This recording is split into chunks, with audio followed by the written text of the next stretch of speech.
Receive instant notification each time I upload. Please hit the subscribe button and the bell notification.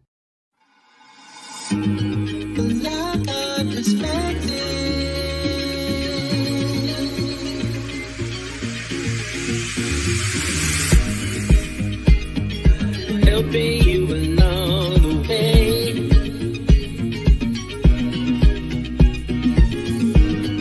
Helping you to make it through another day. Yeah. Everything you need to know that you never knew, that you need to know. Look at perspective.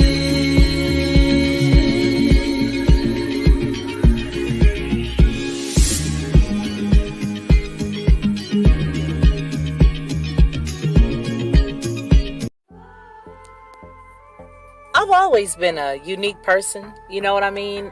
Sort of laid back in a way, but very adamant and very passionate about what I believe. I think a lot of times that sort of throws people off because they don't expect me to have the mindset or the process of thought that I do. And so when you come in to watch my channel, you may hear a myriad of thoughts and ideas that could be different from others. What I want you to do is just sit back, like, share, and subscribe.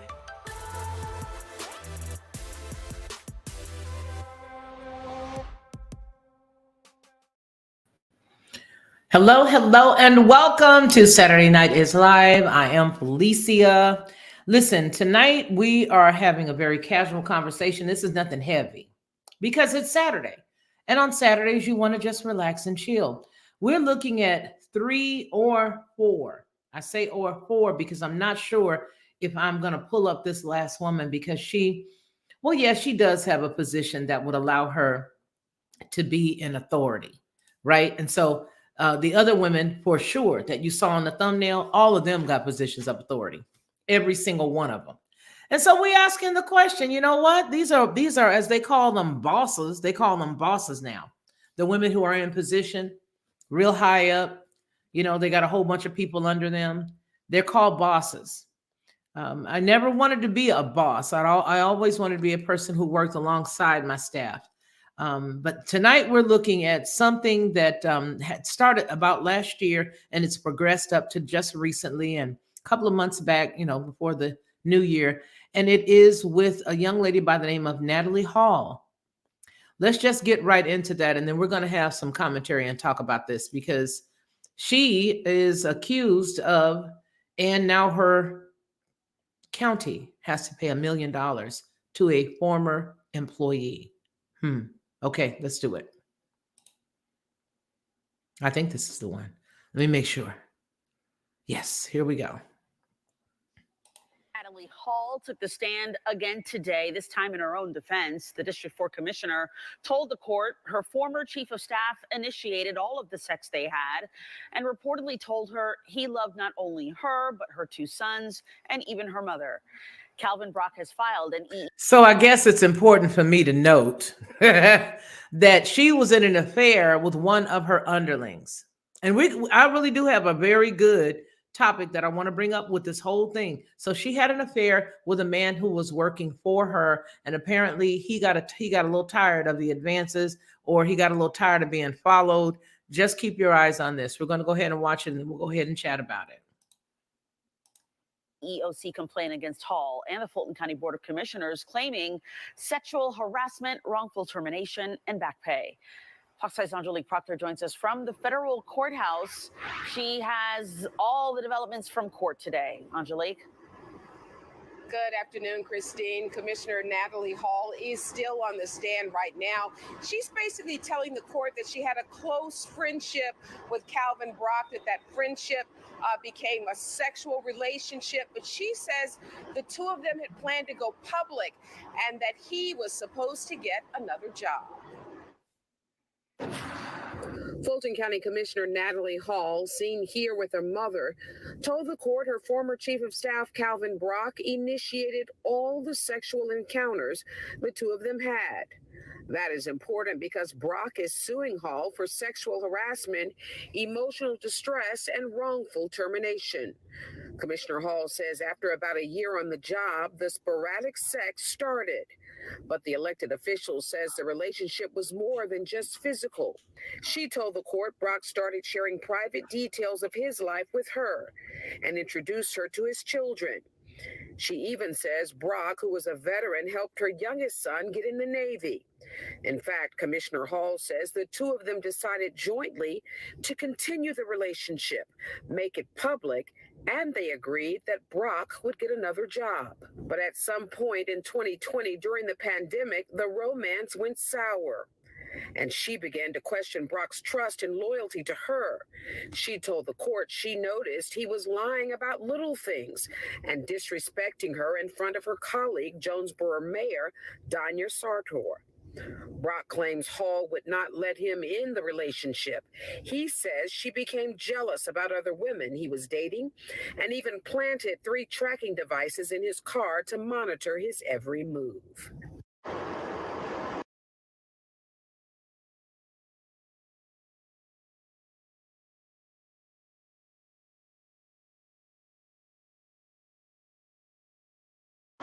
Now, keep in mind, there is no jury, so the judge in this case will make the final decision. What I was saying was she actually planted 3 tracking devices to monitor this cat's moves.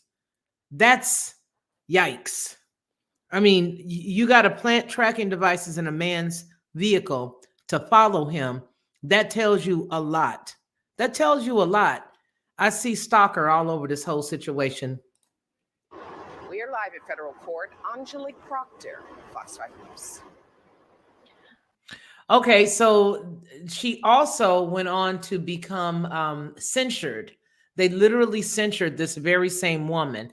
The committee that she worked with, they actually censured her. So let me let you see that, because when your job is at stake, you don't have any regard for any rules or anything. For the first time in nearly a decade, a Fulton County commissioner has been sanctioned by other board members. Commissioners voting 5-1 to censure fellow Commissioner Natalie Hall for having what they call an inappropriate relationship with her now former chief of staff. 11 Alive's Bobeth Yates is following this story and has the details. Well, the meeting was all fireworks as commissioners went back and forth to prevent the vote to censor Commissioner Natalie Hall. But despite the disturbance, the vote moved forward.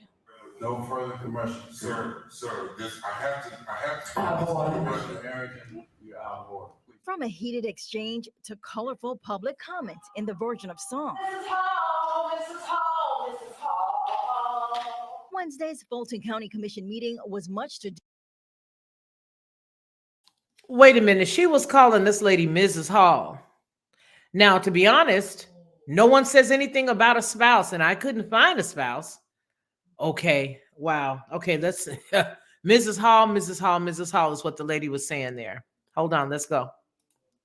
About the sexual harassment claims waived against Commissioner Natalie Hall. Those claims are currently being litigated in federal court. There was information that became public during the trial that showed that the choices that Commissioner Hall made in reference to her chief of staff were not prudent. During one of Hall's recent court proceedings, she acknowledged a sexual relationship with a former staffer who filed a lawsuit saying when he ended the relationship, he was terminated and is now seeking monetary damages. And during Wednesday's commission meeting, the issue also had residents calling for Hall's resignation. We do not trust her. We don't believe the things that she says because she smirks like it's no apology. She should step down. The commission voted 5-1 to condemn the actions, with Hall abstaining from the vote. This is a sad day, but it's also a day that had to be done because as elected officials, we must speak to when something is egregious. Well, Commissioner Hall did not address the sanction against her at all. In fact, she stayed quiet through the entire process. It wasn't until after they moved to other agenda items that she began business as usual. Bobeth Yates, 11 Alive News. All right. So we just over saw the that weekend. I don't like this guy. I don't like this guy. All right, so that's one of the stories, but the most important thing to remember is that these are all women who are in powerful positions. Every woman that you see that we're going to talk about tonight has a position of authority. She has a position where she has subordinates working under her, on top of having position where she has subordinates working under her. She has the state that's over her. So even though she acts as if, or these women act as if they have some power, they still have somebody they've got to answer to. And don't you know that's the way that it always is? Now, when I looked at this particular case, I thought to myself, why would you even set up a situation with somebody that you're dating, that you work with? And then to have this man say, okay, well, I'm going to switch out my job, as she states. Her part of the testimony was that she and he had spoken, and that he was going to leave his job and just deal with her. But here's the problem with that whole scenario. Why would you want somebody who would have to try to find another job after he's already got X amount of years working in one place? Why not just not deal with anybody where you work? But you see, there is something that's going on in Atlanta, which is the reason why I'm harping, and the reason why I'm knocking and knocking and knocking and knocking on Atlanta. Because to me, Atlanta is the prime example of the woman who says, I got a PhD, or I got money and I don't need a man. But then you get up in there in those positions and all of a sudden any man will do. Hey, Be More Busker. Any man will do. Even a man you work with, any man will do. Now, we're going to look at we're going to look at two more cases, and we're going to end with Fonnie Willis tonight. And the reason why we're ending with her is because now this lady is up for impeachment. It only took one person to push the impeachment button. And let me tell you something about being in the South, okay? If you are in the South, I'm speaking truth here. If you in the South and you got some melanin in you, you better make sure you walking above the line, because this is the South. This is the way that it is, period. I don't care what nobody says. You better be the best of the best. You better be the top of the top. You better be everything that you need to be. Now, this woman decided, hey, Jay Prince, he's our Hey, co-host Miss tonight. Tucker, how are you How doing? you doing? I'm doing good. How you doing? You got your fam? You got your crew over here? Let your crew come on. Yeah, I'm gonna put them on now. I'm talking about the last lady. You didn't get a chance to see her, but of course I know you watched the videos that you were sent earlier. And if you didn't, I'll go ahead and replay it now that you're here, and especially while your team is joining us. But the thing that I'm talking about, I'm talking right now specifically about the impeachment that's going against Fonnie Willis, which she didn't even think enough to decide what she was going to do and what she wasn't going to do. But the second and most important thing is what we were just talking about. There's a Fulton County woman who now they have to pay $1 million to this man who used to work in Fulton County under the commissioner, one of the commissioners. So I'm going to replay that just so that you and just so that your subscribers get caught up now that we've merged our lives. I'm going to play that again so that everybody can see it. Let's see here. Is it this one? No, we just cleared that one out. Here.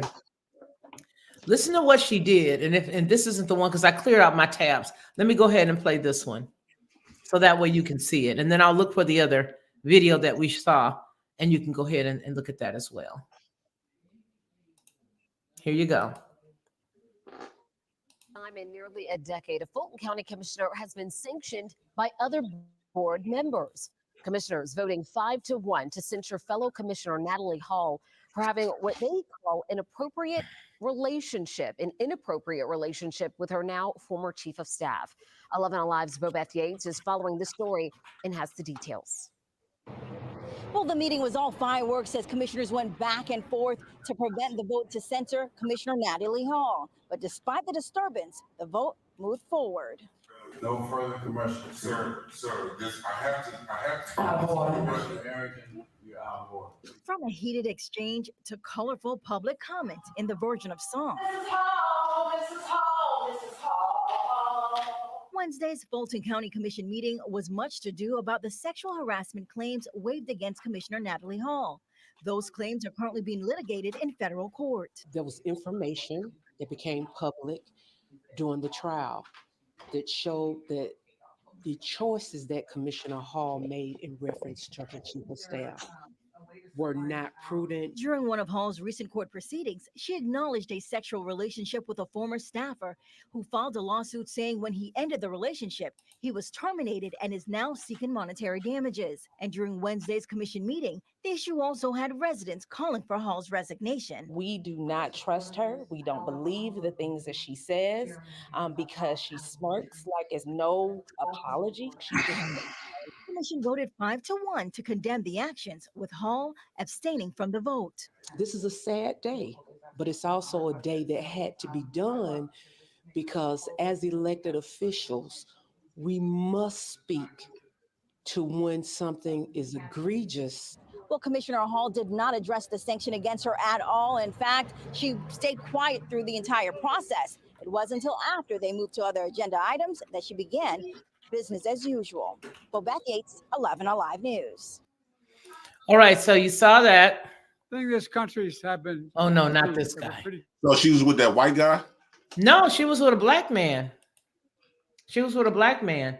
And so here's the deal. What she did was her and this man were working together. And while they were working together, she was over him. He was her chief of staff. They started sleeping together. And this is Atlanta. So in Atlanta, of course, he's going to tell her everything she needs to know. But what they had allegedly, what she claims that they had done was, she states that he and she had discussed everything and that he had decided he was going to leave his job and he was not going to. Hello, Rage. Hello, everybody. Simon Hectic. Hi, all y'all. Ricky Webster, Useless Knowledge. Hello to everyone. What he said was, I'm going to quit my job, allegedly. So what she says, I'm going to quit my job and I'm just going to be with you. I love you. I love your mother. I love your child. I love all this other stuff. But here's what my point is in this whole entire thing. Lady D says a white man would have saved himself the embarrassment and just got another job. I love your subscribers because they are so full of life and energy. They be saying stuff sometimes that I'll be too ashamed to say. But I'm going to tell you something. She's not joking. Listen, here's the thing. This cat and this woman were wrong. She was wrong because he worked up under her. And for me, I feel like if somebody works for you, with you, as a subordinate, why would you even chance it? What do you think, Jay Prince? Why would you even chance dating somebody who could always go back and claim, get an EEOC case like he did? And then what they did is they paid him they're giving him $1 million for the case against the county. What do you think about that? What I think, every workplace environment where you have men and women working with each other, it's going to be some sex going on. I have not heard of one like facility where it's men and women working with each other, and something like that wasn't occurring. It's going to be some sex going on. Yes, I worked in the healthcare field, and I met a lot of my women in the healthcare field.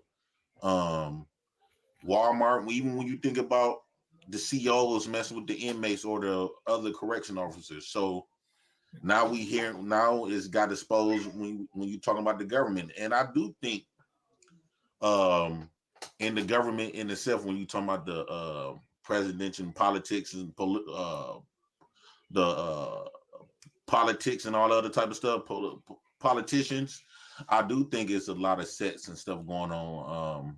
I think that's just the way it is now. Should he have quitted his job? I would say no, because at that point she gonna become your boss in a way. She was your boss, but you quitting your job, it's kind of like putting you in a position where you got to 100% depend on a woman, and I don't think that's healthy for men to 100% depend on a woman like that. I agree with that part. I do agree with that part. And now here is what I want to do. I want to show you an Atlanta story. Now, this person is not a quote unquote boss like this woman was, because this woman was making a lot of money, right? This story is something dealing with Fulton County. And you just hit it when you were talking about the COs. So that's what I want to do. I want to talk about the CO who ended up doing some stuff she shouldn't have done. So let's get into this right quick. A sexually explicit cell phone video now has a Fulton County detention officer off the job facing some very serious charges. The video shows 36-year-old Kawana Jenkins engaged in a lewd act, and the Fulton County Sheriff's Office says it was with an inmate. Channel 2's Audrey Washington's live from Fulton County Jail. Audrey, you spoke with the now former officer's mother. Right, and she was clearly very upset when she spoke with me. Now, the Fulton County Sheriff's Office, that cell phone with that explicit video on it was actually found during a shakedown right here inside the Fulton County Jail. From a detention officer uniform to a Fulton County jail jumpsuit, 36-year-old Kawana Jenkins now faces a slew of serious charges. This week, Fulton County Sheriff deputies Wow. arrested Jenkins after an explicit cell phone video involving an inmate surfaced. We blurred and stopped the video for the more graphic part, but in the cell phone video, you can see Jenkins sitting in her uniform. Then a man's finger appears near her mouth. She next performs a sexual act on the man's finger before the video abruptly ends. Wednesday, we went to Jenkins' home for comments on the situation. Her mother responded. Wait a minute. These people literally. Hello? Do you want to talk about the sexploitation you was conducting down at your job? Yeah, she don't want to talk about that. Through the door. Hi, Miss Jenkins. This is Audrey Washington from Channel 2. She's not here. No comment, please. Okay, no comments? I'm her mother. I don't have no comment. Officials with the sheriff's office told us deputies initially found the contraband cell phone and subsequently the lewd video during a shakedown of the Fulton County Jail. In a statement, Sheriff Pat Labat wrote, quote, as Sheriff of Fulton County, I am committed to transparency and to holding each and every employee accountable to the oath they have taken to protect and serve our community. The actions of this one individual are certainly not a reflection of the men and women of the Fulton County Sheriff's Office. Tuesday, a judge granted Jenkins bond. Still, Jenkins faces improper sexual contact and cruelty to inmate charges. Wait a minute. Cruelty to the inmate, JP? Cruelty. Well, it is considered to be cruelty because he is an inmate, right? It's almost like me having sex with my clients. You know, it's up to me to uphold this my job and what my job stands for. It's not up on the inmate.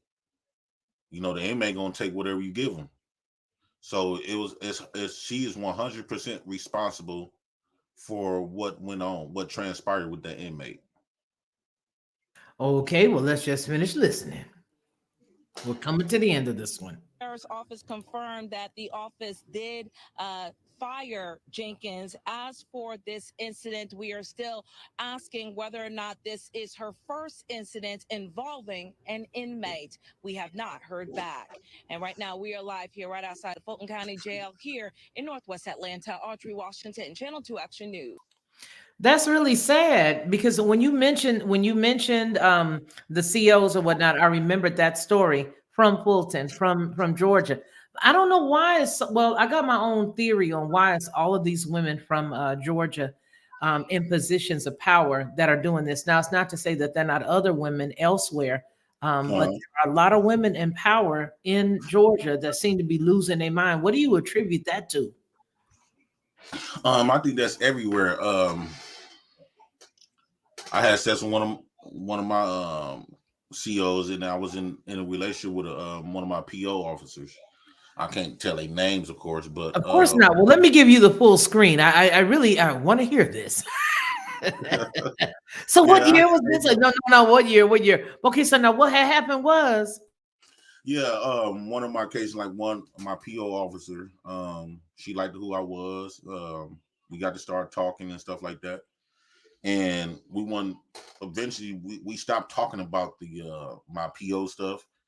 And once she started being vulnerable to me, open up about her relationship status with her dude and stuff, how he was doing her. And I started playing on it, confident in her and being a shoulder to cry on. Eventually I became the dick for her to lie on. That was one. And one time when I was in jail, I was in jail, it was this woman. She had her hair like Jason. She looked just like Jason Lyrics. Jada picking up Jason lyrics, and this is my first time in there. And when I was walking, we was getting out the cell, we was getting released to go to trial, and she just kept staring at me, walking back. My guy, he was like, "Dog, she on you, dog, she on you." I was like, "No, she can't be on me. She can't be on me." And one time she was doing her rounds, and I told her, I said, "Come here," and she came. We just got to start talking. And I don't want to get too deep into it, because a lot of people they know who I'm talking about. So, Well, no, I don't want you to get deep into it, but here's the reason why I'm glad you're here with me tonight, because of course, this is our installment of Saturday Night is Live, and we don't have children here. We don't have any, milk toast adults here. We don't have nobody who's not lived life, right? Mhm. And so I don't want anybody around that has not lived life. Right. All right. So that's why I'm glad you're here.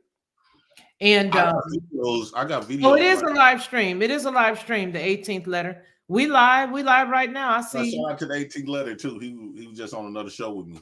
Yeah, we live. I also have videos like working, like I have my nurse. I was a CNA at these. Yeah, I remember you said a couple that. of videos. Yeah, I got a couple of videos. One girl I met at the first time we had sex in one of the client's room. It was a few of those occasions, and then the other she was the DON, and then the nurse found out that me and her had sex, and so she tried to give me some because I had some with her. So this type. Oh, wait of a minute. stuff So this goes is on. like an active thing. This is not just isolated. Like we're only looking at Fulton County tonight, or I should say Atlanta tonight, as it relates to people being off the chain. Not all of the cases deal with anything sexual. So what I'm hearing you say is there is a lot more of this that goes on in jobs than people ever really know. Because see, absolutely. Wow. I think at all these jobs, Walmart's, it could be at the bottom job all the way to the top. And do you find more women in power like to talk to dudes that are, work for them, like you mentioned, the parole or probation or whatever, or the COs or whatever? Do you find that they don't mind, basically dealing with a dude like somebody who's, maybe a roughneck? I think because like a lot of times when you talking about CEOs, right? A lot of these women, the niggas that's in jail, these the type of dudes who they've been dating all their lives, right? They always been dating drug dealers, criminals, gangsters, and all them other type of stuff. So by them getting a job at the facility where all the criminals is at, they like in dick heaven. Excuse my language, but these are the dudes who they typically choose on a regular. And then just because we in jail or stuff like that, that don't mean our style. It's something, I don't know, something with a bad guy to women is so intriguing. And then a lot of times, depends how long you stay, you get to study these women. And you get to learn them. Okay, I want you to talk about the study of women, because this lady that just had to pay the $1 million to Fulton County, she was basically saying that he was saying everything and I'm paraphrasing. He was saying everything that she wanted him to say. He said he loved her mama, he loved her, he loved her child, and everything about her, and he was willing to go ahead and give up the job and all this other stuff. But okay, so go ahead and address that. Yeah, when it comes to like studying women, like a lot of times we know what make a woman. Eventually, after you get done watching them so long, you'll know what make her. Is she feeling down? Because a lot of these women, they not having a man at home that loves them on a regular, even if they pretty. Yeah, they get a man to fuck them, but a lot of these women is foreign to having a man to actually love them. And by her coming to work, she always seeing this man. You know what I'm saying? He always complimenting her. He always there for her. In her mind, she think he's there for her. She's not realizing he only there because he locked up. And so eventually these women, they feeling empty inside. A woman's essence is to be loved by a man, right? And the dudes, for some reason, they don't like the nerdy guys. And so when they get around us, automatically they sexual attention goes in the air. Like by us being in jail or in prison, they sexual like I always say, when a feminine woman get around masculine men, and they consider us niggas that get locked up to be more masculine, because they think risk takers make champions. We just end up in jail or prison. When they get around guys like that, of that caliber, they begin to get extremely feminine. And when a woman get too feminine, she bound to, have these sexual behaviors. Very unique. This is very unique. Okay. So let me ask you this then. For this gal who was working in the because to me, when I looked at her, I was like, yikes. Bomb Cherry Juice, how you doing there, darling? I was Hey, like, Bomb Cherry. wow. Huh? I was speaking of Bomb Cherry. Yeah, hey. I was like, yikes, get out of town. This woman, first off, I look at her demeanor and I looked at the fact she didn't have any makeup on, and it was obvious that she was at work. But I think what you're saying is obvious. It's obvious. Listen, here's the truth. A lot of people may not know about circumstances and situations that go down like this, but when there are cases that are like that, it's apparent that it does. And then to hear you telling us exactly what happened while you were having your time under incarceration just lets us know even more that this is a real thing. This is not your just job title don't change your hormones. Your Mm. job title don't change your attraction. A lot of these women that become CEOs, they be women out the streets. They just most women got good have good backgrounds where they okay. can apply for these jobs and get them. So those are the same type of women who we mess with on a daily basis anyway. Hmm. They just got a job as a correction officer. So now, they get on our program. They bring in all the stuff they want them to bring in. All you got to do is just tell them that you love them and you be nice to them. You protect them, especially like like a lot of these women, they be afraid working as a CO because of the men. But if you type of man that know somebody, you can pull a string like, hey man, y'all chill out. Felicia, this Felicia shift, we're gonna make her shift good. You know what I'm saying? And we can make her comfortable. Don't let me be the one calling the shots. I'm definitely in there. So she gonna do whatever I tell her to do. So let me ask you this, because I wrote this question down. Do you see this as a way for women to deal with men that are women who are insecure, can deal with these men in these positions who are in jail, for example, like the case we just looked at with this woman as the CO? Do you find that women who are insecure in these positions, they deal best with men who are in jail because they don't feel like they have to contend with another woman? I think I think a lot of most women are insecure. They have some type of insecurities about them. And one thing about us niggas that be in jail or coming from that environment, we could spot it out, and then we just act on it. How do you spot it out? Tell me the signs and the symptoms. Tell me the signs and symptoms. I'm gonna give you the whole screen, but tell me, how do you spot that out? When you say we can spot it out, give me a list of things that you look for.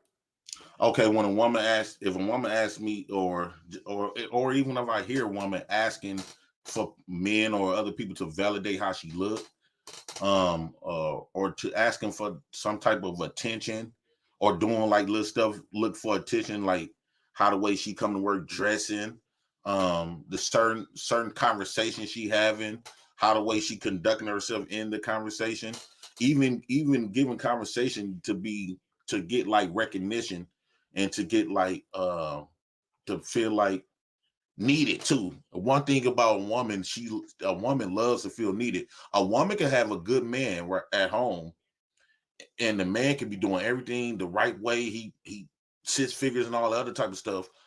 But here's the caveat to that man don't need her. And a lot of times those men get in their way, and they get so comfortable with her, and she don't get the type of attention like she desiring, or whatever case it might be. And so when she come work with around us, we giving her attention, we making her feel like she's needed, because when we in jail, she's definitely needed. And that when you can make a woman feels like her presence is needed. And I also think, I'm gonna say this first: when you make a woman feel as though she's needed, it's something about that. she desired to feel needed.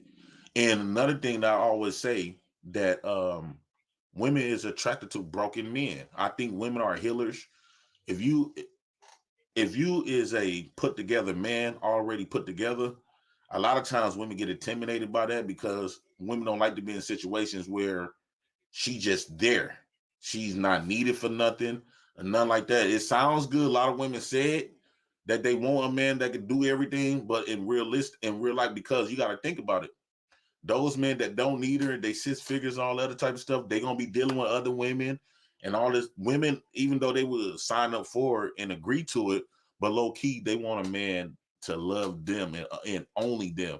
So when she come to work around the inmates, especially if I got a good release, not that far release date, you know what I'm saying? I'm telling her, baby, I really need you. I love you, and all what giving her that attention every day. And when she come to work, I do this. I speak for I do stuff before she even do it, because I had to study her what she like to be done, what time she like this to be done. I do a little extra stuff for her and stuff like that.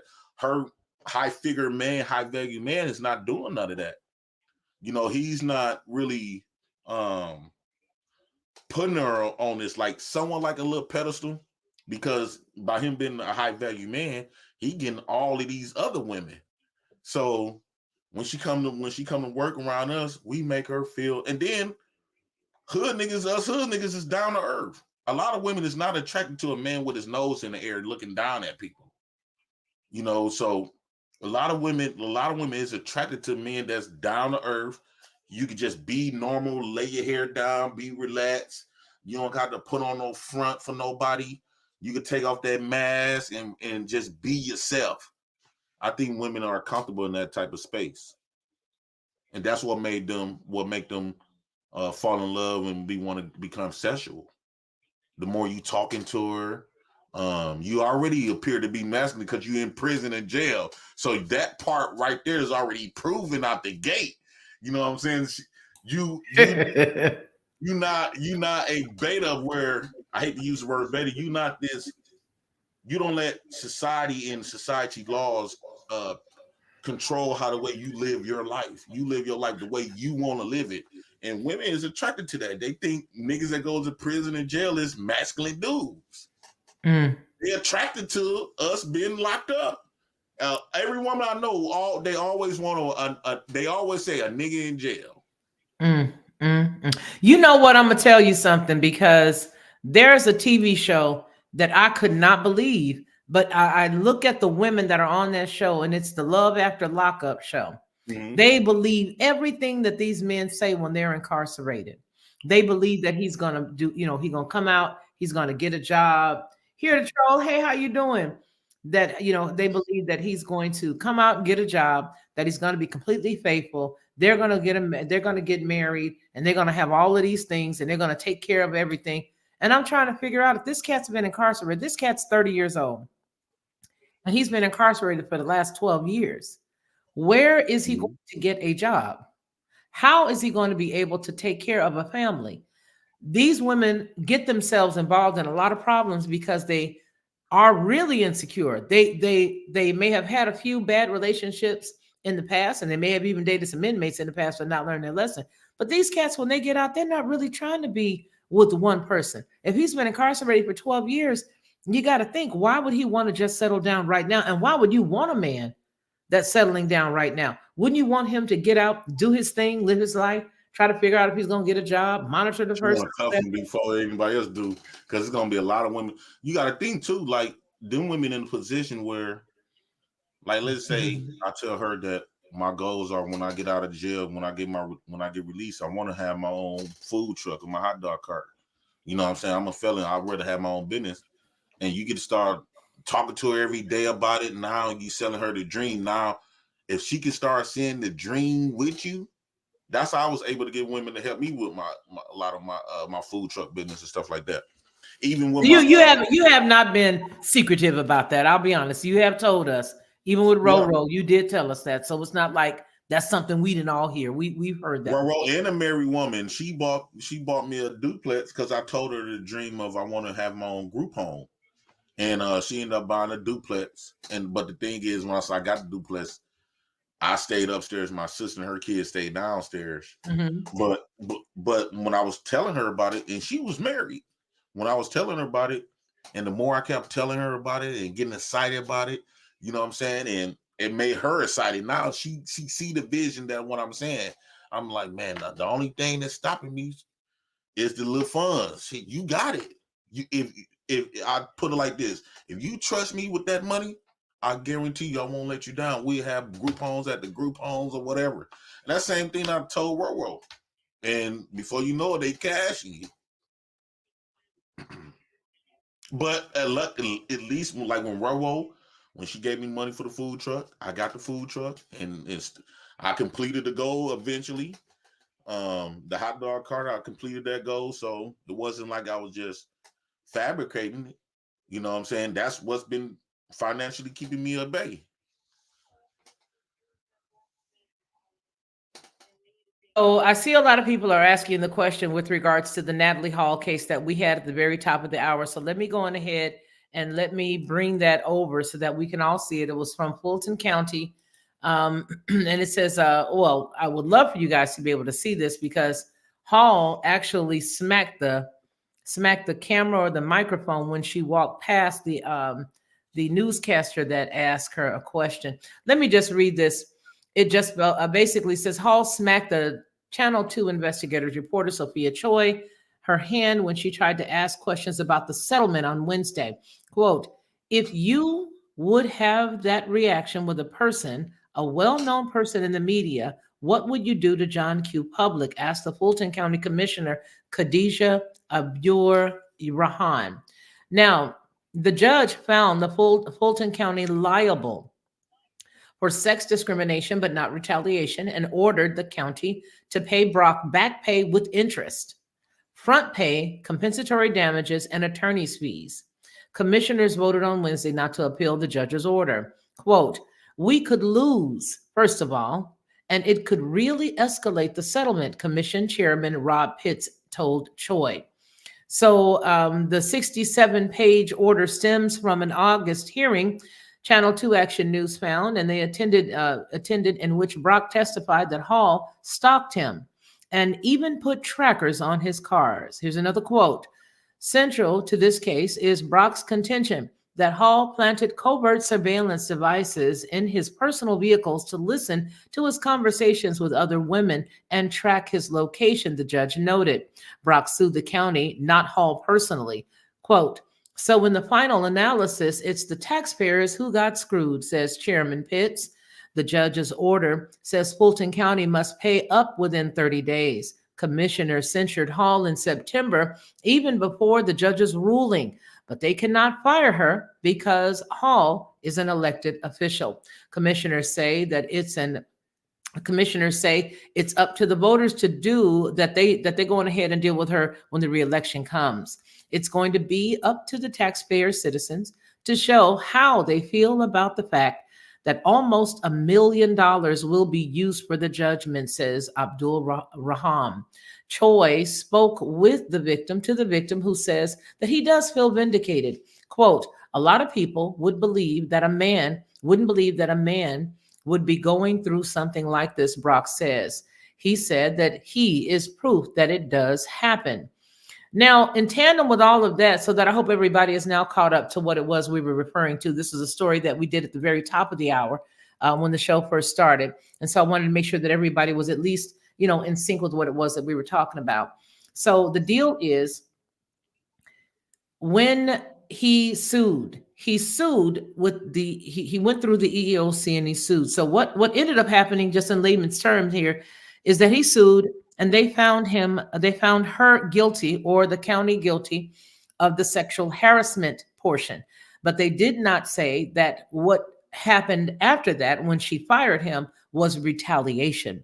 I'm not sure if that stems specifically because they had a relationship, even though it was improper, or if they felt as if there was not enough evidence to substantiate this particular type of case. In other words, we don't have enough evidence to say that when she fired you, that it was because of the fact that you guys were dating and you were no longer dating. Perhaps there were mitigating circumstances. Maybe he was somebody who had to meet a specific criteria, and the criteria on black and white paper showed that he was not able to meet that criteria and he failed. And so, if they could use that, and this is just me being a human resources director, I'm imagining what could have happened. I don't know for sure. But having been in human resources for the past 30 years, this is what I'm imagining. I'm imagining that maybe they did have something on black and white in paper that proved that maybe he wasn't meeting the standard. And if she used that on his separation papers, again, not knowing for sure, then that would then throw out the case that says, oh, okay, you fired him because of retaliation. She could easily say, nope, we fired him because of X, Y, and Z. The job How long had he been working there? the job required X, and he didn't do X. That's something that I don't remember. I have to look back into the case to see, because we do have a couple of other cases that we're going to look at as it relates to women in power. Now, I do want to say this thing. Even though I'm going to play devil's advocate when I say this, there is some validity to the fact that a lot of women wait until they get older to get involved with a man if they have amassed a specific amount of education and a specific position in the workplace. There are not a lot of women who that I know of personally. I mean, I know people who have retired from way up high in internal revenue services. Attorneys. Some of my good friends are physicians. Um, I just don't know a lot of people who, if they didn't get with that man when they were coming out of college, I don't know a lot of women who. I have one good friend right now who's way up high in law. She's never been married.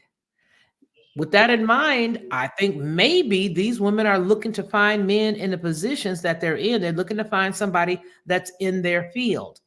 And because they're looking to find somebody that's in their field, they just end up thinking, well, who cares? He works for me, but he likes me and I like him. And if he's planning on going ahead and quit the job because he wants me, I'll do it. The problem with this lady was it was evidence that she was literally putting trackers in this man's car, and that the trackers were present. They found the trackers, that she had purchased the trackers that was in this man's car, and listening devices. That's harassment 101. What were you going to say? I would say, one, when it comes to the job thing, how they would be able to tell if it was just she fired him out of retaliation, But or of just course, based they on his said that they did conduct. not find that. Yeah. If it was based off his conduct, do we have write-ups before, like multiple write-ups within that certain time frame?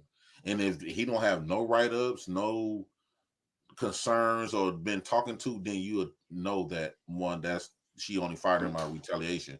And a lot of times too, and to the other part, we got to understand that women is emotional, and they operate from their emotions.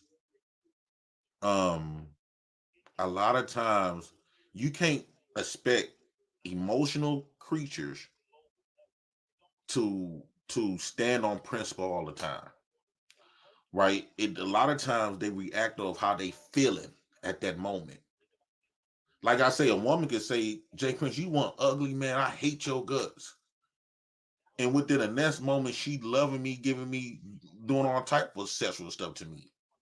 I have had women tell me that I was ugly, but then we end up having sex eventually. So when you think about women and their emotions, this is why they say, men would say that back in the day, especially, a woman's supposed to be at home. Women shouldn't be outside Okay. Let me with the ask you world, this, because I know there are going to be a lot of women going off, and I don't want you to miss your thought. Why do women need to be home? because it's a lot of wolves outside, and women don't have the how can I put this? Women don't have the control of the emotions and the awareness of something that made you feel based off your emotions, opposed to what makes sense. They typically, a lot of times when you're dealing with women, it usually don't go off what makes sense. It goes off how they feel and how they feeling at the moment. And when she out there in public, every man got a chance with any woman he want. It's up to that man on depends on how he plays cards. Um, you can simply get a woman just by ignoring her. right? You could glance at her, let her know that you recognize her, and then just ignore her. And before you know it, her emotions gonna act like, because she's not, especially she extremely attractive, she's not used to a man ignoring her like that. And before you know it, based on how her emotions is, she gonna be feeling some type of way. So now when she come back to work the next day, her dress gonna get smaller, shorter, shorter. The shirt gonna get shorter and shorter until she gonna make it damn near. And if you're not paying attention to her, what she would do, she will walk right in front of you, turn around with her back turned like this, and making sure you standing clear behind her ass. And don't let it be other women around that give you somewhat like a little attention. Oh, she gonna try to so to sum all that up, because I don't want to go too far off of it. To Well, sum no, all because that we're up, gonna go on to the next story, but I'm really reveling in your story. Go ahead. yeah. So to sum all that up, when you talk about women and how they operate based off their emotions, um, you can't expect them. This is why I say women should be in the house, especially if you got a husband. You should, if you married, you should be in the house. If, fellas, if you don't want your woman to be engaging with other men, a woman can really mean what she say. I will never cheat on you. I love you. She can really mean that. Really mean that. But when you're not around her, and there's another man coming around that got must have say something or smelling good, smelling a certain type of way. He got the little jawbone structure, whatever. If he keep being around your woman, don't be shocked, because it has been a lot of married women. Don't just because it's not just single women that end up messing with inmates or other COs or at any other of these jobs. Because I had a female where she was married and she had kids, and he was her husband. He took care of her two of her kids at the time, and they was together for about, when I had met them, they was together for about 3 years, and we worked at a group home together, and we used to have we used to get paid sleep, right? So we used to work. I used to work third shift, but we used to get paid to go to sleep. So they had a special room for us, and so to him, he said, "My girl loved to work because she always was coming to work, right?" But he not realizing she come and work every day and picking up all these overtime hours because she wanted to be up under me.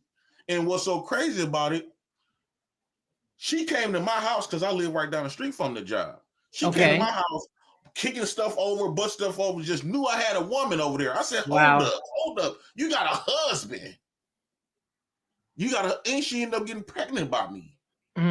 She ended up having a miscarriage, but she ended up getting pregnant by me. Wow. And she had a whole husband. He never knew nothing. He came up there one time. In fact, he came up there one time to borrow some cigarettes because I didn't have no money. She didn't have no money. So she called him up there to bring her some cigarettes. I was like, let me tell the truth. I told her I didn't have no cigarettes. I said, call your husband and tell him to send you some money up, bring you some money up here since he coming up here to buy me, so I'll give me a pack of cigarettes. So she called her husband and made it seem as though she needed the cigarette because she smoked too. And he burned the money. I stayed in the house. I ain't never seen that man. I was with his woman for 2 years. Every day at the job. And then the manager was, because at the group home, she was like the live-in nurse. So it was like a side-by-side duplex. She stayed next door. And I was with her first. And she was like the manager. So we all used to be in the house playing dominoes. And then she ended up getting a man. She from Chicago. She ended up getting a man. So we would all have like a double date with each other. We'd be over there playing spades and everything with this man, her wife. Hoo-wee. I'm gonna tell you something. And I know you've never, although we are colleagues and we do have this, communication with the internet, which has brought people closer than ever before. One thing you may or may not know about me is, and I'm saying this because I agree with what you're saying. When I was a little girl, my father taught me and this goes to this goes back to something that you were saying. Uh, my father taught me never to look a man in the eye. Ironically, later on in life, I then became Muslim in my in my journeys, and that was one of the things that was taught to us is that we just we don't look men in the eye.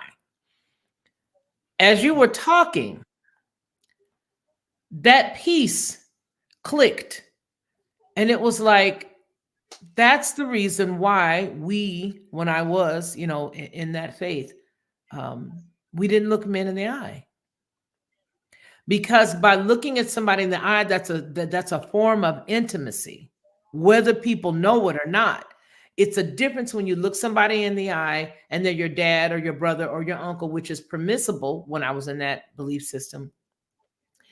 And even now today, because it's habit, I don't look another man in the eye. I go to the same stores all the time. If a specific cashier is on at that particular time, there's a small little store near here, and it's a small grocery store. And the reason why I go there as opposed to the big stores is because I believe it keeps the local people employed, and so I go there.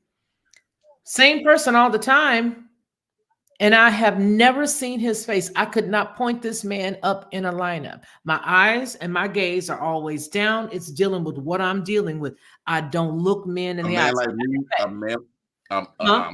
I'm sorry, a man like No, me, if a woman keeping her head down, her eyes down, I know I got her. but All of see, that, all with of this us, takes some time. with me, I'm not having the conversation. You see what I'm saying? In a work setting, I called all of my employees sir, and I called my female employees ma'am. All of the managers that I had that were under me, they were sir or ma'am. I think what I'm trying to say is I believe that a lot of these individuals that are in positions of quote unquote power put themselves in that circumstance because they get too familiar. And when you become familiar with somebody that is underneath you, that is a subordinate, that's a danger sign. You never build a friendship or any type of courtship with an individual that you work with or that works for you. There's an A old loving woman can't say help you it. don't shit where you don't sugar honey iced tea where you sleep or where you eat. Go ahead. I would say a lot of times when women are in those positions, they can't turn it off. And a lot of times, if she's a loving woman, she can't help it. You sometimes like when you face against your inner demons, some Mhm. men, some we talking about men and women, somebody can make those demons come out. You can't hide it. And a lot of men can spot when you trying to run from how you if you feeling him. A man can tell if you feeling him or not. Yeah, but if a Uh, chick's not looking you in your eye and she does not hold any other conversations with you, for example, when I go to the market, I get what I get. I don't have any short conversations with this man. There's a couple of young men.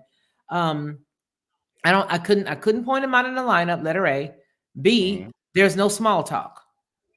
The reason why that's the same thing when like if I had a woman and I bring my friends over and she just automatically leave the room, a lot of men would take that as my woman's a good woman. When men come around, she respectable. She'd get up and leave. A man like me, since I've been around the block and I know some things, I would say she just the reason why she got up because she didn't want her man to know she want to fuck me. Oh boy. See So now, see now she that might for be afraid me, that she might get a little feeling see, start feeling see, funny. see, that's the reason. See, for me, it's like, okay, if if Start if feeling if funny. your man's friends come around, Uh-huh. that's not for you to be hanging out with unless it's like a group of people, like their wives come and it's y'all all having a cookout. I'm still not looking him in his eyes. You don't have to look me in my eyes. I'm still In not fact, gonna get I in a would say position for him to think that he even has a chance with me. And the reason why I say that is because that's what causes issues. When a woman goes, see, you know what? I wish my brother was on here because oh man, I should try to see a woman if and he a could man come on around here. each other, the stuff gonna start. Listen, if a woman not look me in my eyes, right? I'm gonna take it like, okay, if we having a conversation, usually people having a conversation. You keep talking. I'm gonna call my brother. See, can I get him on here? I'm gonna see, can I get him? I'm gonna give you the whole screen while I call my brother. Okay. Hey. If a woman, if I'm having a conversation with a woman, right, and normal conversation, you look people in the eye when you're having a conversation. This is why they say conversation rules the nation.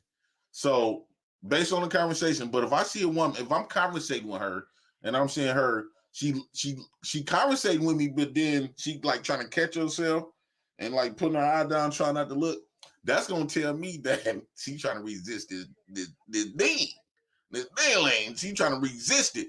So I'm gonna. It is up to me at that point. Do I wanna continue on like conversating with her to see how far I'm gonna push her out that, because you can only hide for so long, right? So I would say that this is why they used to have rules where women can talk, can be around men. This is why they had those certain rules.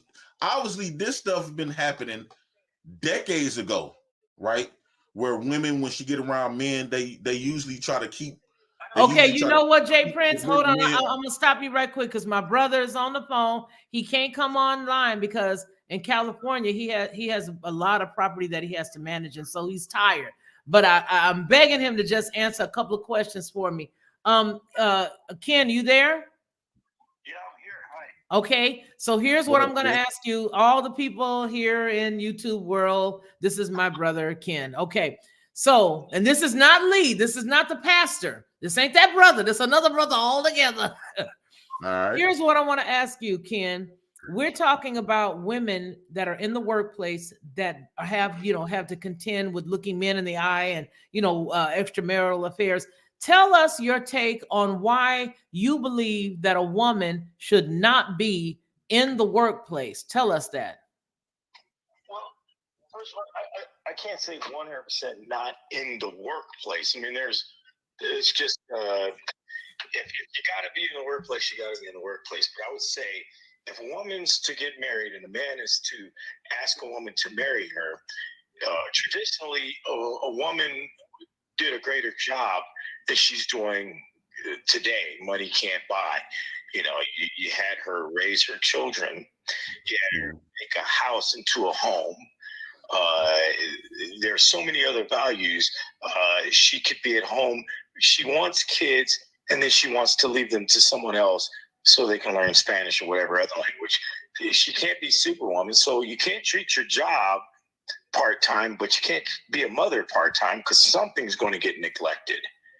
So I think women are having children out of vanity because in the big city, they just want kids to compete or whatever, or for some sort of financial security in case he leaves. That's all it is. And what that leads to is the kids not really knowing their mother very well. And so they end up calling themselves a soccer mom. Okay. That's another word for an absent mom, a nice way of saying an absent. Okay. That's all that means to me. Another thing is it's like having two men in the house. Okay. Now she's earning money and he's earning money, and it becomes some sort of competition in some cases, not in all cases, but her value becomes what she makes, not what she's capable of.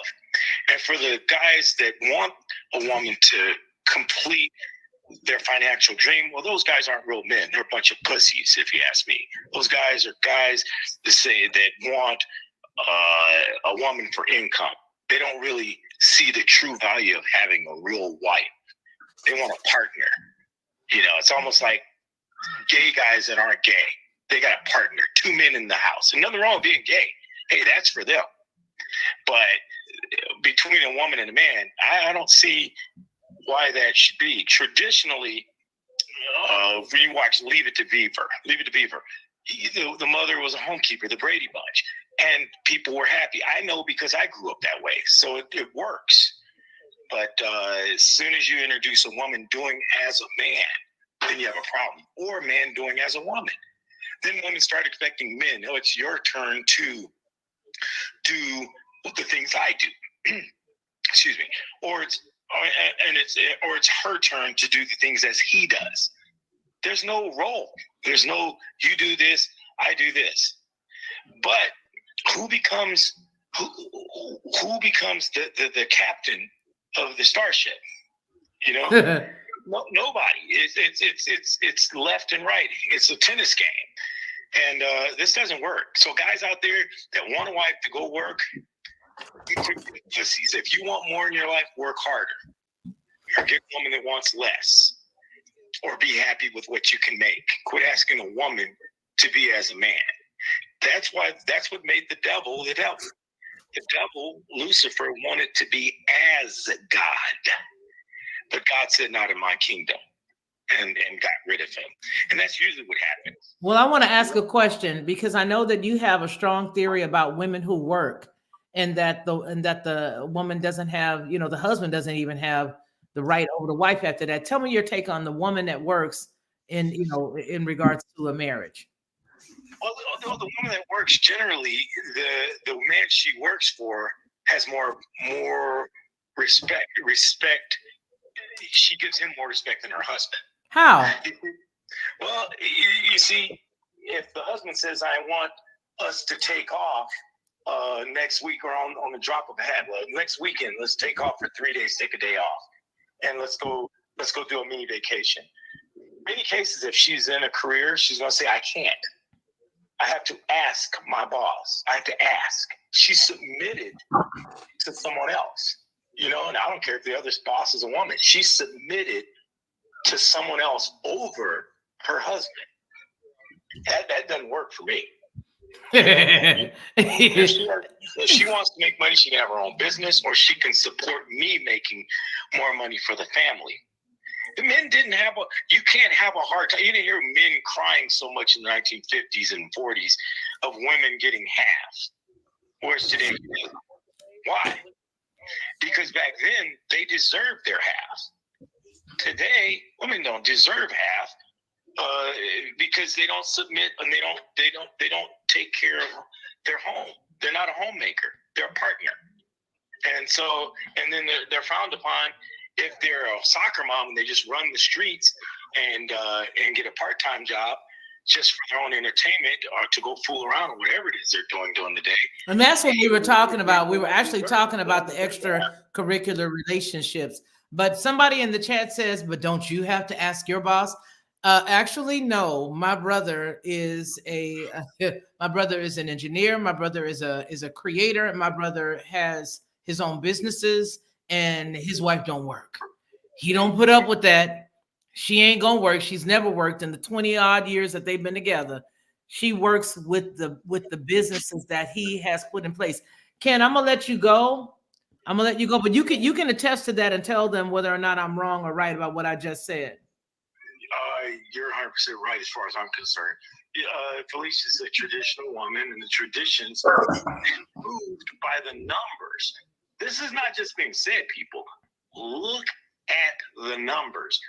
Look at the divorce rate per capita in the 1950s and 40s and 30s compared to today. Look at the family and the household structure, especially for African Americans. It's collapsed. It doesn't work. Guys, you're being pussies if you think this works. You'll see. She's not going to respect you. It's going to fall apart. Or you're going to be miserably together. Okay, Ken, thank you for taking your time to chat with us. I appreciate you. Love you. And tell Chris I said thank you for taking good care of you. Okay, I'll talk to you soon. Okay, look forward to being on the show next time. All right, bye-bye.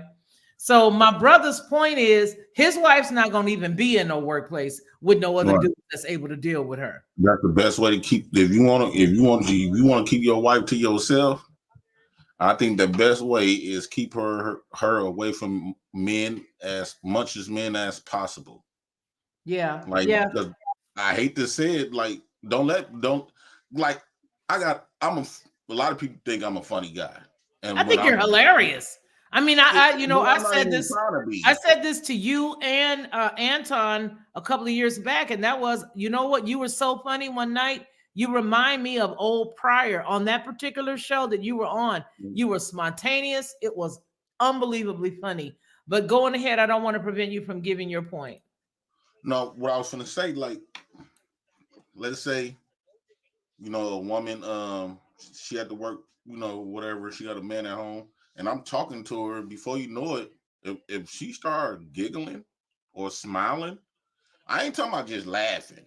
I'm talking about because somehow I know how to make a woman smile from the inside, make a woman smile. And if I keep her smiling and don't, eventually I have never worked at a job where when I'm talking to women, no matter if she's my boss or my coworker, the conversation gonna lead off the job.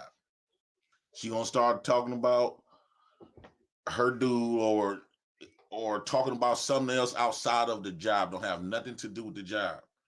And before you know it, once I get in that mode, I got a habit of looking at women when I'm talking to them like they naked. And so the way Oh, Lord have the way mercy. that I'm conversating with her, she could feel the energy, but I'm not even talking about not sex or nothing. And before you know it, man, I have never had a problem with getting women, especially at the work facilities. I have never had a problem of getting women to do some strange at the job. No strange for a little piece of change. I'm gonna answer this I call. never Go ahead and like, take over, Jay Prince. I'm answering like this one call. time I asked a woman, like, I just came out and asked her. We were in conversation. That was one of the ones that we did it on. I had, first time there, my first day there. I asked her, do she want to create some memorable moments? And she like, what you mean? What you mean? Once she doing that I like, she, memorable moments, go in this room once. And actually I got that up. I was like, because I asked her for permission. I was like, you want to record it?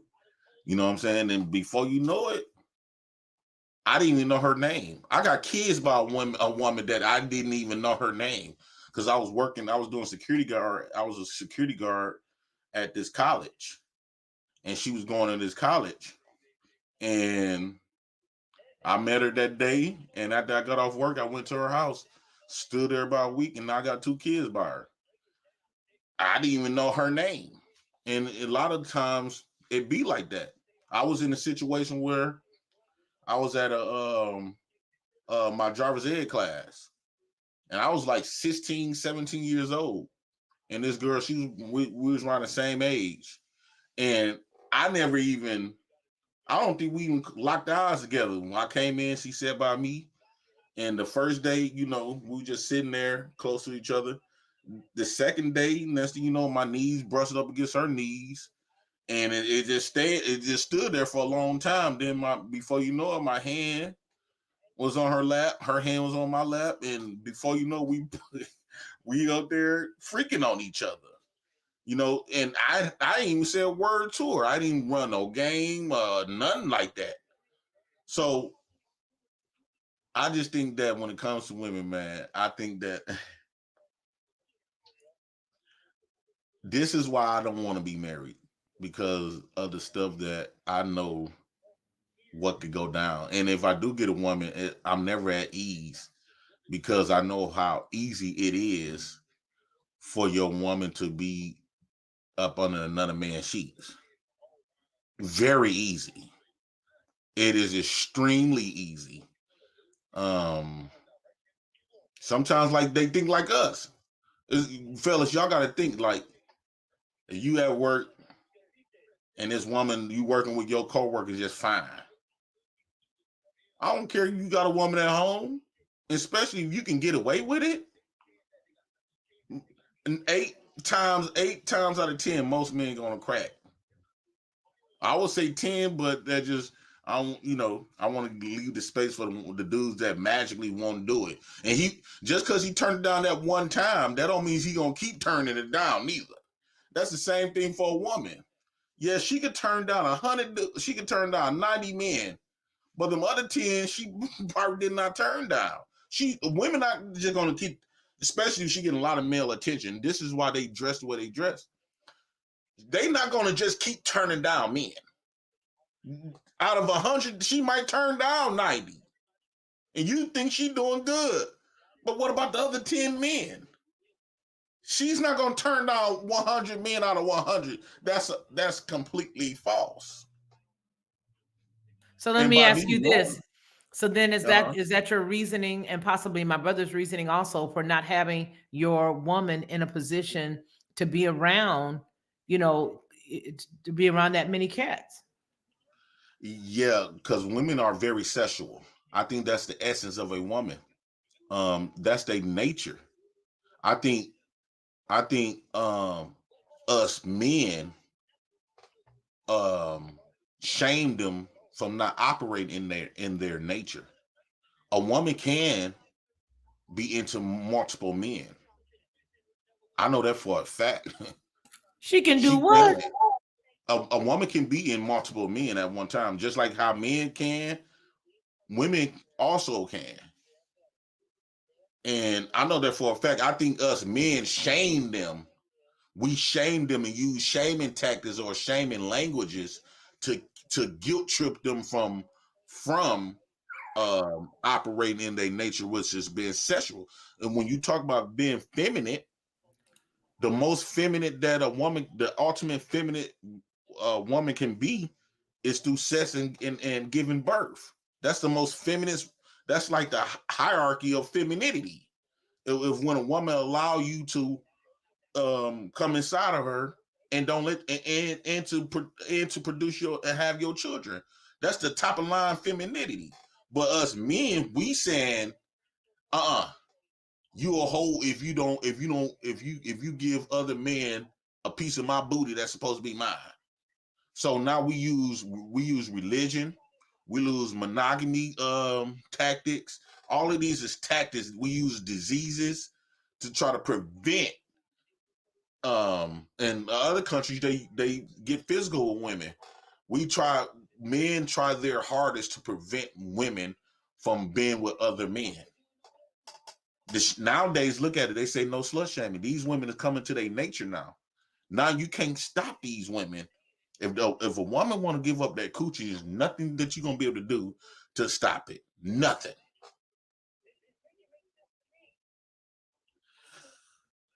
My birthday. I'm sorry. No, I'm just saying, to me, that's like stingy. I mean, I hear a lot of people say stuff, and I looked at one of the quotes that somebody left with our programming that we did the other day. And somebody was like, these old time people, they come on here and they try to tell you to just settle for X, Y, or Z. No, we're just telling you to go to the path of least resistance. And my thing is, I just can't see laying down with Bob and Tom and Sam and Bill and then my husband. Ew. That's gotta stink. That's gotta be some type of illness happening. I mean, that's gotta be some type of major sickness. What say you? I think, women say that a lot of times. A lot of women will say that when they desire to have one man, and then when they get it, they don't want their man to cheat, but they still want to be able to do what they want to do. I just think it's normal, it's nature. And again, once a woman get around masculine energy, that feminine energy folds, and it folds fast. Well, I can respect that. I just think that any individual who takes a vow or an oath to another person and is easily swayed, whether it's, time 1 or time 100, anybody that is easily swayed, in my impression, has a very weak constitution. But that's just me. And But women are meant to be weak. well, men and women are weak. When I don't picture women being strong. But you know what? Here's the thing. I just believe that if you have some morals, to me, I believe there are a lot more people out here in the world that have morals than don't. That's really what I believe. I believe there are a lot more people out here who have morals than don't have morals.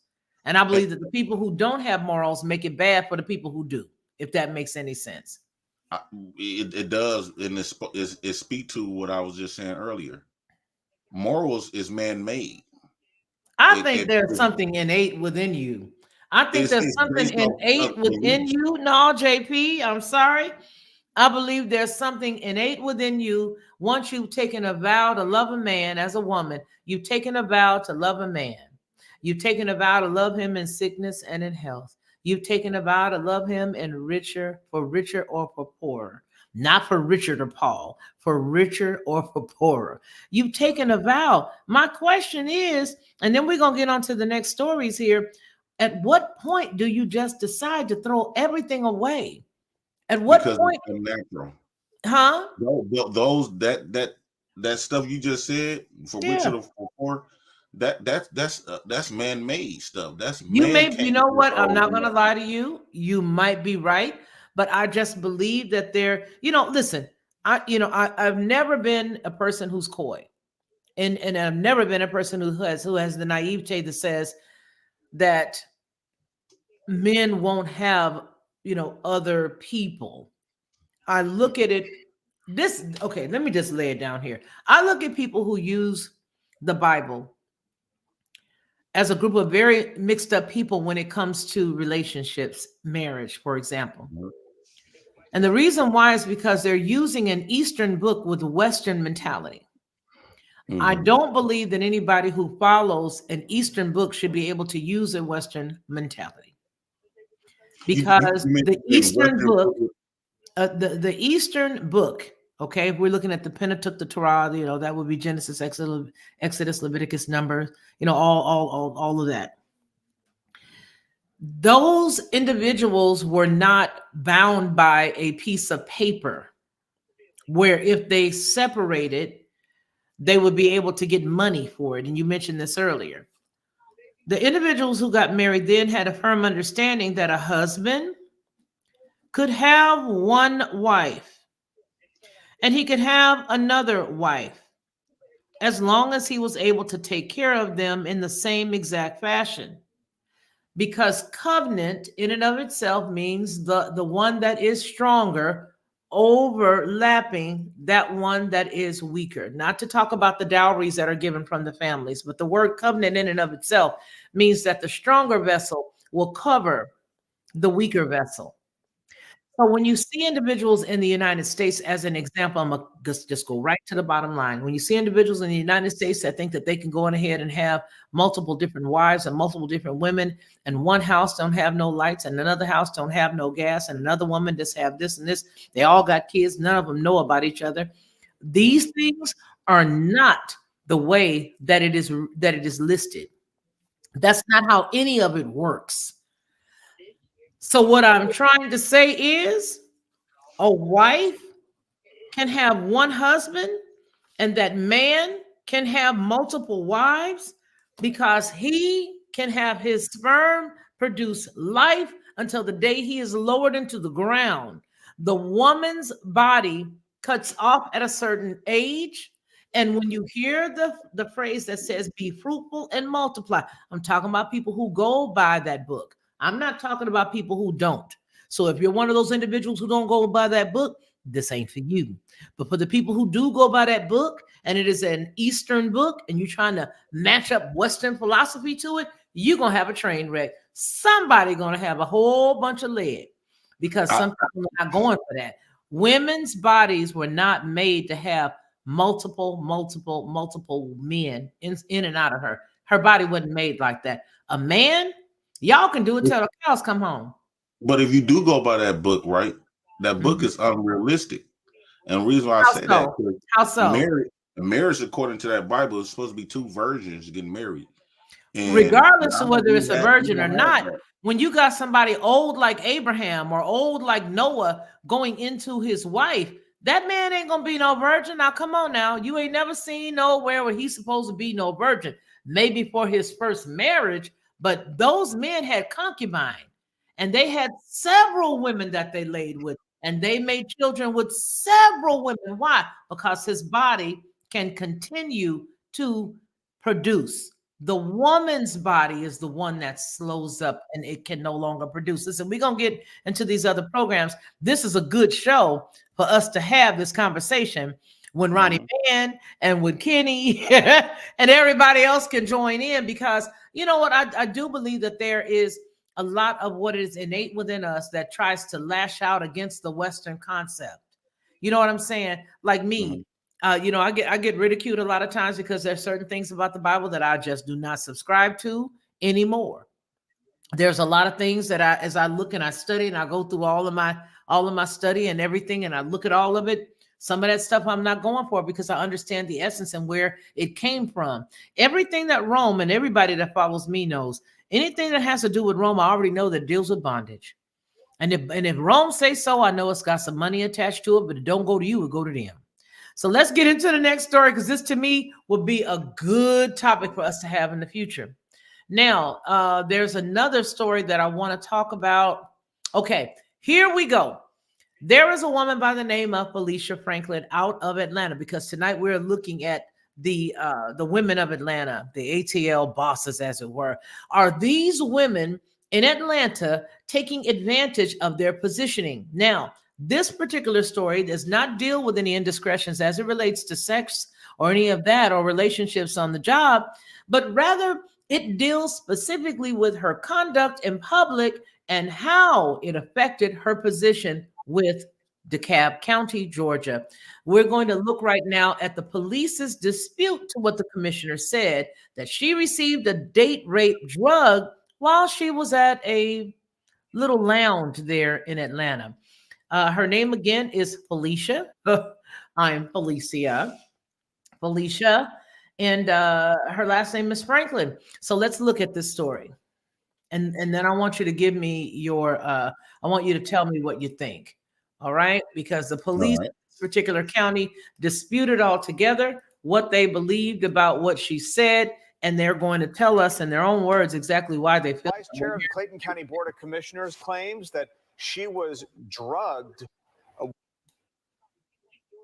Vice Chair of the Clayton County Board of Commissioners claims that she was drugged while she was out at a bar. Commissioner Felicia Franklin said that she believes somebody slipped what's commonly Now that's her sprawled out on the concrete like somebody spray painted her entire body on the concrete.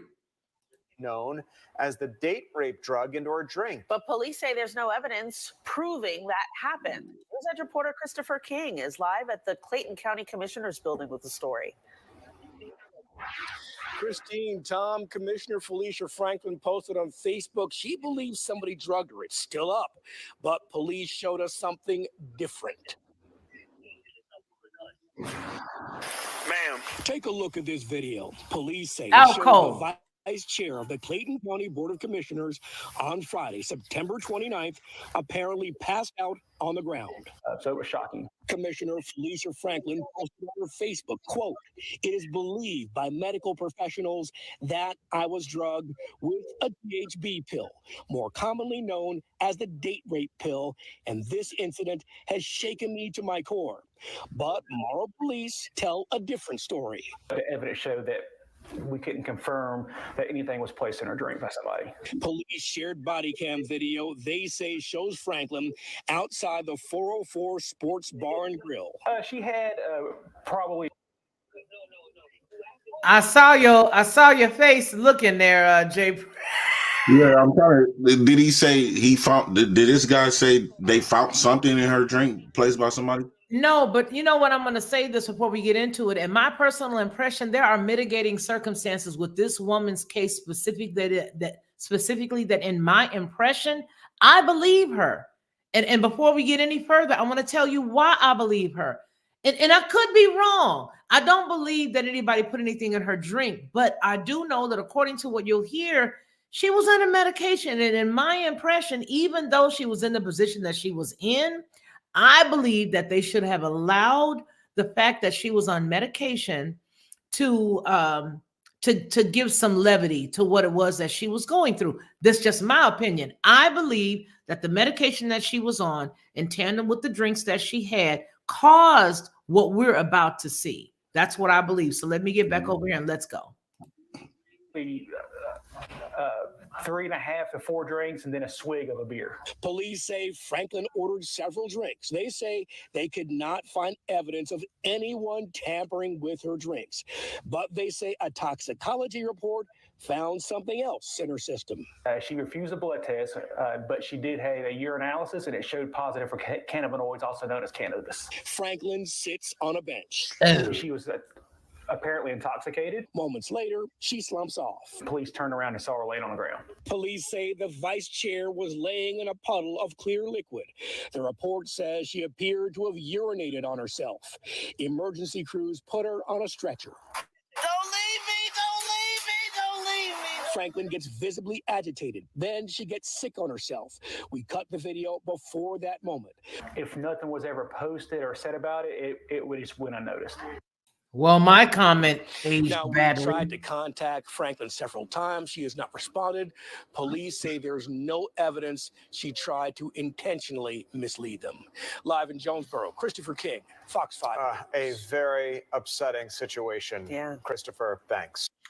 Well, I tried. I tried to stand beside her, but there are some other stories out there that shows that she was under the that she had been taking prednisone, and that the prednisone does affect the person terribly when they are using alcohol. But I did not hear the cannabinoid part. Yeah, I think. Go ahead. No, I think she probably, the liquid dab and stuff like that. People be it's like 100% THC. THC. Let me tell you the reason why I feel I have something about her.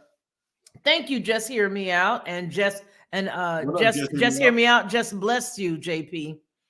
I just want to say that to me, I just feel like I just had a sense of compassion for her. And here, let me say this. I believe there's a lot of women that get up in these positions, and a lot of them are lonely. I do. I believe that there are a lot of these ladies that get in these positions and they're lonely, and they just succumb to whatever comes around. Now, I'm going to show you a video with her at a sports bar. Shout out to Jesse for the call out of the chat too. Thank you, Jesse. That's what I'm saying. He gave you a blessing. He blessed you. And if you guys want to bless me, it's the Lockhart Perspective on Cash App, or you can also do this here on YouTube. Please do me a favor, for those of you who are on my end here, please hit the like button, because it means a lot, because we're attempting to build the channel. And I also want to stop and give you guys a special thumbs up and thank you, because over the past month, we have increased in subscribers here. You guys know this is my personal namesake, the Lockhart Perspective. And on Headlines with the Boys, I have boatloads of individuals who are subbed there.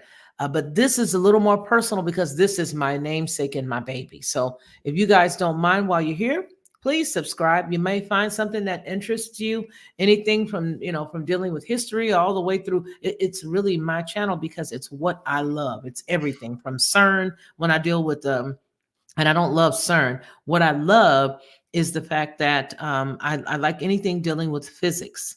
So I like that kind of stuff. So we cover a lot of different things, from history to everything, biblical stuff, all kinds of stuff. So it's like a mishmash, but I want us to get it, and I want our people to do better. And so that's why you'll see a lot of stuff where I'm trying to look at what we do, expose what we do, unpack it, and deal with it, and make sure that people understand that we don't have to be lonely. We don't have to have our behind shown like this. But this poor lady, I really did feel for her, only because, letter A, I saw her in the pub and she was alone. And then a few other people may have joined her a little bit later, but she did have about 4 drinks. The police interrogated her and said she had more than 4 drinks. She had 5, simply because she took a swig off of somebody else's thing. But I know that a lot of people use drugs and use drinking to sort of anesthetize themselves, if that can even be used, frankly. But I know that. And so I see that with this lady, and I just felt sort of bad, but I did not know about the cannabinoids. Oh, well. So much for the support. All right, so let's see here. Huh? A lot of that stuff can make people react like a panic attack or stuff like that. Did we all? Okay, so we already looked at that one, but there's another one with her. Before we get into this next one, because this next one is terrible. This next one to me is really bad. They're attempting to impeach Fani Willis, and I have a video of that. So let me show you. I want to go in here and show you this other video with this poor gal who they have. I don't know. There's something about her. I don't think it's because we have the same name. It's just because I truly and honestly feel sorry for her, especially with the way that she cut up. So let's go on ahead and look at this. I want to bring this up to you. What did you think about what we just saw? Yeah, I think she overreacted. She probably is not used to those cannabis, and she probably didn't know how to deal with it and mixed it with alcohol and stuff like that. That's what I think that happened. And she probably like panicked a little bit. Yeah, I think that's true. I think that's true. I'm trying to see if this particular case if this particular video shows her actually passed out. She literally passed out. Not what you saw passed out. She was boogieing. She was really boogieing down. So I want you to see this. Let's see here. Is this the one or is this the one? I want them to show her dancing. Before she passed out, she was dancing at the bar. Here it is. Yikes. Oh, bless her heart. Okay.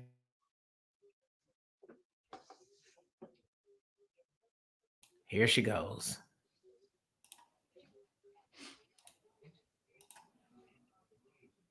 Everyone, I'm Linda Stouffer. Police are now questioning a local county commissioner's story after she claimed someone spiked her drink at a bar.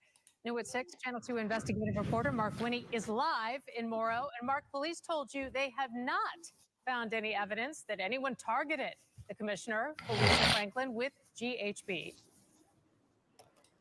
We can show you drink by drink by drink by drink on video what happened according to a Morrow police investigator. And we can bring you key parts of Commissioner Franklin's side because we've got video of her interview with that police sergeant. Get him out my face! You gotta get him out my face! Oh, you get him out my face! After reviewing all these hours of video and body cam video, there is no evidence to support the claim of Ms. Franklin having something put in her drink.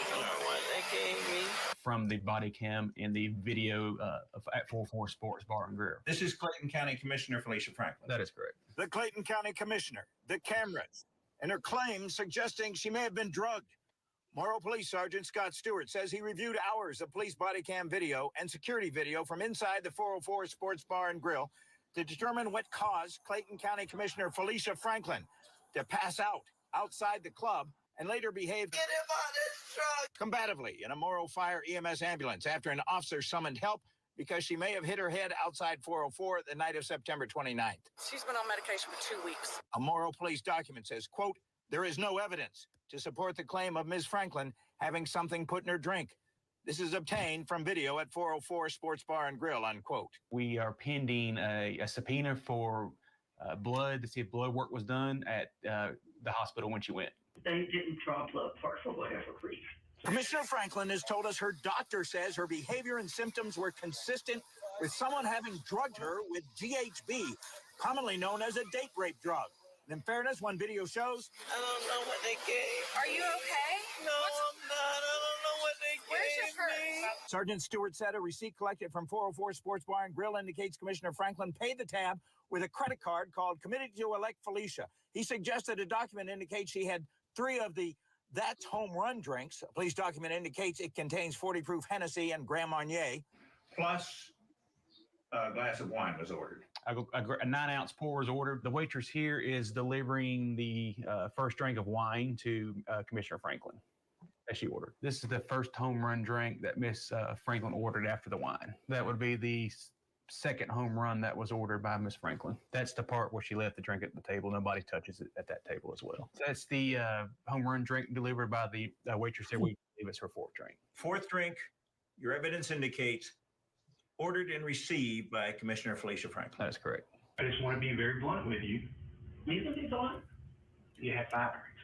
I didn't. There you What did he say? There you are. There you are. I think she don't want no public embarrassment because of her job. Betty R said the home run did. Betty R says the home run did it. It was the home run, I tell you. Okay, let's finish. I'm sorry. Go ahead. Go ahead. Sergeant Stewart said the fifth drink to which he referred during his interview with Commissioner Franklin. But I didn't order 5 drinks. I didn't order 5 drinks. Was a swig of someone else's beer he observed on video. I'm assuming. What's up, that? It looked like a Corona to me, or whatever. It was a beer bottle. That's when I started feeling funny. Okay. After the band left is what I told you when I first walked in. That's when it got fuzzy because I don't remember. So you think Sergeant Stewart says Commissioner Franklin was adamant repeatedly that she did not consume 5 drinks and that she suggested some of the drinks on her bill must have been for other people. He says she did not consume all of at least her first. That's a home run drink, but he can confirm some consumption of other drinks. I didn't even order food. He put everybody on my bill. I don't care who Patty is. You are my patient. A Lake City police report says Morrow EMS requested I follow behind them to the hospital. It says at an intersection, the ambulance stopped. You better get him out my face. I don't give a Get him out my face. You better get him out my face. Not him. You better get him out my face. Ma'am, you're about to go to jail. I don't give a Get him out my face. Swig of beer, as I recall, if you couldn't understand that part about the fifth drink. It seems the commissioner did not go to jail, but to a hospital. Comments on video, if accurate, indicate she'd been ill recently, a sinus infection or bronchitis, and had been on medication, prednisone for one at least. A quick Google search suggested possible side effects of loss of contact with reality, confusion. One site suggested check with your doctor immediately if these side effects occur: aggression, agitation. Reporting live in Morrow, Mark Winnie, Channel 2 Action. Well, that was it. And She had that's caught- why I felt bad for her, because I felt like, that's why I felt bad for her, because I felt like, well, maybe it was definitely the medication. I want to thank Just Hear Me Out for blessing the channel, and whomever it is that blesses the channel tonight, you become part of the sponsorship for the channel. And so I want to thank you so very much for sponsoring our work here at the Lockhart Perspective. Thank you so very much. What you give to the channel actually sows into the channel, allows me to do a lot more, buy a lot more products for the programming, like our new backdrop, as well as new cameras and things of that nature. And so I appreciate you from the bottom of my heart. Thank you for that. Anybody else who wants to bless, you can definitely do so the same way that Just Hear Me Out did. Again, thank you. So to me, I was feeling bad for her because, because I have this illness, I have to take prednisone, and it helps it deals with my immune system, and it takes some of the swelling off of the nerve. And so having said that, when I heard them say, that she was taking prednisone and drinking, and those two things don't mix, I felt bad for the lady in the way that I felt, because she inevitably got removed from her position. The way I felt was, you know what? I believe that if she had been in good standing all the way up until that point, and they didn't have any evidence that this is just something that she always does, in my impression, I felt like they should have maybe suspended her for the public without any proof of exactly what caused her to be out like that.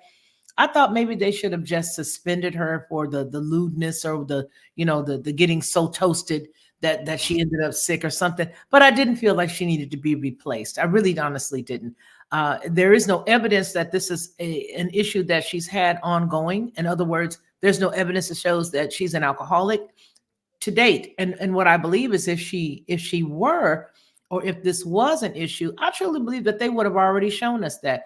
But I haven't seen anything that would reflect that. And so for me, of all the cases and all the stuff that we're looking at tonight, I thought they should have given her a chance. What do you think? Because they literally let her go. They replaced her with somebody else later. That's the thing when you get in certain type of positions, certain stuff that you cannot engage in no more, or if you engage in it, got to be in the privacy of your home or something like that. Anytime imagine a judge or a preacher or somebody like that supposed to have this high standard ground, and they out here acting like that and ordering all these drinks and stuff like that. Well, a lot of people will second guess of the decisions that you making over people's lives. I won't want no drunk that's operating like that to make a decision on my life as a commissioner, right? She like a commissioner, meaning that whatever she commissioning in, she makes the decision on people's lives. Well, just hear me out. Ask this question. Do I think that I would, Miss Lockhart, do you think you'd behave like that if you drank a few mixed drinks with meds? First off, if I'm taking medication, I'm not drinking a glass of wine. I'm not touching nothing if I'm on medication, because I have that innate fear that if I drink liquor with a glass, that if I drink a glass of wine with medication or something, that I'll just won't wake up. So that's where my mind is. You know what I mean? I'm not mixing nothing with medication at all. However, maybe if that was the case and that is what caused her to be impaired to the degree that we saw here on screen, I mean, maybe she didn't know that that would happen. Maybe she had tried a glass of wine at home in the privacy of her own house and nothing happened. But when I read what I just got through reading, talking about it was the home run that did it from Betty R. That was hilarious because apparently there are some people here who know what's in a home run. See, I've never had a home run. The worst experience that I've ever had was my very first Long Island iced tea. And Yeah, at I was that point, thinking it that. was my last Long Island iced tea. Yeah, I had just turned 21. My friends took me out and we had some drinks and I had my first Long Island iced tea. And the reason why I cannot dispute this story is because there's too many people still alive that know it. I had that Long Island iced tea. When I tell you that thing told me back, I was on 4 flats. They had to pour me in the car. And that's what learned me about mixed drinks. At that point, I was like, oh no, can't do it no more. No. Not like that in public. Now, if it's my husband and myself and we're at home and I have a mixed drink, well, that's at home. But I'm not going out in no public and have a whole bunch of hooey. You know what I mean? I'm not doing that and get towed back and jacked up. I'm not doing that. But again, this lady didn't even have a husband that joined her. So I'm not sure if she was married. I'm not sure if she was just kicking back. I don't know. But I just still feel like I believe that dumping her and firing her to me was a bit aggressive, irregardless of the cameras, because I feel like what was walking a good line, again, not knowing her history, because somebody could come up and say, do you know she did this, and this? Well, no, I don't. And my comments are based on the fact that no, I don't. What she was the commissioner of? Fulton County, just like the other lady who was sleeping with the man, she was a commissioner in Fulton too. This gal was out of DeKalb County, though. This lady was out of DeKalb County. And I don't know. I just don't think that they should have removed her. They removed her and put somebody else in place. Most people that you got to think, most people that she's going to be commissioning, they're going to pull those videos up on her. Yeah. So a lot of her decisions, a lot of people going to be challenging her decisions. At that point, that video is going to make her not credible. I agree with that. I could see that. I can see that. I definitely can. I'm just trying to. Hey, Frank. I was just trying to, because of all of them, I just feel like, I don't know. Anyway, I got a video of a housing authority lady that was so drunk. I got a video of this lady working the housing authority in your state. Yep, in my city. She's going around telling people that she could get people up on the list and stuff, and then she was out there pissing and stuff, drunk as ever. And I got her on video, and I also got the mayor drunk 1 o'clock in the morning. So if I release those videos, they both can lose their jobs because who's gonna take them serious? I can agree with that. I can agree with all of that, but I just think that in this time and the topics and the women that we're dealing with, dealing specifically with all of these ladies who started sleeping with their underlings, I think that of all the people who could have showed their rump, to me, she was the least. She was benign compared to everybody else. Now we're getting into somebody else, and the next person that we're going to look at is none other than Fonnie Willis as we close out our topic of these women. Now, I do want to make my comment before I get into Fonnie Willis, and that is to say this. When we talk about the phrases and the comments that they give to quote unquote Black women or women in power, women in positions, women who are in authority, they call them bosses. They call them all these other names, as I said at the very top of our program tonight. One of the things that concern me is that a lot of these people do not take the time to cultivate relationships that are worthy of them. Here's what I mean by that. If there's a woman, especially these women, let me just talk about Fonnie Willis's husband. They made sure that they made the comment about her former husband that he was, working a second job when he met her when she was graduating from getting her, when she passed the bar. That she met him, he was a videographer and all this other stuff. I believe that a lot of times when you hear these types of stories and you hear that belittling piece that he had a second job, to me, that connotes somebody saying, well, he didn't have enough money. That's what that means. It doesn't mean that, they're not saying, oh, well, he had a couple of different kinds of companies that he owned and, whatever. No, she made sure that the story was when she was graduating, when she was passing her bar, the day she went to take the bar, the story says that she met him and that he was a videographer who was working a second job. To me, that reeks he's beneath her. When you have these type of individuals who get in positions who would ever allow somebody to post that about their spouse, first off, if you're going to write any story about me, I don't care what, my husband could be 10 dogs. He could be 30 dogs. If anybody going to ridicule him, it would be me. Not you, and certainly not you.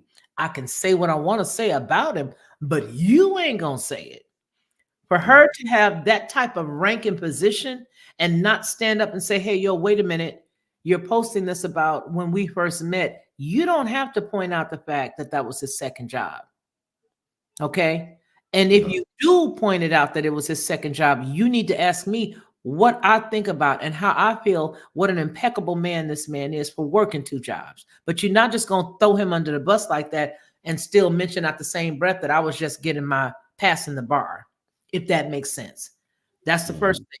She didn't do that. That story is now reverberating throughout the internet. So you can see that anywhere you pull up her husband, you can see it.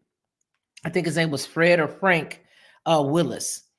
The next thing is I want you to see how she deals with, which is the reason why she's totally different than this other lady. The other lady, I've seen her speak after that, the Felicia Franklin, who again had nothing to do with an extra marital affair or anything like that, or the first lady who was all sticking the things on the man's car and following him around.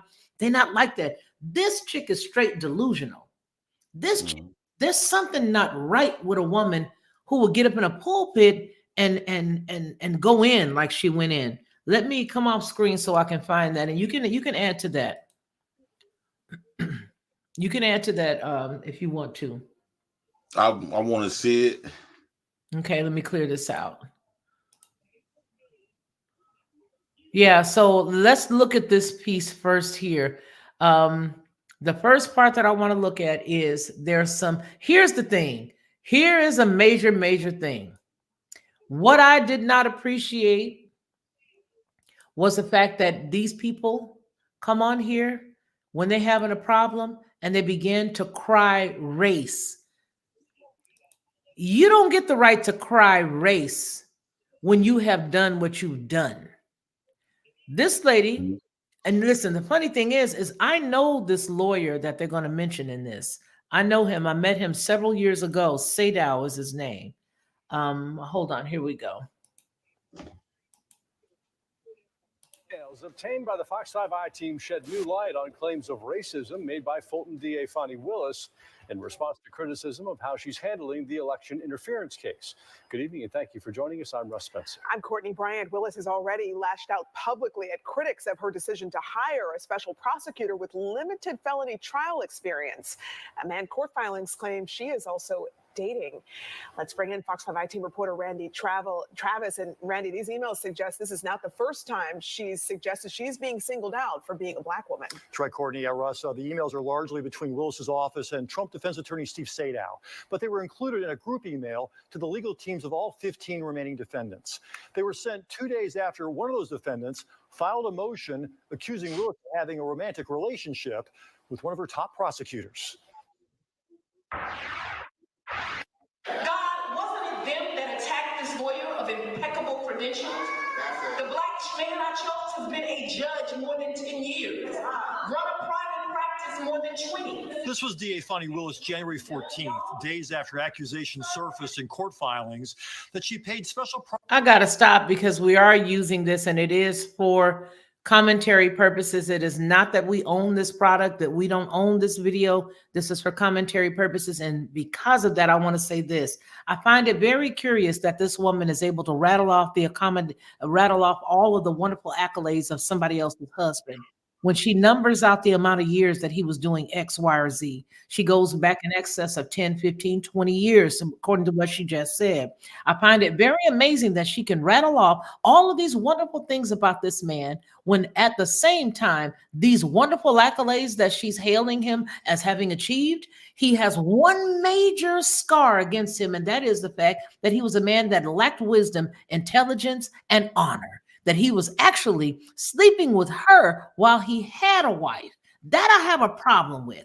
That I have a big problem with. And I have a big problem with her standing in church like most of them hypocrites do. Admit that you're wrong and get it together. Admit that you did it.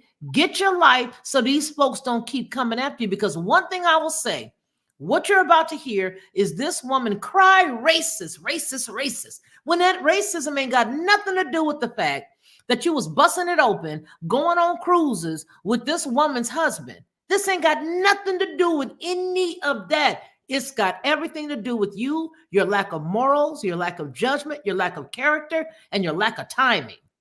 Moreover, once we get done with this, I'm going to tell you, as far as a work situation, what I really want to tell you about my impression of what it is that she's done. For her to stand in a pulpit, someplace that until I was actually licensed, I couldn't even go stand in. For her to go into a pulpit and talk about this man and raise him up the way that she is, and then at the same time, smack his wife with all kinds of lawsuits and stuff like that, I ain't got no time for this chick. But let's go head on and finish listening to her ramble off his accolades. Prosecutor Nathan Wade at least $660,000 looking unbothered to head up the Trump investigation, while at the same time allegedly vacationing together on trips to California and the Caribbean. So far, her only explanation is to talk about race. Some will never see a Black man as qualified, no matter his achievements. But according to emails obtained by the Fox 5 team, Willis has also used race when talking to defense attorneys. With a January 8th motions deadline fast approaching, Trump attorney Steve Sadow repeatedly emailed asking whether the DA's office had a certain document that had not been turned over for discovery. At one point on December 27th, he wrote in all caps, "Please respond to my emails below." After admitting she deemed some of the emails not worthy of a response, Willis's executive district attorney, Daisha Young, responded January 10th. "We are both aware, especially as an African-American woman, some find it difficult to treat us respectfully." Willis herself also weighed in. "In the legal community and the world at large, some people will never be able to respect African Americans and or women as their equal and counterpart. That is a burden you do not experience. Further, some are so used to doing it, they are not even aware they are doing it, while others are intentional in their continued disrespect." It just seems so incredibly. Hold on. I got to break in because as you guys who are content creators know, we have to break in order to break it up. Okay. You don't respect yourself. You want people to respect you for your position, but you don't even respect yourself. In tandem with not respecting yourself, whatever happened to common protocol when you receive an email from someone that you're dealing with a case in? Even the lowly respond to an email. So you mean to tell me that because you've chosen to ignore Stephen Sadow's emails, that puts you in a position of cowering down because you feel like he's attacking you because you're a Black woman. You guys are lazy. If you get an email that comes to you and is dealing with a specific case with all specificity, you need to answer whatever it is that they're saying. Why? Because if you care about your case and the validity of said case, then what you would do is make sure that you answer and respond in a timely fashion. So why? They can't turn it around on you and put it in the judge's face and say, Judge, we talked to her about this. We sent her this. We sent her this. And on this date, we responded like this and we responded like that. And we got nothing. This is what we got in turn. We got lambasted for asking these individuals for the information that we need. Now, by the time, and I do know Steve, by the time Steve Sadow says, please, and then answer, what's the problem? If it's not personal, Fonnie, why can't you just answer the brother's questions? It's not personal, right? It's personal. It's personal. And I'm going to tell you why it's personal. It is a personal attack, because if it were not a personal attack, you wouldn't have took it personal and you wouldn't took it to race. Somebody been coaching you to say that everything needs to end in race. And I'm about to tell you right now, you need to be singing like a canary. You need to be contrite. You need to be apologetic. You need to admit the things that you've done wrong, because see, you're not going to do that though. I already know you're not going to do that. You're not going to do that. You stood in that church and you try to get the sympathy of all them church people talking about it's a Black man, and because it's a Black man, you don't like that it's a Black man doing X, Y, or Z. You don't like that we Black people. It ain't got nothing to do with Black, sis. By this point, you need to be singing. So she was saying all that stuff. So you'll take the focus off what she did and put it off on the race. Well, see, here's the problem. When I look at the specifics of what it is, and I take Trump out the case, and I take parties out the case, okay? Because if I look at the timing, and I'm being honest, when I read Jim Jordan's letter to her from the Ethics Committee, those were very poignant points that he laid out. She responded with the neck rolling, which is never good. As a woman who is Black, Native American, Indian, or whatever we call ourselves today, to be in that type of position and respond with the neck rolling and you don't even like Black people and blah, blah. Baby, ain't nobody got time for that. Nobody got time for that. My family, we are the epitome of Americans. I mean, we're from New Orleans, we're from Mississippi. We are the mud. We the mud. Okay. We got enough sense to know that when you're dealing with this type of situation, you stay business minded. It never goes to personal, because to me, when you start talking like it's from a personal aspect, that's to cover up your misdeeds, letter A, and B, it shows us that you do not have the mental constitution to handle yourself in this particular capacity, right? That's right. Let me just lay it out here like this. This woman, if anything, I'm going to take this off the screen for a second because I want y'all to hear me carefully. If any of us had done any of these things in a position, based on the fact that she paid this gentleman much more money than she, based on the fact that he waited until after he signed that contract, received the retainers or whatever it is that they do for legalese purposes, the very next day, after 20 some odd years of marriage, after he gets the contract, after he and his paramour have finalized the deal, he then files for a divorce. What that screams to me, having human resources as my background, is quid pro quo. Now you done hired me. Now you telling me that if I go head on and divorce the wife, you're going to give me X.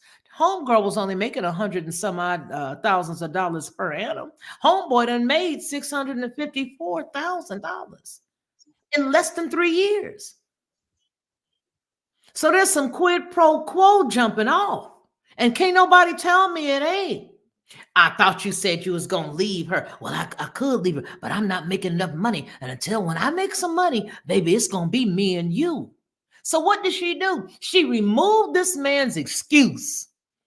Allegedly, she removed his excuse and put him in a position to go head on and show me. Now, I done gave you $250 an hour, and you've never had any RICO background, never ever dealt with a felony case. You've never tried a felony case. You ran for judge and lost of Cobb County. So why am I going to put my neck out here? Because I want you to put your money where your mouth is, my friend. Baby, I want you to put your money where your mouth is. You told me that because you didn't have enough money, you could not divorce your wife. Now I'm giving you more than you've made in years, more than I make, more than the man who is actually under my employ, who has done RICO cases, who has tried felony cases. I'm giving you $100 more an hour than he. So now I want you to put my money where your mouth has been. Okay, Miss Beaver, you know what I mean. Put it down there where Miss Beaver is. So that way you can go ahead on and show me what you're working with. So when I take Trump out the case, when I look at all this other stuff, I see that there is a major amount of just unprofessionalism and propriety. Just everything is off with this. Everything is wrong with this. And for the love of Pete and everybody black, please just pull yourself off of this. Just go on ahead and lay it down. Just lay it down and apologize and keep it pushing. Lay it down. Look, you know what? I'm going to just recuse myself now. You don't have to go through the impeachment, because now they got one chick that I saw the other day that's saying we want to impeach her. And now what are they talking about? They're talking about impeaching her. Why? Because of that one chick. That one woman. Hey, she said, I don't care what everybody else pushing for. I'm pushing to impeach her. Now, here's the thing. When you get that high up in a position, the last thing you want to do is to be lambasted in public and to be embarrassed in public. What she should have done, somebody close to her. Now, see, this man, this other woman's husband, took her and her mama on a trip. Her mama should have said, baby, I'm going to need you to back up out this situation. Leave that man and his wife alone. Even though he took me on a glorious trip with you, I need you to leave that man alone, and I need you to go on ahead and pull yourself away from this situation. I need you to go to the people who are above you and let them know, look here, yes, I did do X, Y, or Z. Let's stop the hemorrhaging now. But they going to pull this girl's, her whole entire slip going to be showing by the end of this thing. Let's go ahead and look at it. Her whole slip going to be showing because she believes somebody above her, whoever connected her to this thing here, she believed them, and they ain't gonna be able to save her, and they ain't gonna care about saving her. The reason why is because she is a useful idiot at this point. Just sort of the nuclear option of saying you're a racist and you don't respect women and those kinds of things. Manny Aurora represented Kenneth Chesborough, one of the 4 defendants in the case who already took plea deals. Being a jerk doesn't make you racist or demeaning of women or any of these negative terms that you've seen. And Sato had no comment about the emails. That same day, he responded to Willis by writing, "No defense counsel has treated you or your prosecutors in a disrespectful or condescending manner. The relationship among counsel in our case has nothing to do with race or gender, nor should it." As for Nathan Wade, Aurora believes a special prosecutor should step down, no matter his race. I would just like to see a clean trial. And unfortunately, around Trump world, nothing ever seems to be clean. But now these prosecutors are feeding into it. It's just like a self-fulfilling prophecy of idiocy. A self-fulfilling prophecy of idiocy, he says. Well, the DA's office had no comment on the email exchange. The deadline to respond in court to the conflict of interest allegations is February 2nd, and that is next week. Yeah, just another point of interest in this long saga, Randy. Just keep coming. Seems like new developments every single day. Absolutely. Yep. All right, Randy, thanks. So when you consider what I have now posed, and that is quid pro quo, it is quid pro quo. I don't care how she flipped it. I don't care if she was entertaining prior to this. Once he signed that contract and it was okay, you go ahead on and I'll give you this. I'll give you this job if you do this. I'll give you this job if you do that. I don't know the wife. I don't know anything about the wife. Having lived in Atlanta and Georgia as long as I did, I don't know these people. I do know people like them, but I will tell you that for me, it's amazing because I feel like the people who cajoled her to do this have left her so exposed. And they probably didn't know to what depths she was involved in personal things. Now, this is not the first time that she has been accused of impropriety of this level. There was a time where she was having a RICO case against a rapper, and there was an alleged relationship that she had with the leader of that organization. So she's just a little loose, if you ask me. One of these. I believe she's one of these girls who, went on ahead and she was probably real hot in college. I don't know. Anyway, let's go on ahead and look at the next story, and then you can tell me what you think about this one. Because All right. yeah, because and I'm hot because I feel like once we've gotten to these types of positions, the stupidity needs to have ended already. You should have already graduated beyond this type of mindset where you chasing behind a man when you should have just dealt with the man you had in the first place. You had a man who was allegedly working two jobs. Why didn't you make that marriage work? Their marriage dissolved. I think it was 2005. Yeah, that's what we're talking about. SD, that's what we're talking about. Here it is. They are attempting impeachment motion has been filed, and the Senate passes a bill to investigate panel against Fulton County DA. Here you go. County DA Fonnie Willis, and one of her prosecutors now has the attention of the Georgia State Senate. Today, lawmakers there approved a committee to investigate these claims. Atlanta News First political reporter Doug Reardon joins us live from the Fulton County Courthouse with the efforts from Georgia and D.C.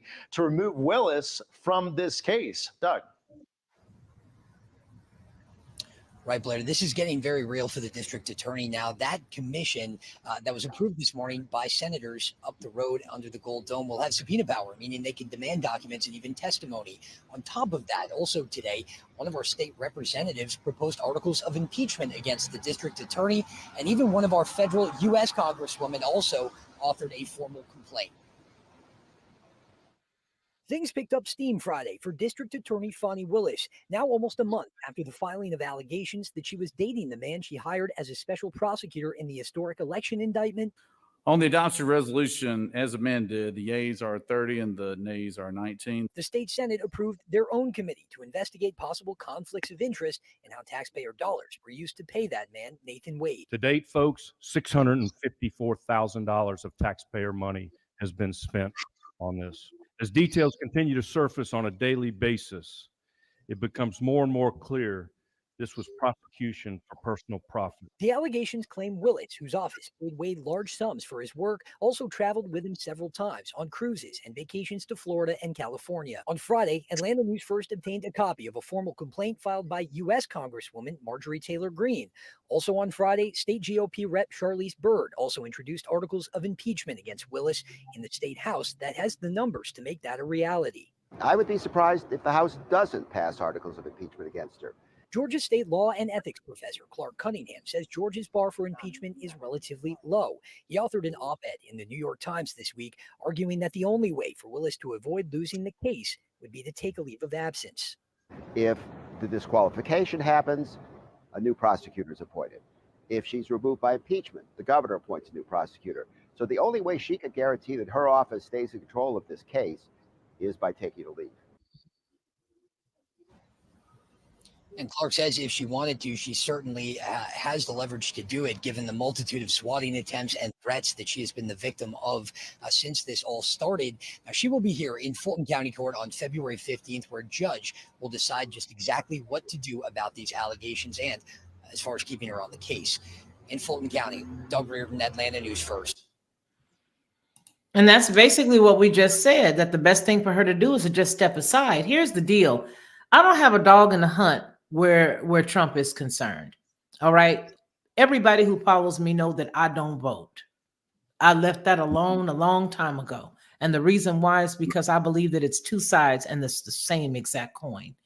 There was an old rap song where I think it was either, was it Public Enemy? I forgot, but there's no justice, or it could have been even Ice Cube. There ain't no justice. It's just us.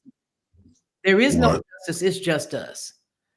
And so for me, I don't even deal with the whole voting thing anymore, because the more that I look and the more that I dig and the more stories that I do and the more research that I have to do, the more I see that they're all the same and that it's just, for example, let's look at the Texas situation right now, where there are now, everybody, all the states are going to rally around Abbott because Abbott is now sending all these people out of the state, and he's also refusing to cut down the concertina wire that's blocking the way from people coming in. Don't you realize that every time that man sends somebody someplace into your neighborhood and this neighborhood and that neighborhood, regardless to their legal status, he's literally able to move these people? He's a part of the problem. That's all I'm gonna say on that. But that's part of my reason why I don't. Another thing is when Trump was in office, what did I hear? Oh, well, I did it warp speed. I did warp speed, when actually he didn't, because that ball was already rolling. For those of us who've done research and know, back in 1965, the ball started rolling and then it became solidified under President Barack Obama. So when you say you did warp speed, you didn't. What you did do was show your hand and show me who you are. When he went out and he did what he did with Syria, when he bombed them back several years ago, that showed me your hand. That showed me who you are. So with that, I yield that I don't need to vote. I'm not a part of that. That's whoever vote, it's on you what happened. I do stand the right to say something because I don't have nothing to do with it. But with that said, this gal is crying racism, JP, and she doesn't even see what's racist about what's going on with her. She doesn't even see that she's being used by a machine that's been well oiled and rolling long before that girl was ever born. Her father was a former Black Panther. Let that sink in. And if you really understand and study, which I know you probably have, dealing with the Black Panthers, they created WIC. They created the template for WIC, and a few other things. But don't you know that somebody had to lay down? Somebody had to lay down after watching enough people go to prison or get killed. Somebody had to lay down. Well, her daddy was in that. That all of these individuals all start screaming racism when they are doing wrong. They're doing wrong. What do you think about that? It kind of water it down. It's almost like what she doing with that. It's the same thing where women cries like grape and never been touched. Mm-hmm. Now at that point they don't take it serious when we do have real situations where race plays a big part. Mm-hmm. And now people don't take it serious because now they're gonna look at her and they giving she's a type of woman that has a powerful voice, and if she could just use and scream racism when nothing has happened racist, the whole credibility of the race car is really getting thrown out the window now, because even a lot of black folks don't even take the race car serious no more. So when you trying to do that with the white folks, she messed up. She messed with a married man, and she was on a Young Thug's case. Yes, I think she got kicked off Young Thug's case, didn't she? I'm not sure if she got kicked off. I know that Victor said, Victor, I just put up his comment here dealing with Vic. Yeah, Vic. I like Vic. Let's see. Fanny is moving like a regular hood chick. The only difference, he says here, she's the only difference is that she's educated and in good spaces. But you know what she's doing? Here it is. Allegedly, in the YSL Young Thug case, she was dealing with one of the deceased men. That is why she rained down on Young Thug the way that she did. You know, that tells us a lot about her lack of character. That tells us a lot about her lack of character. She doesn't have any character. She reminds me of a hood booger when she speaks.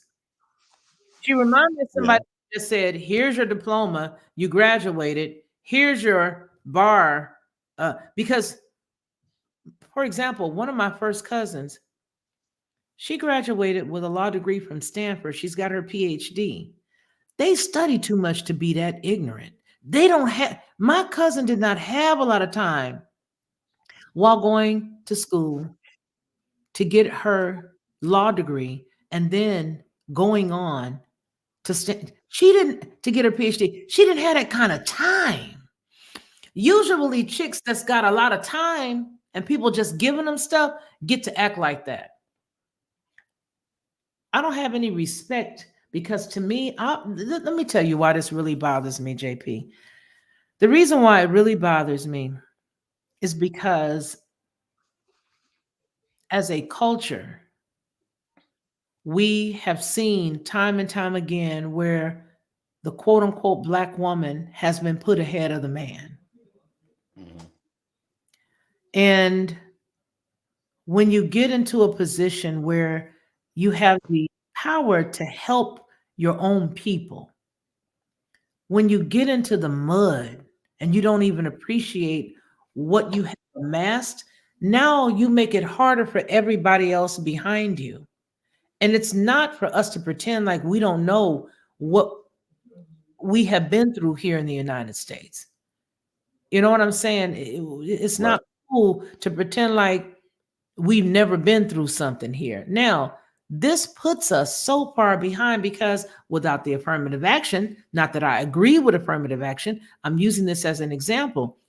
She superseded so many other people who probably could have done a darn good job at what it is she got voted in to do.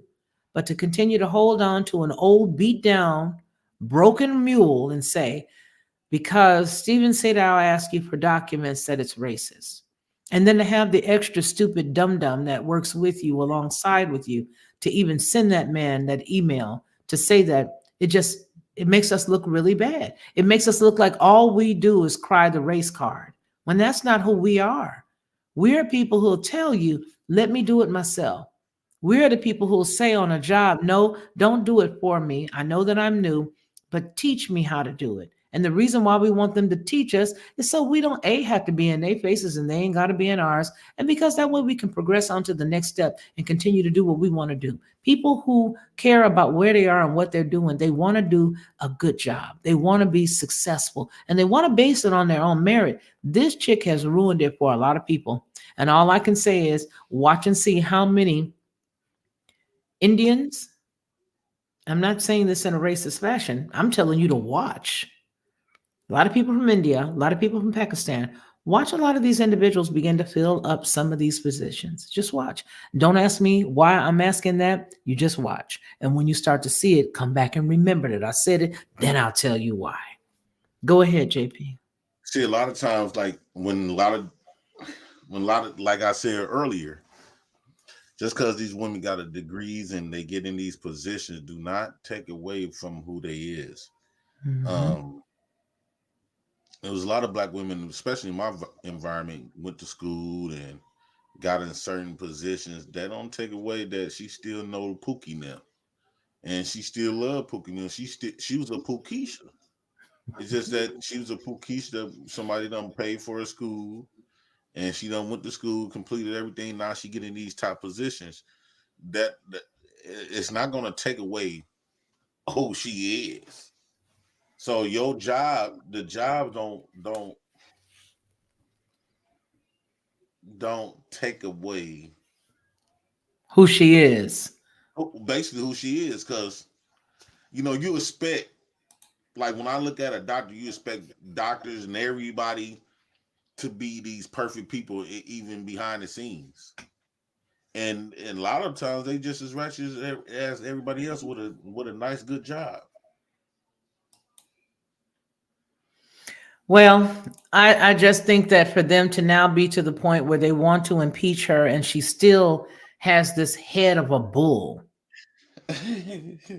She has the head of a bull.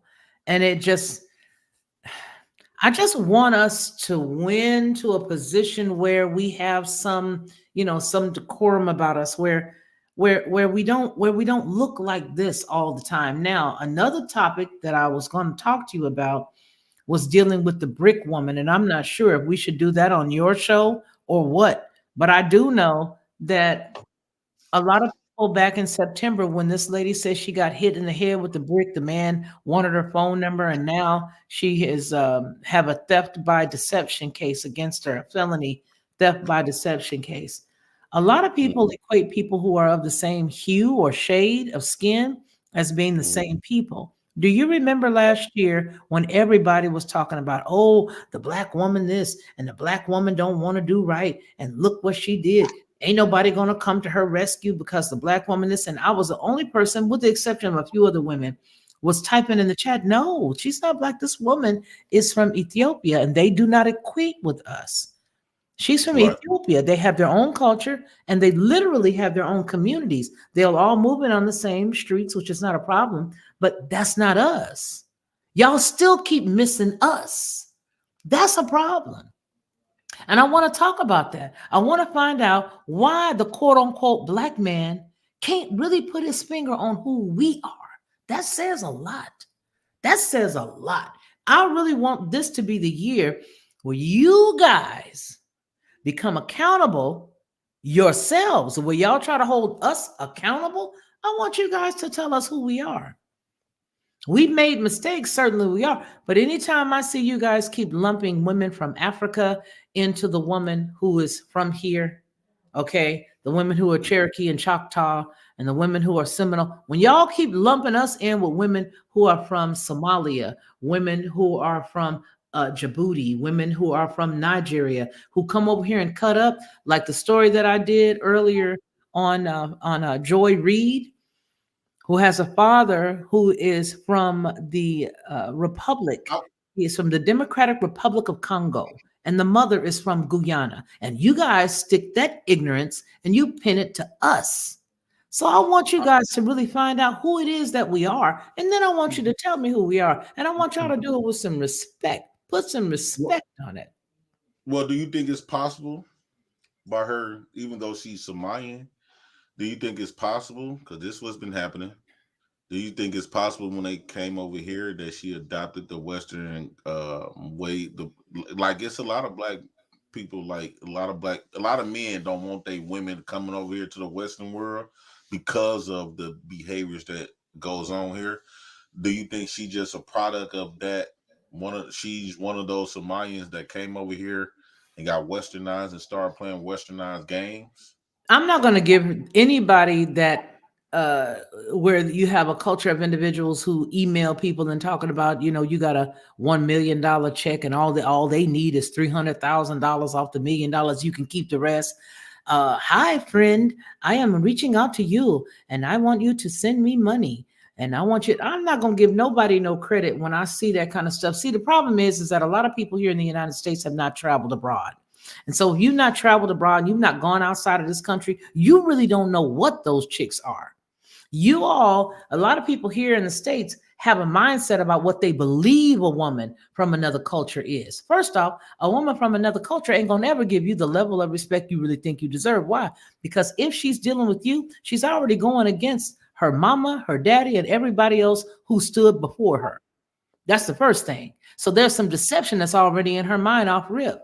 It cracks me up when I see these cats going over to the Dominican Republic and going to places like Colombia and going to places like, different parts of Colombia and coming back talking about, I got robbed. I don't know why they robbed me, or she did this and that.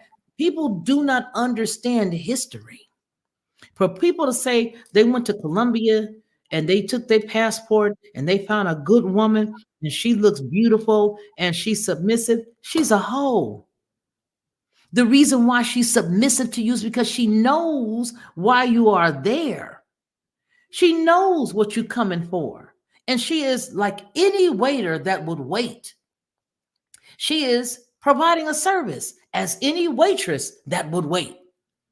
You don't know nothing about Bogota, Colombia, until they got you hanging upside down, torturing you, taking all your money. You don't know nothing about the woods. And these places are poor.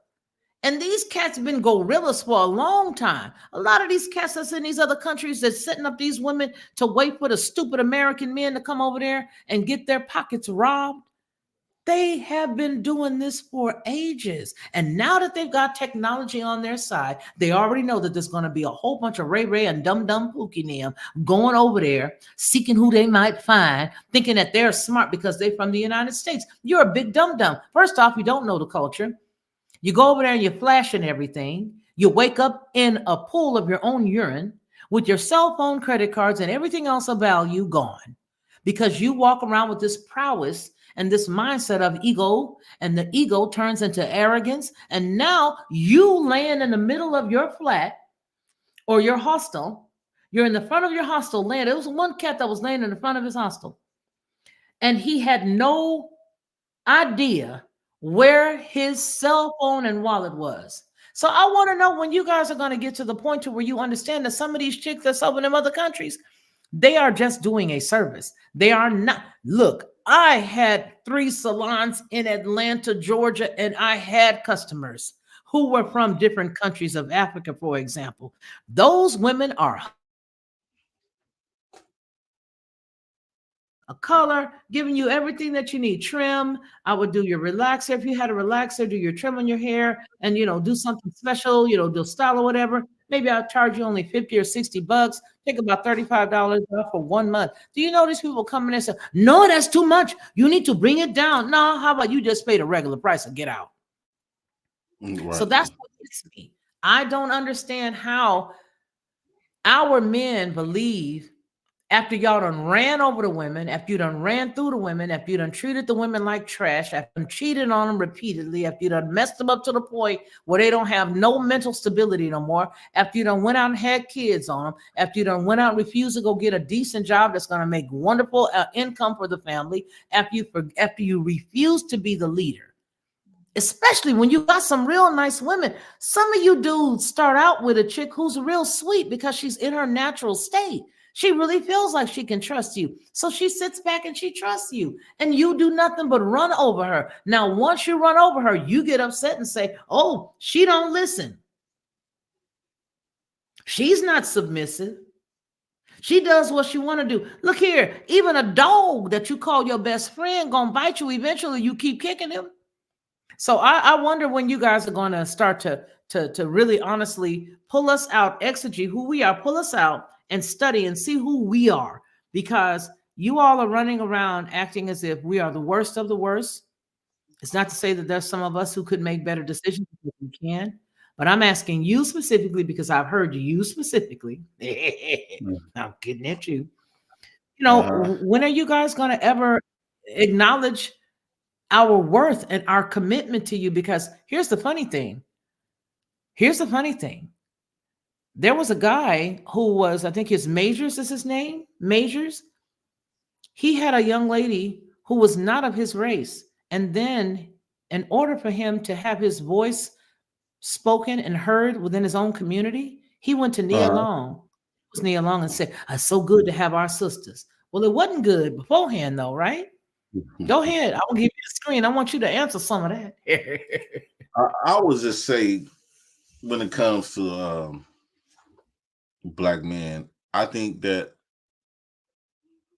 black women done left a lot of open wounds in black men, and also that black women don't got black men hearts. No longer got black men's hearts. Now we'll deal with each other, and we feel like we supposed to deal with black women, but I think the reason why black men don't go all out his way and try to please a black woman, because even starting from black men, moms, aunties, or whatever, or just women dating, black women never made black men feel special. Not just feeling special, like connecting with black men emotionally and mentally. Black women didn't put the smiles in black men's hearts. See, when people don't have nothing but negative to say about you, you do got to check yourself, because that means you didn't give them something positive to say.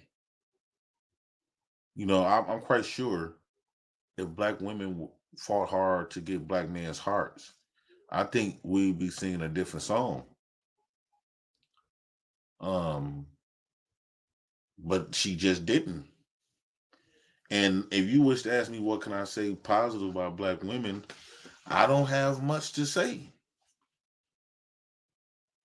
Outside of that, she produced my black children, and that's what I want at the end. So I got to.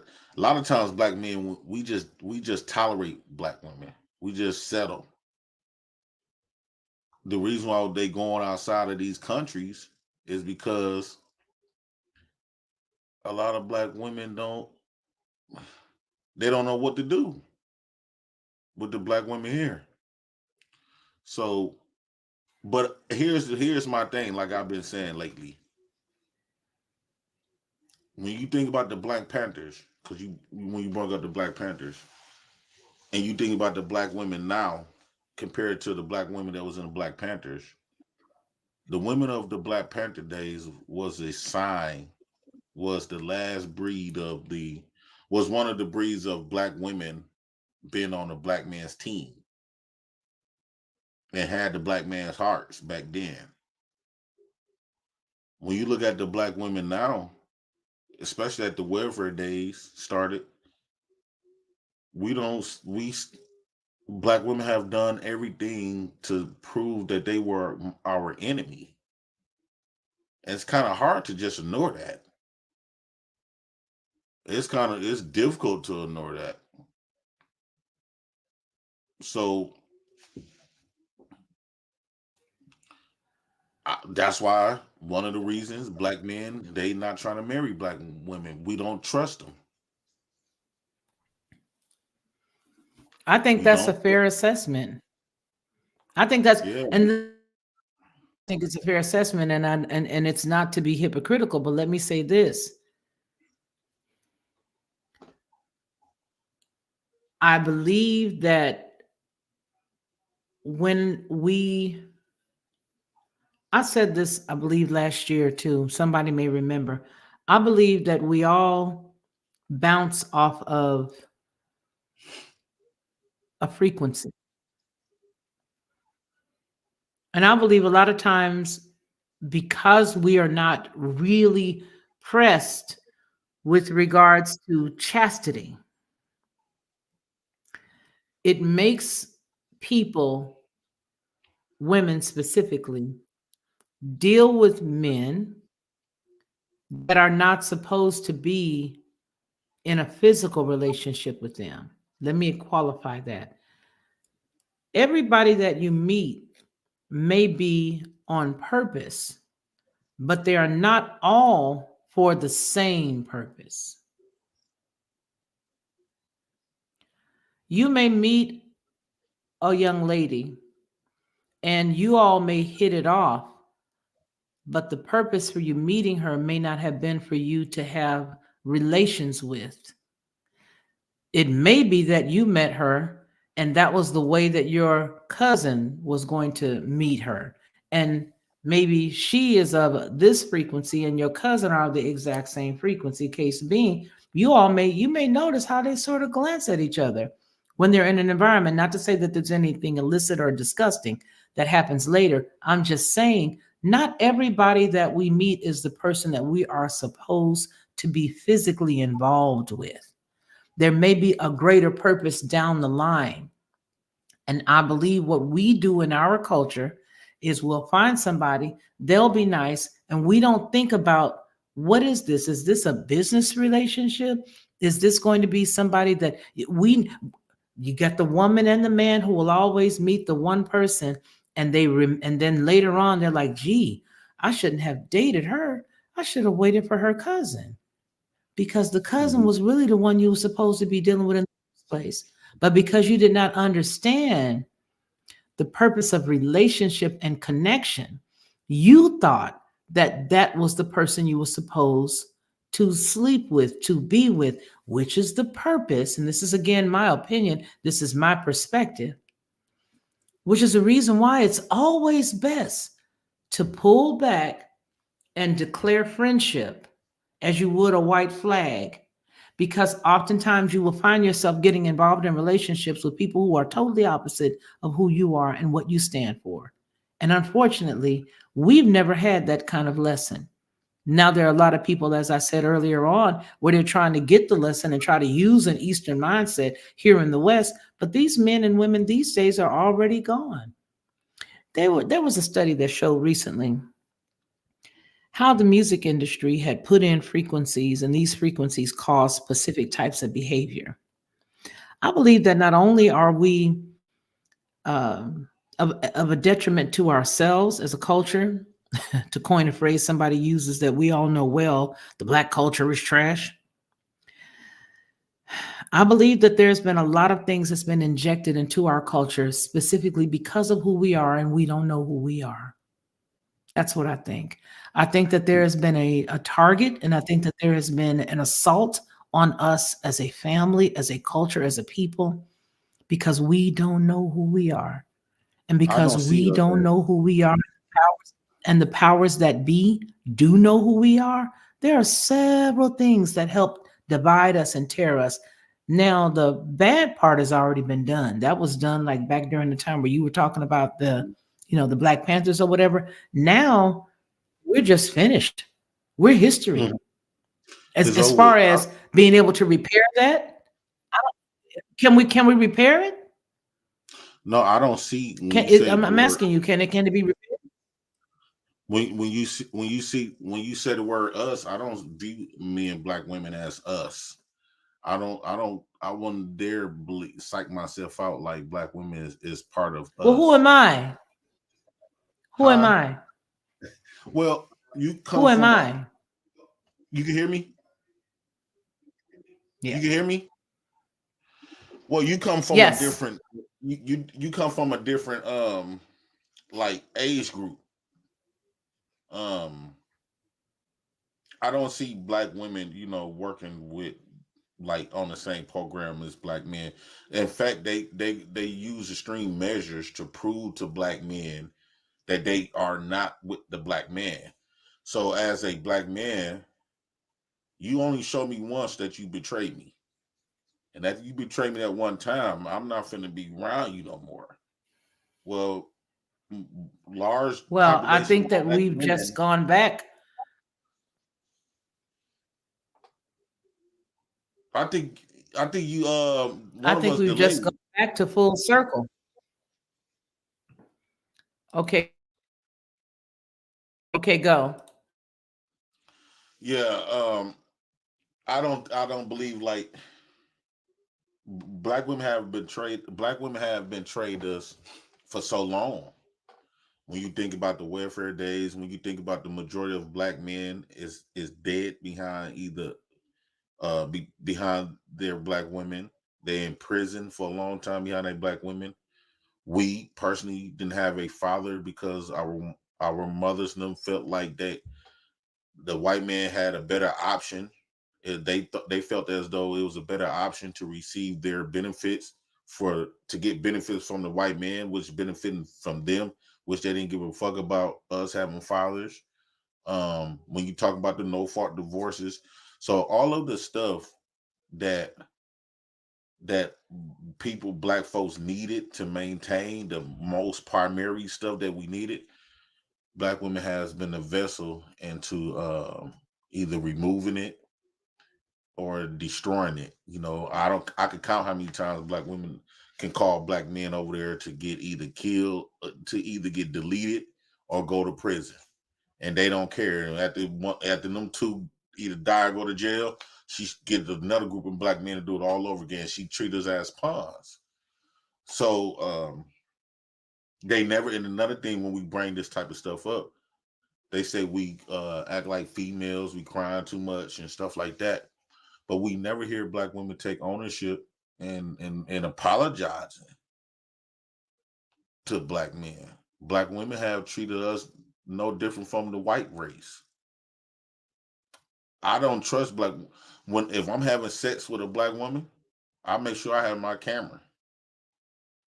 Just like how they say white women done falsely accused us of sex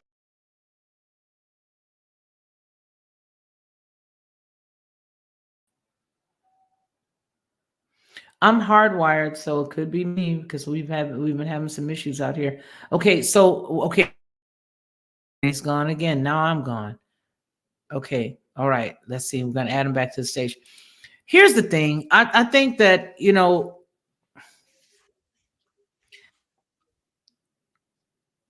the gig, what was done to us that they said would separate us forever worked. Mhm. It- and I think that when you're dealing with an individual who, as you said earlier, was more emotional, that a lot of black women, especially, and I'll use the term black because you know that I don't believe in the word black, but I'll use it term loosely here. I believe that a lot of black women did take the education and take the free money and take the free housing and take all that stuff, and they ran with it to the extreme. And unfortunately, that's why I say I don't know that we can even be repaired, because I truly do think that what's been done has been done, and I can't see it as getting fixed. I'm gonna drop the chat. I'm gonna drop the I'm going to drop the link. In order for you to get the link, you have to go to info@FeliciaLockhart.com. Again, that's info@FeliciaLockhart.com. Somebody is going to look your channel up. Make sure that you are a viable channel, only because we've done this before in the past over here. And wow, did we see some stuff when somebody tried to get our channel taken down. So if you want to come on this side, it's info@FeliciaLockhart.com, because I do want an intelligent conversation, because this is something that we really have been tug of warring with for the past maybe 5 years as it relates to being on the internet. Could even beyond that. But I just honestly feel like this is really, I don't see us as being able to repair or to redeem ourselves from this, because I do believe that when you have a mother who is wrapped in a relationship that she should not be in, that it can cause irreparable damage to her offspring. And because it causes irreparable damage to the offspring, then you have that complete thing doing the same thing over and over and over and over again, over and over and over and over again. It's like a constant battle. I don't know if we can just restore what remains, but I think that what's going to happen is we're going to have a lot of bitter men and women that are putting into their child what they think about their own race. Don't trust a black woman. Don't do this to a black woman. And then we're going to have another problem in another 10 years. It'll be another generation of issues, because when a person is hurt, all they do is talk about what they've experienced. And unfortunately, whether it be a man or a woman, they're going to feed that into the children.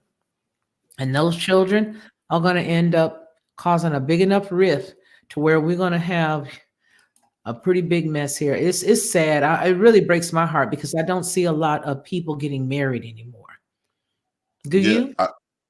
no, I think black men done woke up, because those marriages was like a trap, was another trap for black that women could use against black men it's another tool to break us down. But do you think that they went into the marriage to do that?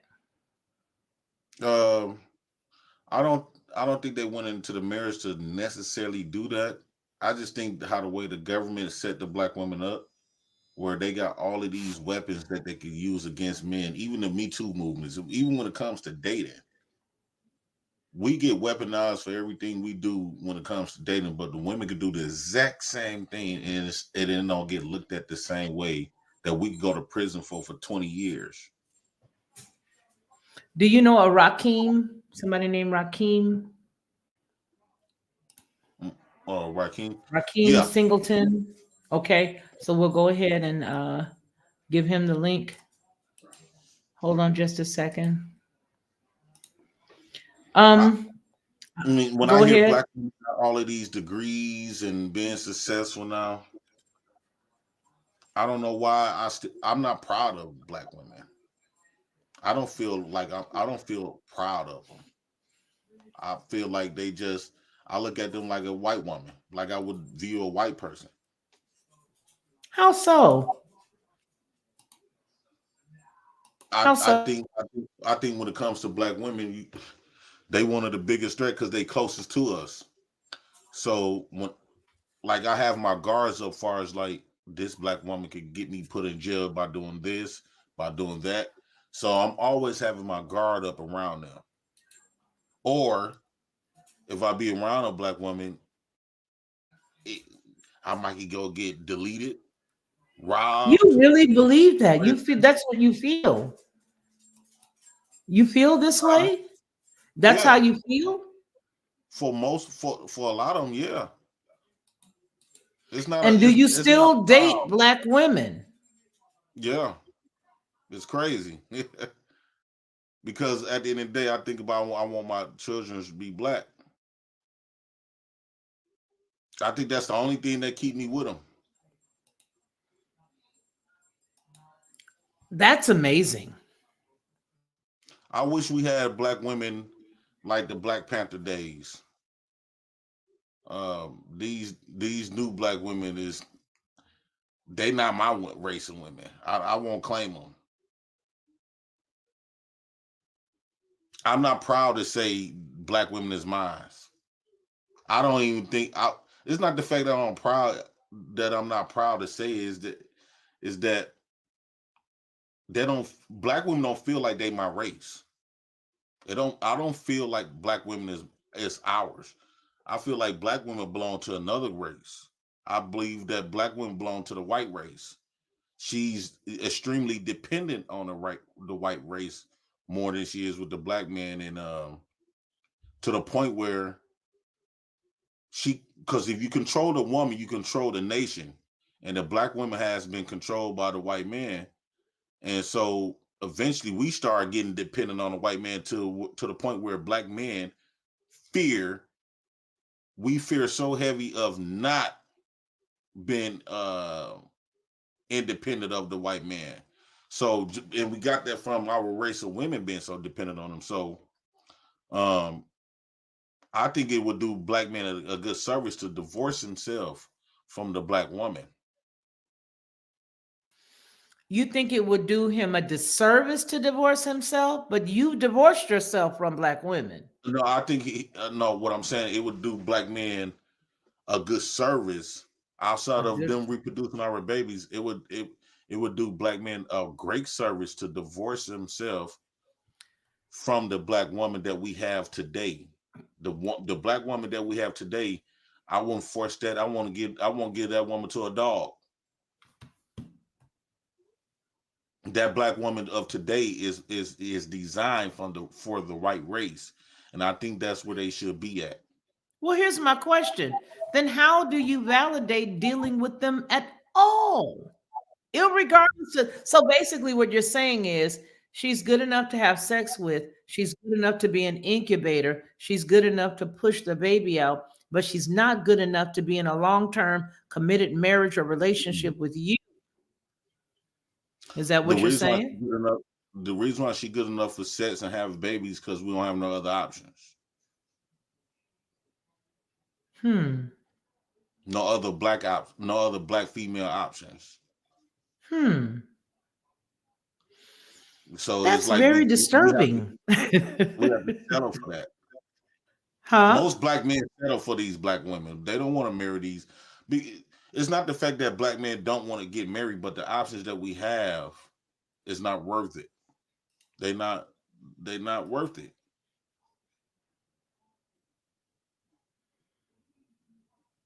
So I think black women should go their way, we go our way. Oh wow. So but you know what? You remind what you're saying, believe it or not. I'm gonna tell you what you're saying. What you are saying, believe it or not, is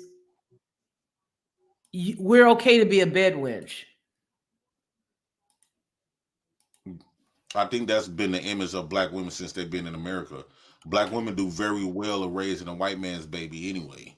They always been the mammy of the United States of Oh, America, of raising a oh white man's gee. kid, take care of the white man. So I think that's where they belong. They do not belong in a black man. They don't belong with the black man, because when you unpack everything about life, even look at the God that they worship, a white man. The education, black women don't receive no education except as if it's coming from the white man. Like they give the black man the piss poor attitude. They try to shit on a black man. They put black men in a position where he want to hit them or harm them. And we can't keep saying that these men is crazy. Where are They you need to control finding themselves. these women, though, JP? Where are you Majority of these finding black these women, women? majority of these black women is programmed through this at 4 or 5 years old in school, daycares, on cartoons. They are being programmed to They are on. go You against find the it and women. Well, no. against the black man. Say it again. You find them on They are being programmed. cartoons. Yeah, these messages is telling black women that black men is the bad guy. And the black women, you smart now, you got degrees now, we're gonna put you in a position of power. So if they have to choose dating, a lot of people say relationships is a business. It would be a good business decision to date everybody else but the black man. With one birth, y'all said black men got the 4th grade. Most of them got 4th grade reading level. Most of black men is broke. So it would be better that's why the white man put black women in the higher position, so she don't see no interest in the black man. So you mean to tell me there's not one good black young lady? Not too many of them. If there is, they took it. But the shit that black women have done to black men, she was supposed to do that to the enemy. But she did that to black men. Now, it's two different types of black women that I think I'm gonna need a drink. I'm gonna need a drink. Two different types of black women I respect. If the black woman is not on a black man's program, I hate to say this, but I don't care if she die. Whoa. Here is the question, buddy. Like the black woman, I care about. If the black woman is not on a black man's program or trying to be on a black man's team, at that point you're an enemy. It's either you with us or you against us. And black women have proven that they are against us. The black women that we have today have proven everything that they come up with, it works against the black man. So at that point, you's against us. And if life is like a game of chess, just because that woman is black, that don't mean she's our queen. So I wouldn't mind sacrificing her off the planet. You know, here's what I'm gonna say. I am amazed, and I say this because it's.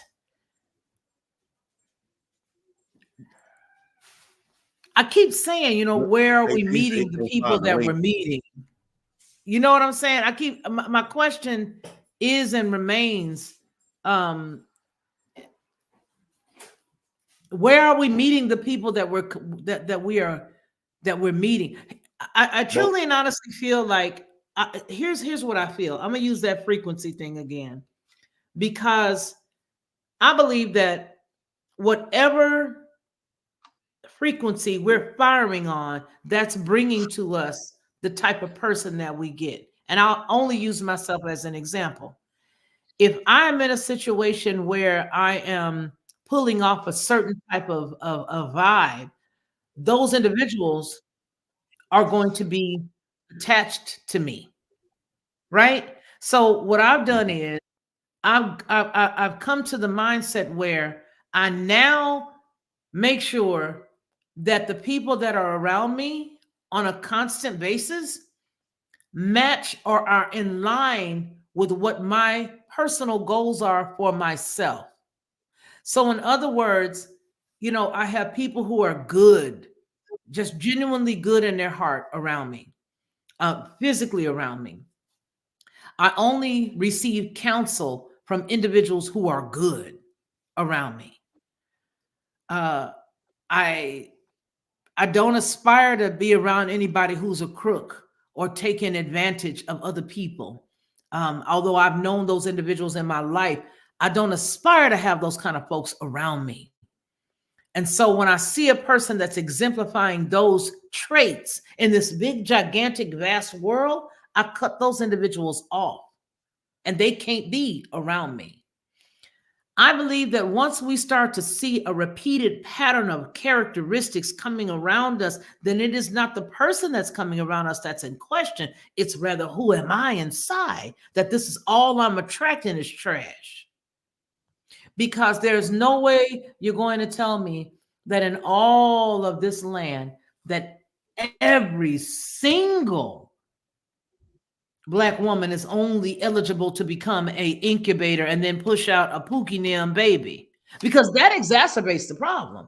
When you got a cat that is only going to lay down with a woman and in order to just, wham bam, thank you, ma'am, thanks for the seed, go ahead and hold this. Okay, here, love you, ma'am. Hold that for 9 months and I'll see you in a minute. And then you go, and then what you're gonna do with the baby? You're exacerbating the issue that is our culture, that is now our culture. So I believe that if you slow it down a little bit, not you, I believe that if each individual slows it down and really realizes that the reason why they're getting the type of people in their presence is because they're putting out, because again, frequency, if we use that as a right, we're gonna keep on throwing it out. Well, I think it's the same concept of when you're talking about bad cops make good cops look bad, or one spoiled apple rides the rest of them. So by Black women is drowned by piece of shit ass Black women, right? It's more piece of shit Black women than it is good ones. And by the good ones don't stand up and correct those women. At that point, she's enabling that behavior, which make her look bad. Here's the problem. I'm gonna put this link here. Where are my mods? I can't see from this side. My mods. But I need to see you before I put you up here. I need to know who you are before I put you up here, because the last time we had some man come up here and he was nasty as the day is long. Okay, I got Michael Powell. Michael, I'm gonna go ahead and give you the link, because I kept sending it to Rakeem, but I want to make sure. Let me read this super chat, and thank you so very much for sponsoring the channel tonight. You have no idea how you've helped me. I'm going to go ahead and put the link, and okay, yeah, and we'll make them cam up. Absolutely. Let me go ahead and give you guys the link, because the way that I see it is, we don't, hey, Nurse Fancy, we don't vet anybody anymore. We just don't. And to me, that is so sad, because I believe that the whole frequency conversation comes into place when we get to know each other. Because once you and that person are on the same, you guys are, you're firing on all pistons. You guys are like a well-oiled machine. You respect one another. And when you respect one another, there are certain things you do and certain things you won't do. When you love and care for one another, there are certain things you'll say and certain things you won't say. Once you get to the point to where you see that she has a deficit in character or vice versa, then you know that it's time to step back and pull back a little bit and intelligently have that conversation. But I believe the problem is that when we're firing on a different frequency and that person is firing on something totally different, we've not the emotional intelligence to tell us, this is not somebody that I'm supposed to be in a relationship with. This is somebody that I may, it was a purpose for me meeting them, whether it means that I will introduce them to their spouse or whatever. The problem is that people go to sleep with each other too soon. You know somebody on an intimacy level and you don't even know how to spell their middle name. I believe that the women want to hold the man to a level of accountability that we are not willing to do ourselves. Does that make sense? We want to hold the man to a level of accountability, but we don't want to look at ourselves. That's a problem. We want to hold you accountable, but we don't want to hold ourselves to the same level of accountability that we're holding you accountable. And I think it goes the same way. Oh, hey, Leonard. I know him. Yeah. Oh, okay.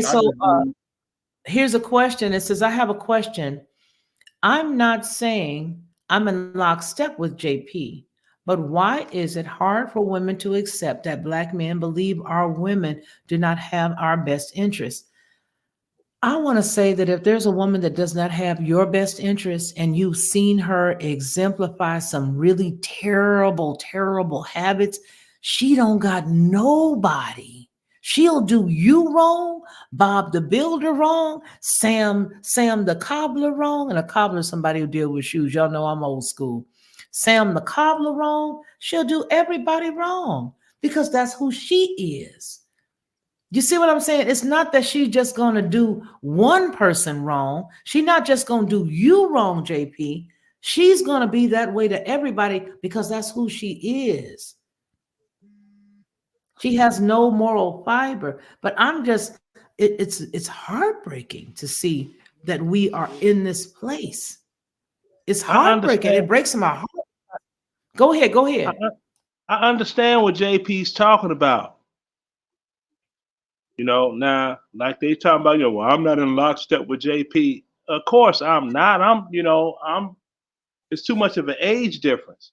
But behavior-wise, the women that he's talking about, oh, you can trust and believe. I've seen them same women, a decent dude had all the attributes, money, the good credit, the this and that, the car, the place of his own, all that, really want to build and make something with that woman. And he with that woman, and when he come home from work, he come through the front door, he hears somebody leaving out his back door. And if somebody leaving out the back door, somebody that ain't got two nickels to rub together to make a dime. I'm not gonna lie. There's a show that Tammy Roman has on. It's about cheaters, and just what you're saying is you see what I'm saying?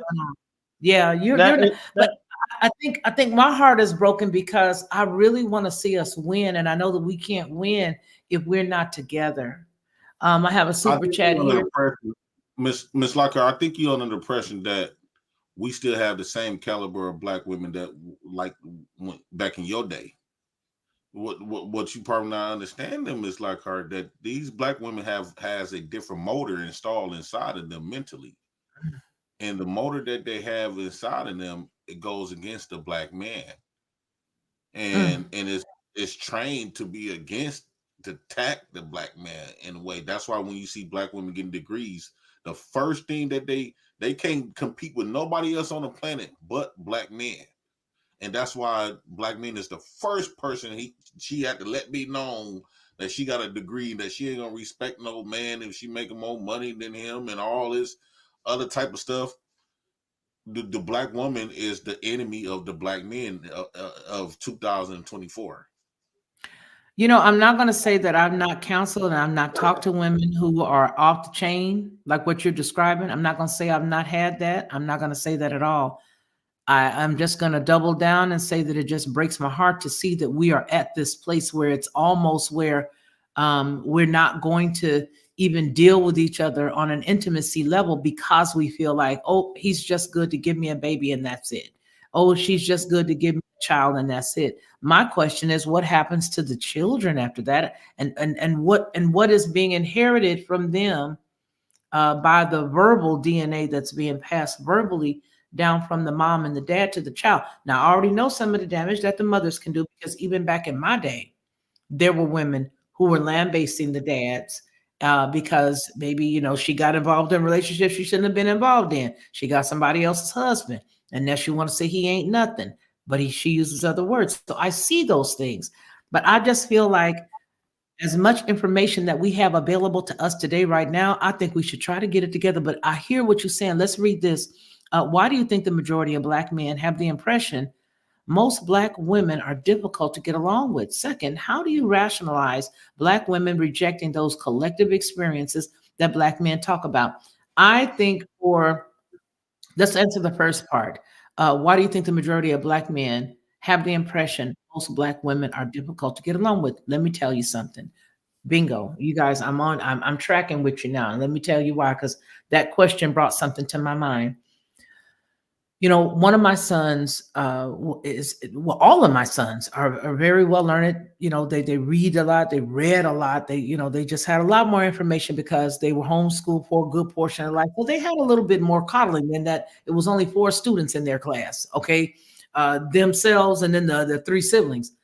I did see a lot of times where one of my sons, who's now with his family, he's, they got a child and they got a big nice house and all that good stuff. But I did see a time where some of the black girls would say he was corny or he was homey or he was all these different things.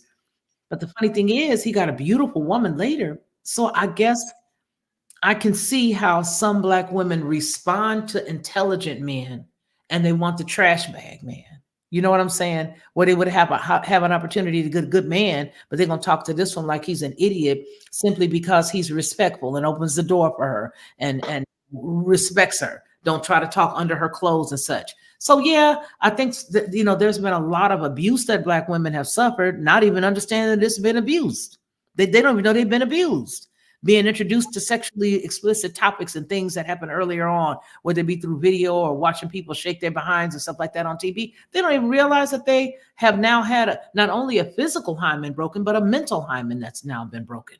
And it's difficult to sort of reverse that. So a lot of people don't know how to treat other people because they're not taught what quality is. Unfortunately, there's not a lot of mothers who teach their daughters and their sons how to be respectful of others.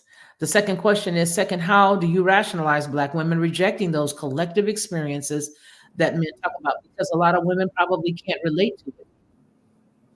Maybe a lot of those women can't put themselves in that situation.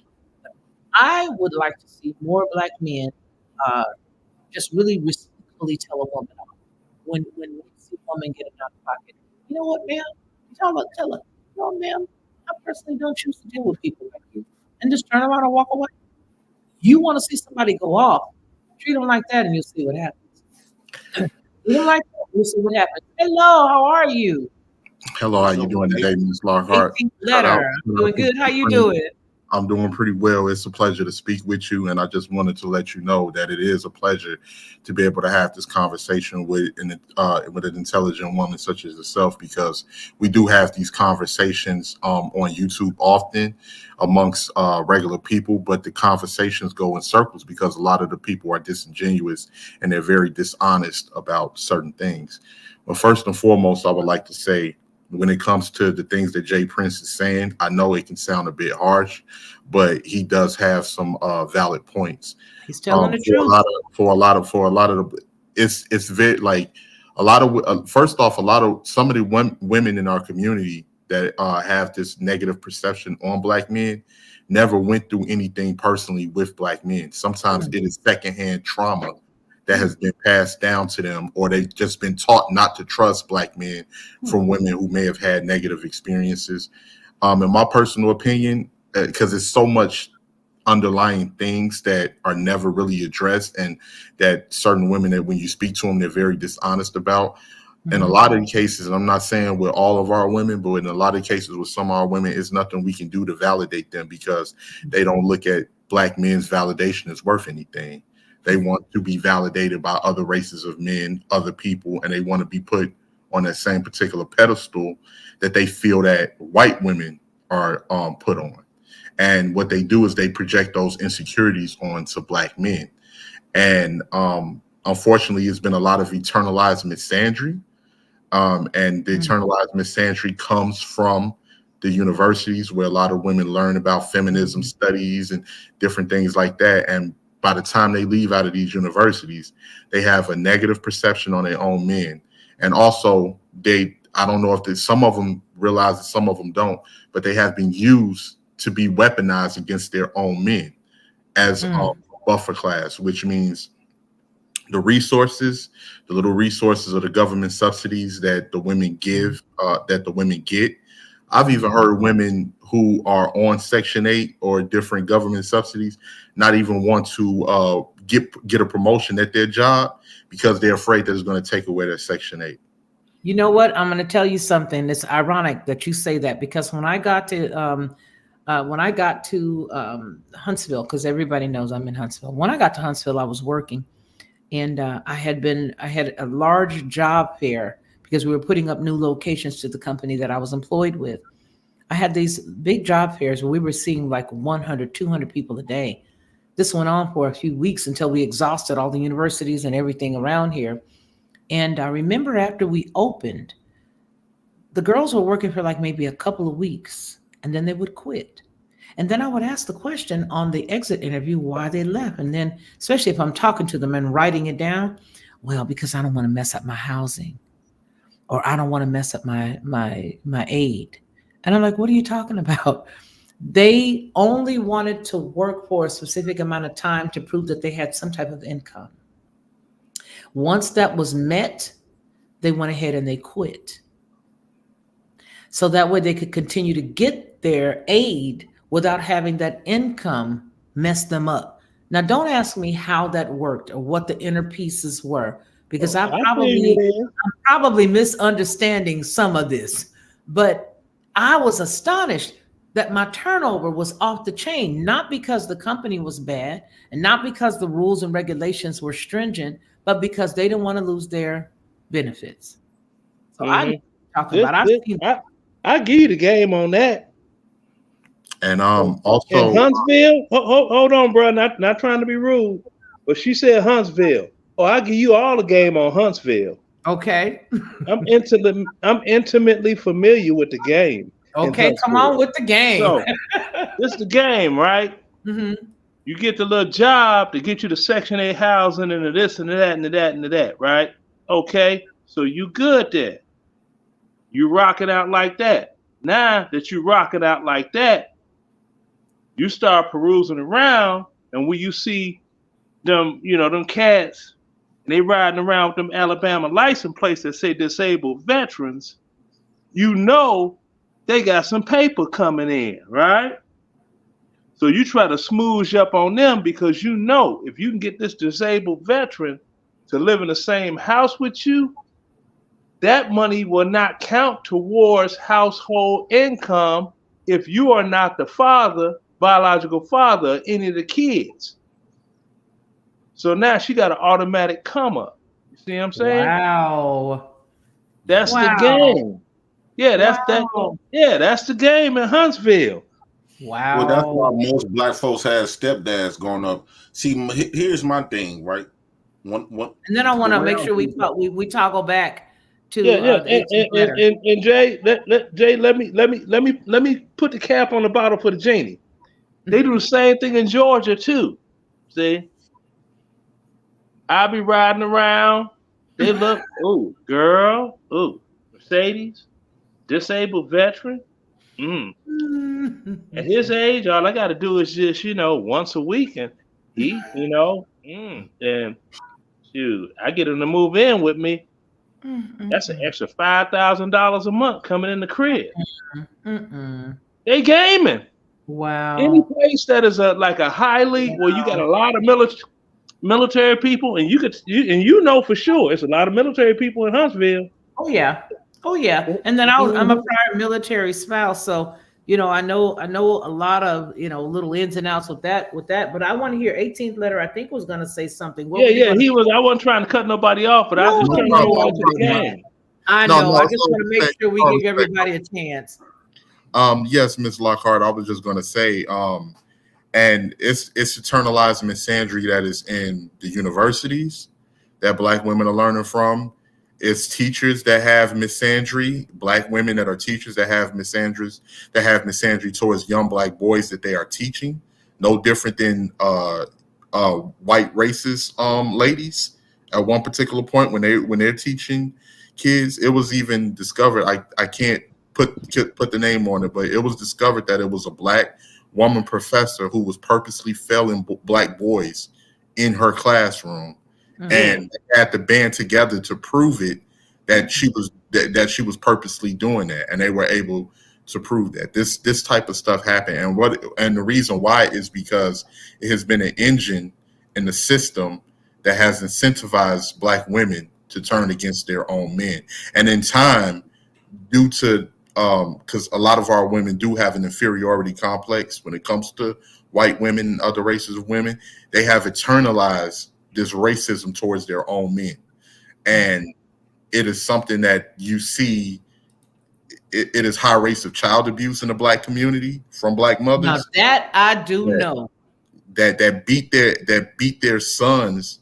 And for instance, a lot of this stuff is in our movies, is in our music, different things like that. I mean, for instance, when we watched the movie Boys in the Hood, we saw the character Doughboy and Yes. his mother. And remember, as the boys was walking down the street, he asked the other boy, Trey asked the other boy, why do the mother treat Doughboy different than Ricky? Because they got different daddies. That's why. Yeah. Mm-hmm.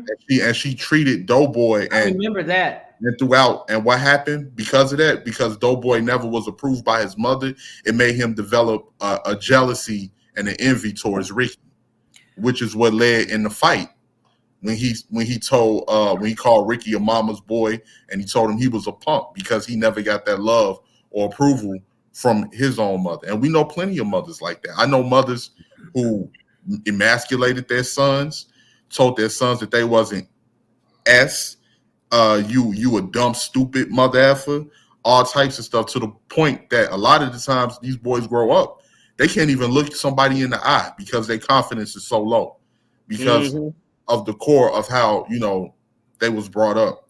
And it goes for the women too. I know mothers who've told their sons, I don't have no money, you better go out there and hustle and sell some dope if you need money. I've seen it all. I've seen it all. And the thing that a lot of people like, for instance, I see the way Ms. Lockhart, you carry yourself, and I can differentiate the difference because my grandmother comes from that same era that you come from, where my grandmother had an affection towards her grandchildren. She was there for me. She supported me. She did everything she possibly could. These women of today are not those women at all. And like what Jay Prince is saying, for instance, I've seen women on here, for instance, the basketball player Kobe Bryant. Once he passed away, it was Black women all over Twitter laughing about Kobe Bryant's passing away because he married a Hispanic woman. I was in California when the marriage and all that good stuff took place. Kobe Bryant was intelligent and very smart to do what he did. Now, as you guys are talking, you're charging my memory to instances in my own family where I've had like distant aunts treat one child differently than the other child. I remember that. I remember one of my aunts treated the daughter better than she treated her first son, specifically because she didn't like the father. So here's what I wrote down while you were talking. I wrote down that it was what ended up happening is the few bad mothers from the past dropped those seeds into their daughters.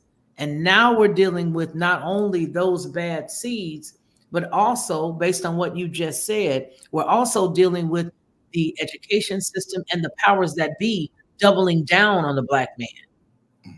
Absolutely. Doubling down on the Black man based on what you're saying. Because I know aunts like that.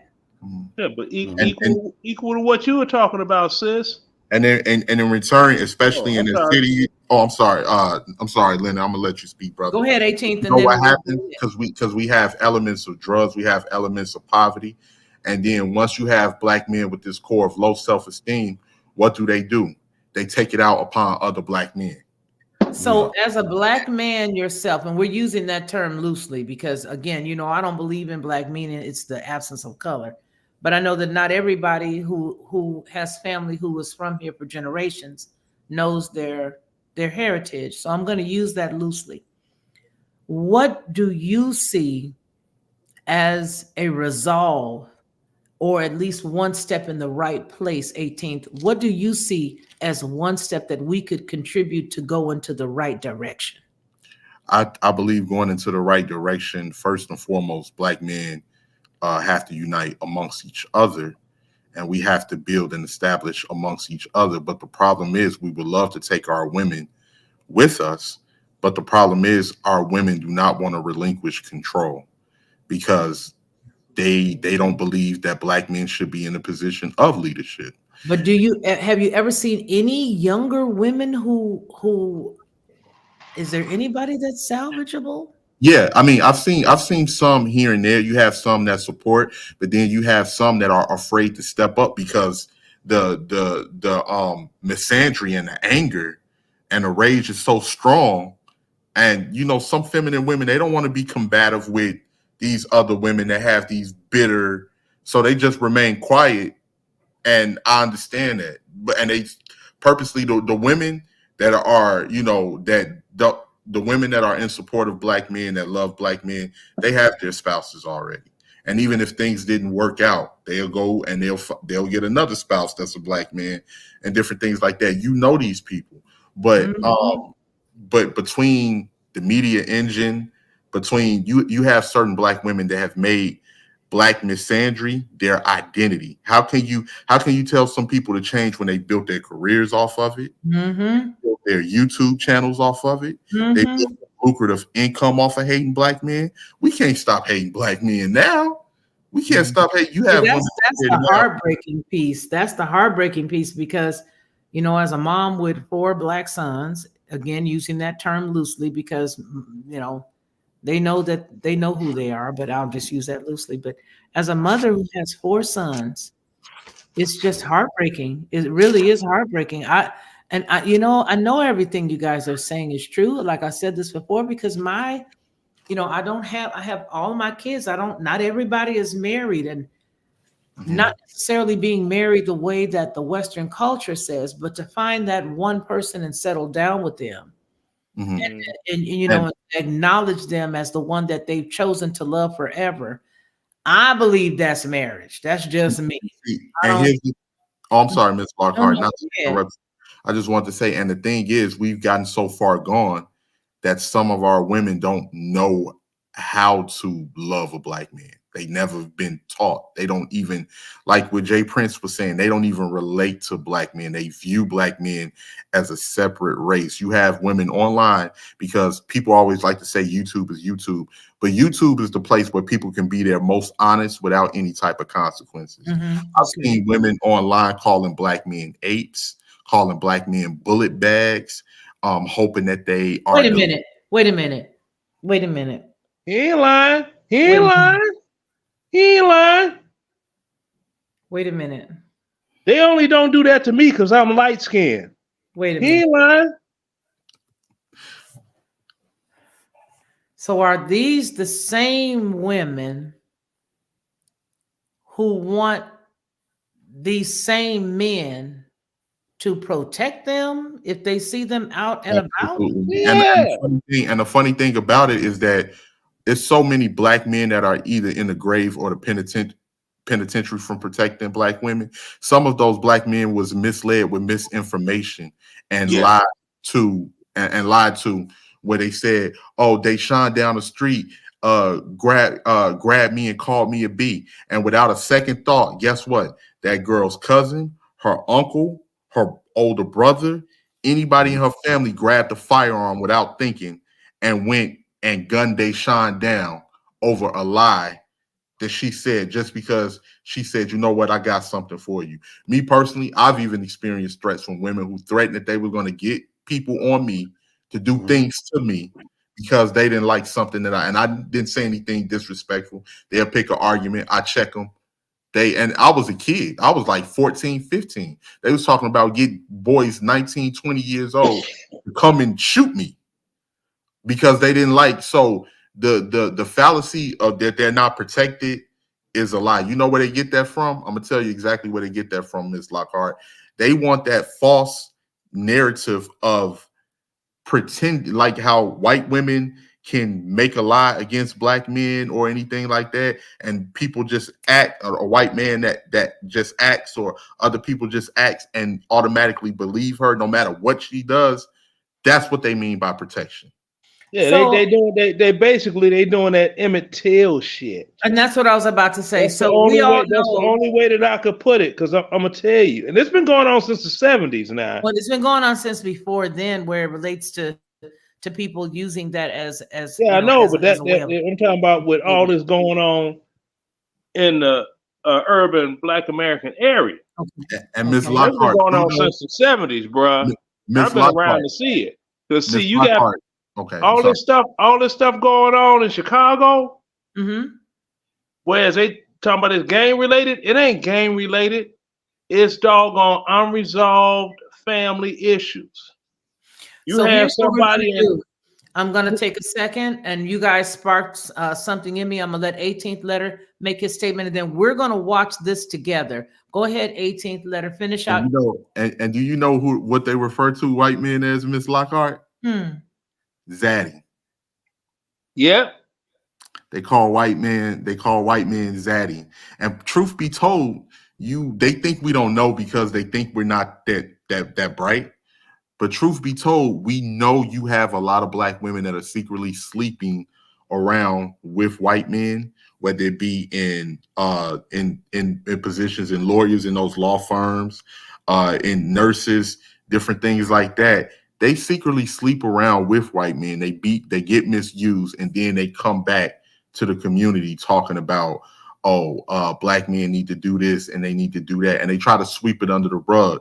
And a lot of the times they're being used by a lot of these other races of men for, intercourse and different things like that. And then they come back and they pretend that we don't notice. And it's a lot. It is a lot, and and you have women on here that'll just make up a lie about Black men out of nowhere just to give viewership on their channels. Well, that's what we're about to look at right now. We do not own this piece that we're about to look at, but something was stated here, and it just made me think of this, even though it's a story that I'm already putting together, doing some bunch of digging, and I found more than what's been out here. But this right here is dealing with a man who was accused of throwing a brick at a woman's head in a viral video. This woman also got charged with theft by deception because after she claimed that she was injured, this woman was also, she went on to her Instagram page and took to her followers, who then supplied her with in excess of $40,000. And there in Houston, they found her guilty. They charged her, I should say. They've charged her with theft by deception because she took money from GoFundMe. Here's the man speaking out for the first time. KPRC TV and the KPRC2 Plus live stream. The news starts now. Right now, 10 competing claims about this viral video. Y'all gonna let a man hit me in my face? As the woman seen in it cancels her plan to turn herself in for theft charges. Only on 2, the man accused of the violence reaches out to KPRC2 and shares his story in the aftermath of that night. What has it been like for you having to stay silent? It's the hardest thing to do. It's to not say anything when the whole world is saying something about you. Thank you so much for joining us tonight at 10 o'clock. I'm Daniela Guzman. And I'm Keith Garvin. The woman who made those allegations is wanted by Houston police tonight because investigators say she made up the story to profit from a GoFundMe. KPRC2's Bryce Newberry is now live at HPD headquarters tonight with the exclusive interview. Bryce. Keith and Daniela, Rhoda Osman, who's known virally as Brick Lady, was expected to surrender here at Houston Police headquarters this afternoon. That did not happen. But tonight, the man who she accused of throwing that brick at her head when she says she wouldn't give him her phone number is telling only KPRC2 what he says happened that night. Yo, this man just hit me in my face with a brick, and all these Black men just what? This video has been seen millions of times. The man accused of the viral brick throw reached out to me for his first interview. This was a well thought of plan, a diabolical plan. Olin Douglas is a father, son, and small business owner. But in September, allegations made by 33-year-old Rhoda Osman nearly put it all at risk. It caused people who I thought really knew me to kind of betray me. Douglas says he met her at a club near the Galleria as she wore a mask that only revealed her eyes. He invited her to an after party. It's as if she was trying to get in some type of conflict. But says she was aggressive and very intoxicated. They ended up in a car with friends. She physically didn't start touching me until I asked her to leave. So you got to get out. Outside the car, Houston police say surveillance video then showed Osman slapping him in the face before he hit her back with what appears to be a plastic water bottle in hand. You should never hit a woman in general, but I didn't want to hit her, actually. It was like she hit me and I just reacted. According to court documents, the footage didn't match what Osman told police, that a male Uber driver threw a brick at her and tried to kidnap her, that she did her own investigation and was told that Douglas was the one who assaulted her. She's now charged with theft because prosecutors say she made it up and tried to profit from this GoFundMe that raised more than $42,000. It's been Okay, and so I need to make sure that I come in every couple of seconds here and make a comment. This is part and parcel of the problem, and this is what I was mentioning to you, Jay Prince, when we were talking earlier, when I was saying that they were blaming American women for what this gal had done. And, you know, I've been also covering a lot of other situations where, I'm going to tell you something. There have been a lot of women who are not from our culture here, who wasn't born in Texas, who wasn't born in all these different places, or who mom and daddy knew them, didn't come from where we come from. And they're doing speaking for us. And everybody else is looking at them as if it's us. You know something? See,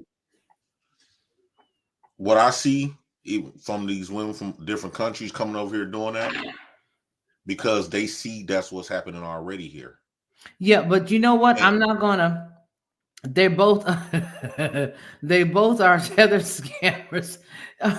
Shaq is one of my sons, co-host / sons. If you want to come up, Shaq, you come on up. But the deal is, I hate to say this, Lockhart, but yeah, go ahead. When I deal with black women, I look at black women like they are set up. For some reason, I'm finna get set up. And So now here's the thing. I'm gonna be real with you right here. If you walk into any circumstance with that, you automatically turn on the other person's spidey senses. It's automatic. Whenever you walk into a relationship or an encounter with somebody and you already treating them like there's an issue, you're going to bring that same energy back to yourself. I believe in the energy piece of it. I'm going to go ahead because we've given it enough break for us to break the video so they know we're not trying to steal their stuff and we're going to come back. But I do believe that not every human being is a piece of trash. There's not every man. I may have been treated bad by some men. And first of all I like is brothers. My husband's a black man. My children are black men. If me and my husband break up tomorrow, you know, I'm not going to dislike black men. I'm just not going to dislike them. I'm not going to dislike Choctaw men. I'm not going to dislike Cherokee men. I'm not going to dislike Seminole men. I'm not going to dislike the Niji brothers. That's just not me. I'm not going to do that. But then again, that's just me. And that's how I raised my daughter. You see what I'm saying? But so my point is, I don't believe that every single human being is terrible. I don't believe that every single woman is awful. And Ms. Lockhart, to prove your point, every man is awful.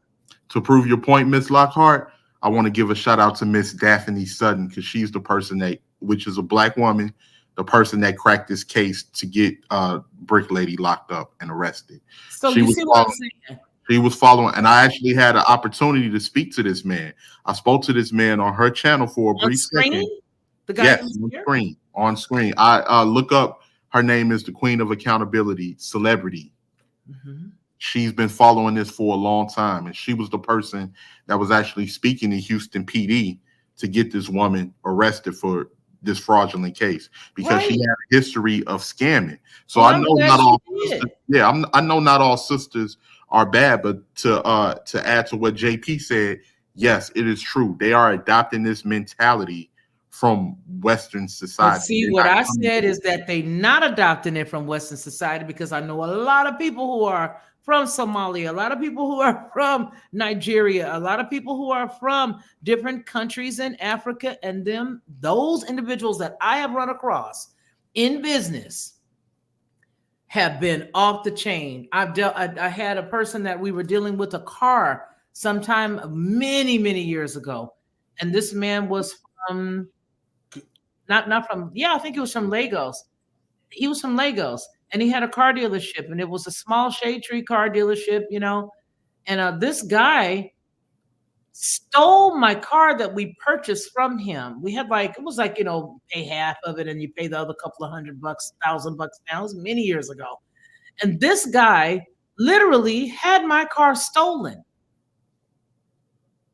He literally had my car stolen as the lien holder. He was the lien holder. He had the car stolen. The insurance company found out that it was him that had the car stolen, and he even lied to them and ballooned the amount that the loan was still for. And this man stole unbelievably. Now I can show you some stuff. So I'm not going to put all of the sisters here under. But you feel me? I hear what you're saying, Ms. Lockhart, but here's the thing, right? When you're talking about Me Too movements, feminism, great false allegations of domestic violence, all of this other type of stuff, they target especially Black women across the globe, but especially the ones here, they target Black men because Black men are an easy target. Black men is painted to be the bad guy of all Right. of the bad categories. And- So and- Black women know for a fact. Yeah, I can see that based on the colonialism. I can see that. And to add to what JP was saying, to add to what JP is saying, Ms. Lockhart, let's say that they're not getting it from here. Well, truth be told, when a lot of these women, Black American women, are traveling to these countries overseas, you got them getting hands put on them. They're getting locked up because these other cultures overseas, they don't play that disrespect towards men, different things, especially parts of Eastern Africa, in the Middle East. They don't play that.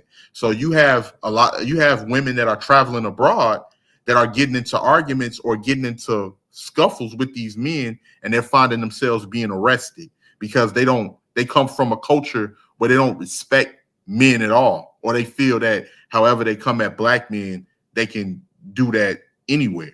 You have Let me ask you guys a question. I don't mean to cut you off, but I do want to ask a question. Several years ago, America had a law that said that we were not able to use propaganda against our own citizenry. And that particular law meant anybody. They couldn't use any propaganda that they would use in, say, for example, Russia, dropping it from airplanes, or Taiwan or China, dropping it from airplanes, different propaganda about a government or a group there in that country. And so it's called the Smith-Mundt Act. There was a refashioning or retooling of the Smith-Mundt Act. When I see a lot of these different types of stories, and then I look at a lot of us mimic those stories, I really believe that a lot of the things that we're seeing, especially as it relates to people who come from foreign countries who are normally destitute and don't have a lot of money, that when they get here, that they are able to do the bidding of those who would like to use propaganda against specific groups and cause divisiveness and division. Whenever I find stories like this, where this gal was able to get away with this the first time, and then the second time, and inevitably the third time, it just lets me know that there's something awry with the story.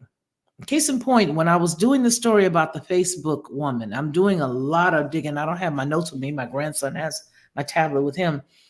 But as I begin to do a second story or second round on this young lady, I see that a lot of people are useful idiots as it relates to the current situation that we have. I said earlier that we don't know who we are. I'm putting something together here. I'm cooking something here. We don't know who we are, and because we don't know who we are, we really, truly, and honestly don't know who our enemy really is. We only know what is in front of us. And I believe that there's a lot of propaganda that's been taking place and that's been exacted against us as a culture, more than we ever know. And they're using individuals from outside of the United States to do it.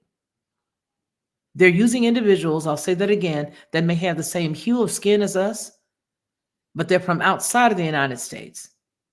And so it makes us equate. I'm going to use an example. Do you remember when everybody was saying that Kamala Harris was a Black girl? This is long before before the inauguration. Prior to that, they continued to call her a woman of color. And we here thought woman of color meant she was going to be black. So we adopted that loosely fit term, woman of color.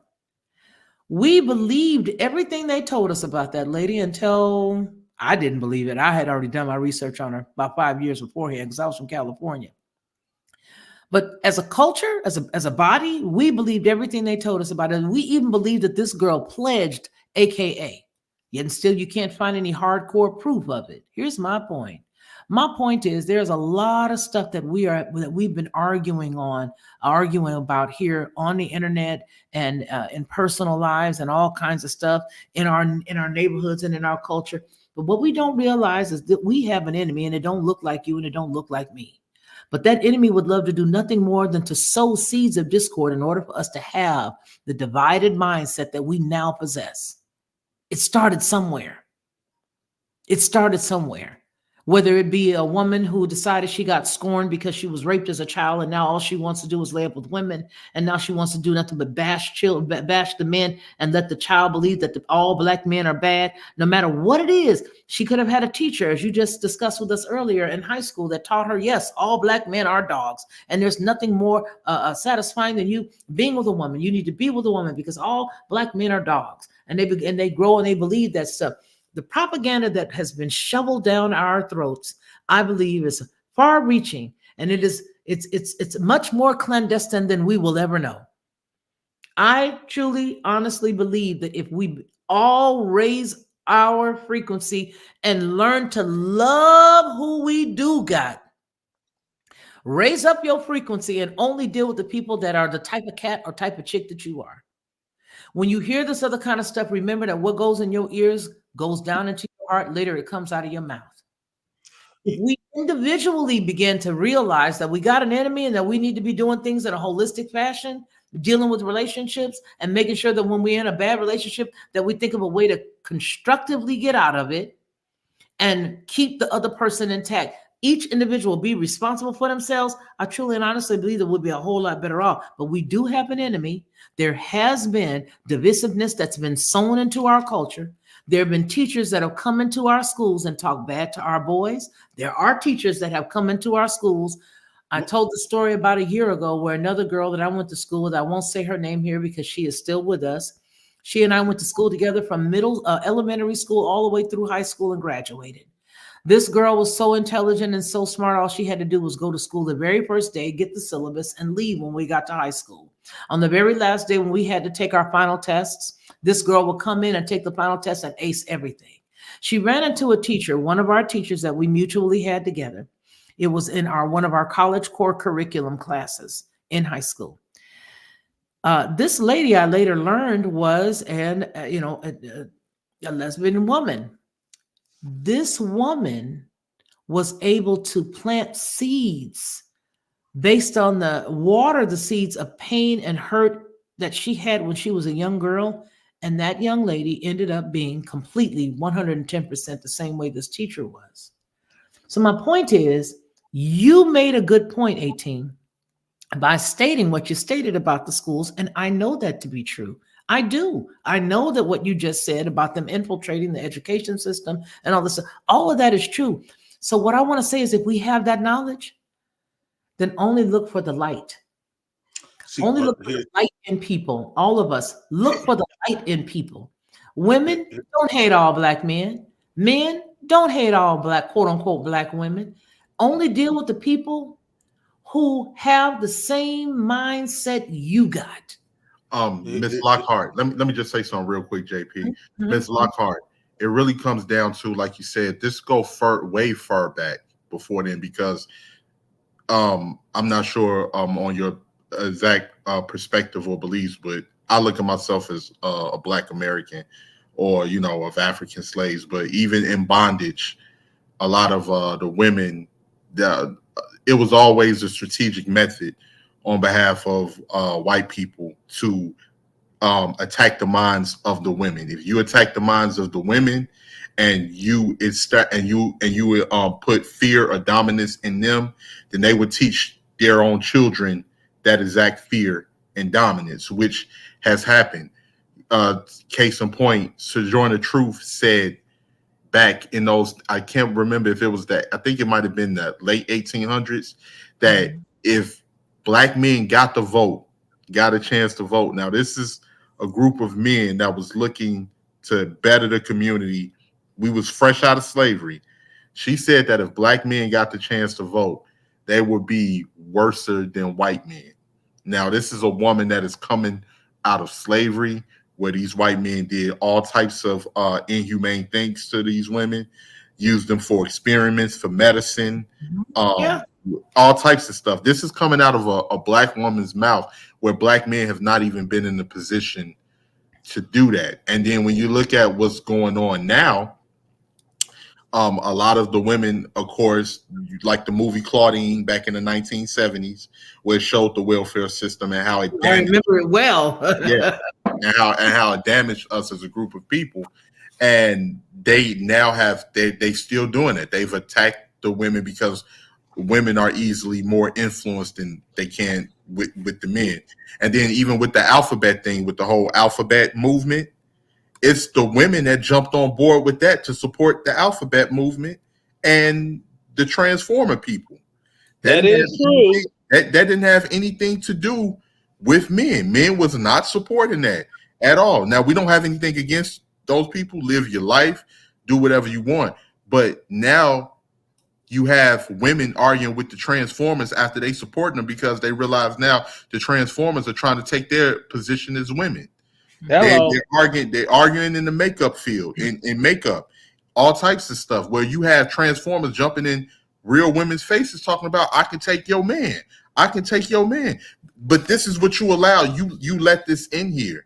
And then now they're saying, oh, well, these are, and then they turn around, and they always turn around and spin it back to black men and say, well, these are black men that are doing this because they're really men and they're aggressive and all of this other stuff. And I give you another perfect example, and because I want to let the other brothers speak as well. I'm not trying to hog anything. No. We're going to go back as soon as you're done. We're going to finish listening to this so that we can put a nail in her coffin, you talked about. And then we'll listen to Leonard as well as Jay. Go ahead. If you look up right now, it was a video of black men trying to improve our image as black men, where you see an army of black men in suits meeting up, networking. If you look at that comment section on that video, you will see nothing but black women and alphabet black men. And those comments are no different than a white supremacist neo-Nazi. Than a Ku Klux Klan meeting. That's how bad. I have not seen a lot of the stuff that you guys are mentioning. I do know that there are some templates that are out there that have sort of rubbed me the wrong way. And I do know that for years there has been the argument or the conversation about, different things affecting our young boys in school. So those things I have that, and I also have the fact that I have counseled several young women who have anger issues and anger problems, and they've got mom issues, they got daddy issues, and they're just a mess. A lot of them they're just a mess. But I'm not of the mind to I'll call out either one. I don't want to take a side, because I love our young women, and I love our young men. I love the energy that they have. I love just everything about them. Now, conversely, there are some that do some mess. That stuff right there, I don't like. And I speak up. The thing is, I get what you coming from. You under the impression of the old, like, I'm not gonna say the old days, but what it used to be. We ain't there. We ain't that no more. And the sad part is, JP, that as we all live, everybody got a 10 years ago, unless you're 9. Everybody got 10 years ago. So as we all live a little longer, we become that next generation that we talked about. I fear that for you all, by the time you guys get up here, 60 years old, like myself, I don't know what it's going to be for you guys. I honestly don't know what you guys are going to I have. think for a black man to still claim that he loved black women is stupid. I don't. And let me tell you why. Because not all of those men have had that experience. A lot of them have. And so that's what I think that's really what I want to say is that not all people have had the exact same experience. I believe, like I said, you can't tell me, anytime you can meet somebody who's a precious, dear soul, and they're just like that all the time, that's just who they are until they run into somebody who tries to poison their mind, or until they meet up with somebody who's just made them just want to be just off people altogether. You know what I'm saying? I look at some of the dating shows that I'd be cracking up laughing at. There's this show with Tommy, whatever his face is, used to be with the other guy. It is hilarious to me, all of the broken women that they have and all the broken men that they put on those love connection type of shows where they're all trying to meet somebody new in the same city or town that they came from. And it's like all these broken pieces have all run into the broken pieces because we're all broken pieces. Everybody at one point or another has had a broken piece. So if you ain't got your pieces together and you're trying to merge it with somebody else's broken pieces, God help you. Because everybody got some F up in them. Everybody has got a bad story to tell. But at what point do we decide enough of the excuses and enough of the garbage? I'm not going to deal with nobody who's vibrating in the garbage can. If you vibrating in the garbage can, sister, I'm not dealing with you, the young man would say. And if you do that long enough, you're going to get to the place where the only people that are coming toward you are the people who are of like mind. Again, it takes that mindset in order for us to see that. We can always keep saying over and over again, yeah, but he treated me bad and he did this. And then the next one, he treated me bad and he did this. Now, by the time we get to the third one, my question is, sis, exactly what are you doing? Brother, exactly what are you doing? What is your criteria for dealing with these people? Because if you're using the same exact methodology that you used when you got dumped on before, you're going to get the same exact results. And if you keep dealing with people who are only into thoughtnism, then you're going to only get thoughts. If you keep dealing with dudes who's into just heathenism, then you're going to do that. But how much work did you do on you after that last breakup? Exactly. How much work did you do on yourself after that last 10-year relationship that you tied yourself to ended up catastrophically? Did you immediately jump right back out there? Well, then you're going to get the same thing. Why? Because you have not healed. I've never seen somebody walk out of a surgery and these stupid women that have their baby and have C-sections walk out and be right there in Walmart the next day and wondering why in 30 years, 20 years, they're having a whole prolapsed, they're having messed up problems with the uterus and have all kind of problems because they could do it. They got out and they did it early. But I've never seen anybody come directly out of the hospital having a heart surgery and immediately just get right back out there. And another thing, Miss Why Lockhart, do we do this with our relationship self? When we have a broken self, get yourself together before you wreck somebody else's life. Sir, you're going to wreck somebody's life. Madam, you're going to wreck somebody's life. And if you had kids out of that last 10-year catastrophe, then you're going to drag them down the path of trying to find a man or trying to find a woman to fill the hole that you left ajar from the last situation. There are steps that each and every one of us need to be talking about in order to heal the community a person at a time. Because like I said, I've seen good on both sides and I've seen bad on both sides. I've seen nice young men and nice young women. And I've seen a lot of young women talk bad to a guy because he's not a thug. Well, that's because, sir, that's not the woman for you. That's your sign that she's not for you. But don't chase her and make her for you. She was honest and said, he's too nice. I might run over him. Well, that's not the chick for you.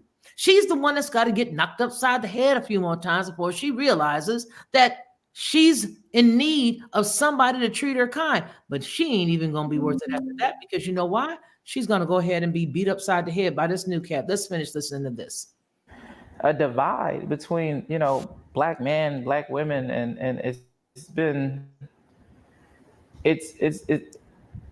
is really evil what she did. If police didn't have this surveillance video, this evidence that basically clears you, what kind of situation do you think you would be in?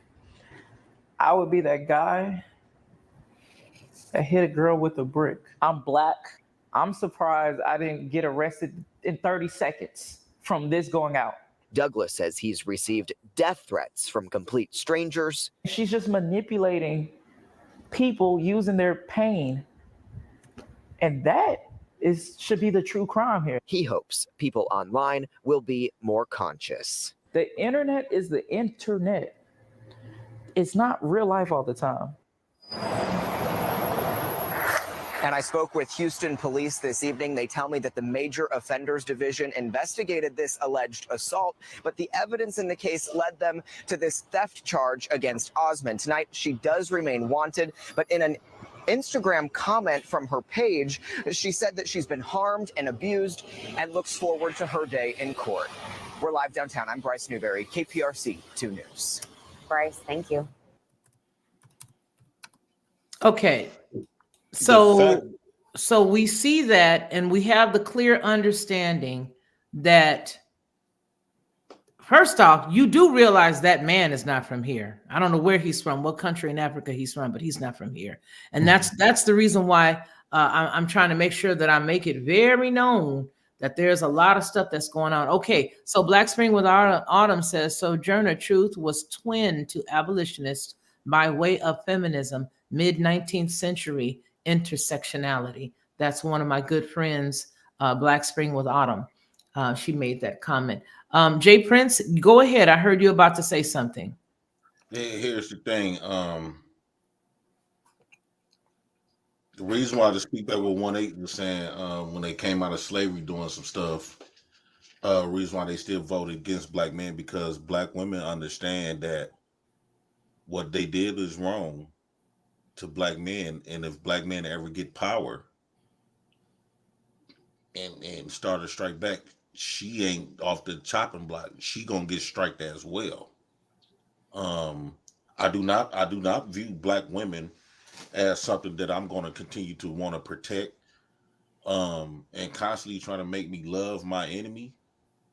You got to be fooling yourself. Black women has everything. If you can name all of this stuff, then it's too much blood been shed. Well, how many black women that are listening to this right now in your state would be wrong for not even giving you the time of day if you walked up on them? I won't care, because the truth is the truth. So here's the thing: who are you going to date?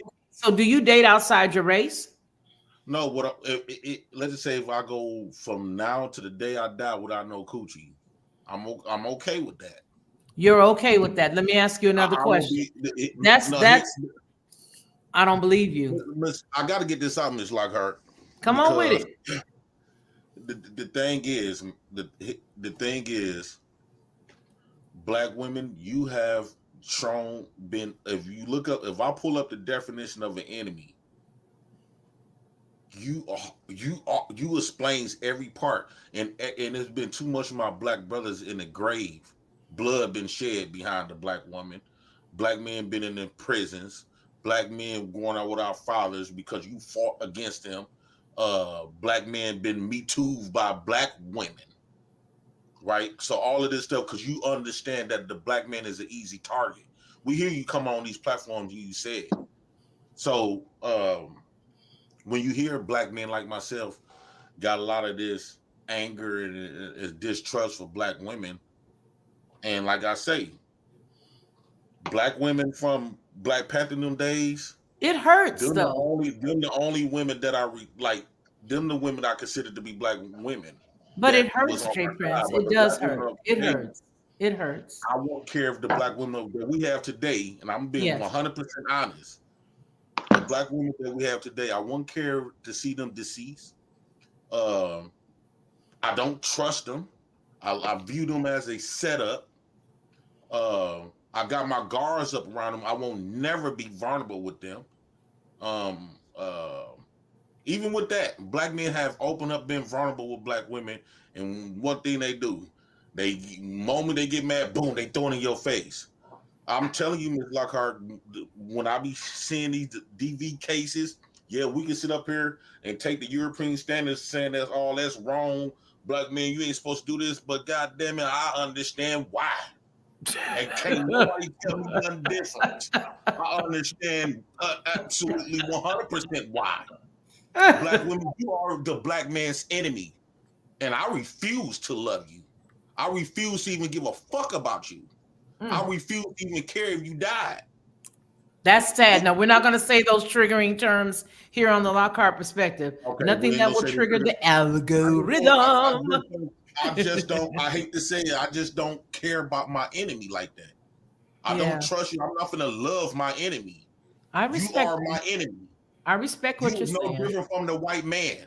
That's why y'all two, when you say you fucking the white man, yes, you need to be with the white man because y'all belong together. There's two things that the white man and the black woman have Now in we're common. gonna be careful. We're not gonna trigger nothing, but say what you're saying. Say what you're saying without cussing so much. Okay. It's two things that the white man and the black woman have in common. Is that they both hate black men and try to attack black men and bring black men down. That's what brings them together.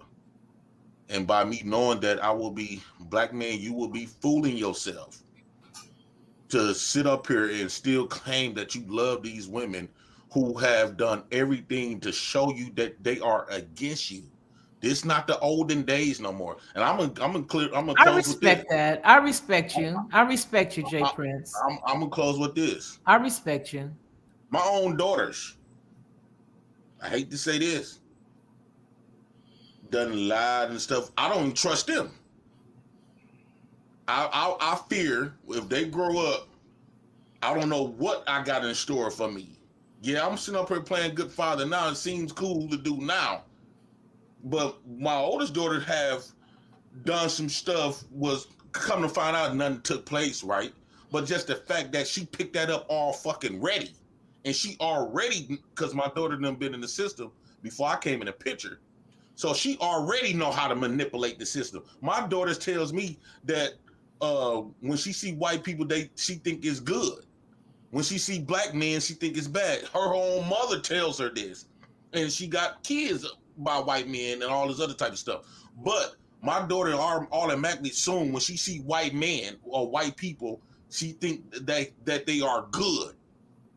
And when she see bad people, she automatically assume that they are black. So by me, even though I could try to culture and all this other type of stuff, but society got a bigger influence than I do. Way more powerful influence than I do. And I hate to say it, but I don't even trust it. I can almost put my top dollar dime one day I'm gonna be getting caught up in something. That's why I make sure every single day I use recordings.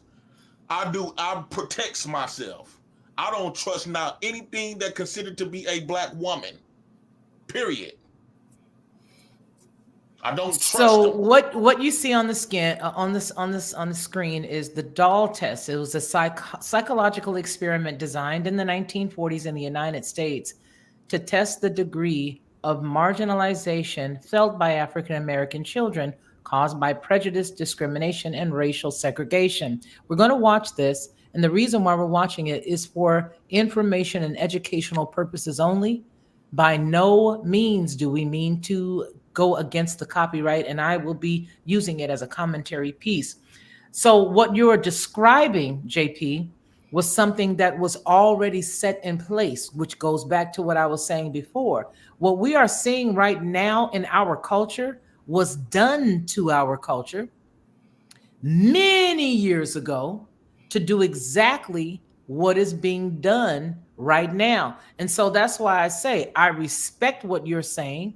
I hear what you're saying, and it's based on what you have experienced, and can't nobody take that from you.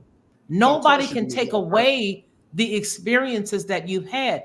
with your child or your children having been in the system, that right there is already bad enough because you don't know who they were with. You don't know what was going on. But let's take a look at this really quickly so that we can understand what you just described. Because if there's anybody out there that would say, oh, no, that didn't happen. Oh, the daughters don't feel like that. They don't think white is good and black is black is bad.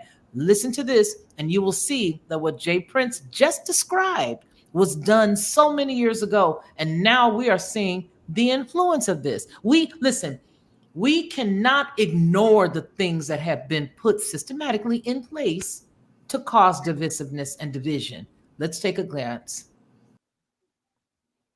The purpose of me showing that was specifically to show that what was done many, many, many years ago is now in effect. We're seeing the effects of what was dropped. Remember, every seed, whether it's right or wrong, for the people to promulgate this trash, right? For the people to promulgate it. But what I'm going to recommend is that you be cognizant of the words that you use around your daughters, remembering that even like moms used to do, like I was talking about my distant aunt, even like mothers used to do, talking about the son, because your daddy left me and he ain't no good and you ain't gonna be no good. And loving the daughter more than she loved the son because she loved the father that she had the daughter with and not the, you know what I'm saying? It's so vital and important for us to remember that every time we use this language to speak over our children, we are casting spells. Whether we understand the words that we're using all the way down to etymology of the word, we have to be cognizant of that. So if we are, saying things that are not healthy to that child or in earshots of the child, remember that's them building women. That's your son building his ideology about a woman, because you are the only woman that he's ever seen that he loved talking about him like that. Fathers, conversely, you have to do the same thing. You have to remember that if you are sowing seeds of discord in your child, you are responsible for the kind of brother that she's going to try to bring home. There's no way that our children are going to be completely different than what they've learned or heard. It took me looking at something that my daughter did as an adult to realize that I, as a mother, laid that template for her, because I have that spirit of stick-to-itiveness. I'll just stick it in there and I'll just continue to keep everything clear. I'll continue to cook. I'll continue to clean. I'll continue to love. I'll continue to show love. I'll continue to be kind. I won't step out. I won't cheat. I won't do any of those things. She watched me with that mindset with her dad of just standing until I decided this is it. Physical assault is not good. I have to leave. When I did that, my daughter is a grown woman, and I've already talked about this. I had a public speaking event, and I've spoken about this, and they got the tape circulating somewhere. My point is, every single thing you do in your child's presence, they pick that up and they run with it, whether it's good, whether it's bad, whether it's a trait that you thought was a good trait because somebody told you to work it out until they do this. And when that physical assault happens, now you bounce. You got to remember that everything we say within earshots of our children, they will live it eventually. That's all I'm going to say on that. Can I ask you a question, Ms. Lockhart? Let's let Jay, because I want to hear what you have to say, Leonard, but let's let Jay add to that, and then you come on ahead with it if you don't mind. The question what I had when you say that these people did a job on a black woman and a black man and stuff like that, you said that they have did a job on us. So as a black man, understanding how they really used a woman against us, even let's just say black women is not doing this intentionally, but why should black men still put himself in that position, even though we know what the white men have conditioned our black women to be against us? Why should we put ourselves in a position to continue to get hurt or whatever the case might be that's a detriment for us? I don't think that would be the good move. Well, it's not a victimless crime. Let's just say that. It's not a victimless crime. What was stated many years ago was, and I'm paraphrasing here, and I'm not sure who's here, maybe Black Spring or maybe even Shaq. somebody can give me the name, but it was a phrase that was stated basically. I'm not sure if it was Napoleon or who it was, but they're saying, you know what? If you give me the opportunity to divide them, you pay me and I'm going to divide them, and they will always be divided with the tactics that I'm going to use and the tactics that I'm going to instill. They'll always be divided. What I'm saying is we are looking at the flower of what the root cause is. We have the flower, but there's a root to this. And if you negate the fact that there was a seed dropped and that there was a root, then it prevents you having the ability to fix it in your own life. Go ahead. We know the root was existed, but I don't think us black men don't want to sign up for. But it's not just, listen, I want you to understand something. The black man is not, and I have to say this, the black man is not without fault. There are some strong faults that you guys have. And I believe that the problem now is that we're at the point where each sex is looking at the other, blaming the other. The woman is not without fault, and the man is not without fault. I would say she's at fault because she was the one that raised her. She held the throne for the past 65 and up until right now as we speak. The black woman is the throne of the black Hold on, community. Leonard. Hold on, Leonard. So let me ask you this. The throne is of the community. She's responsible for bringing us our fathers, good fathers. She's responsible of everything. So yes, she is 100% responsible of how, if you're going to take the throne, you can't take the throne but don't want the consequences. And I respect that. Black women can be in power. Black I respect that. Shouldn't be a president, because when they want to take the throne for the glory, but when stuff go bad, they don't want to take the throne over consequences. No, so that means that the black man is a slave to the black woman. He doesn't have any power. He can't speak for himself. He can't make things better for himself. He can't demand. Hold on, I'm putting out a narrative here.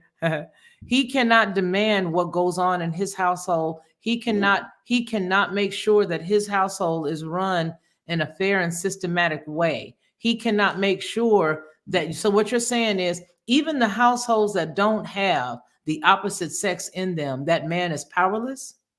Yes, and what black women would tell you, you only rule stuff because I allow you to.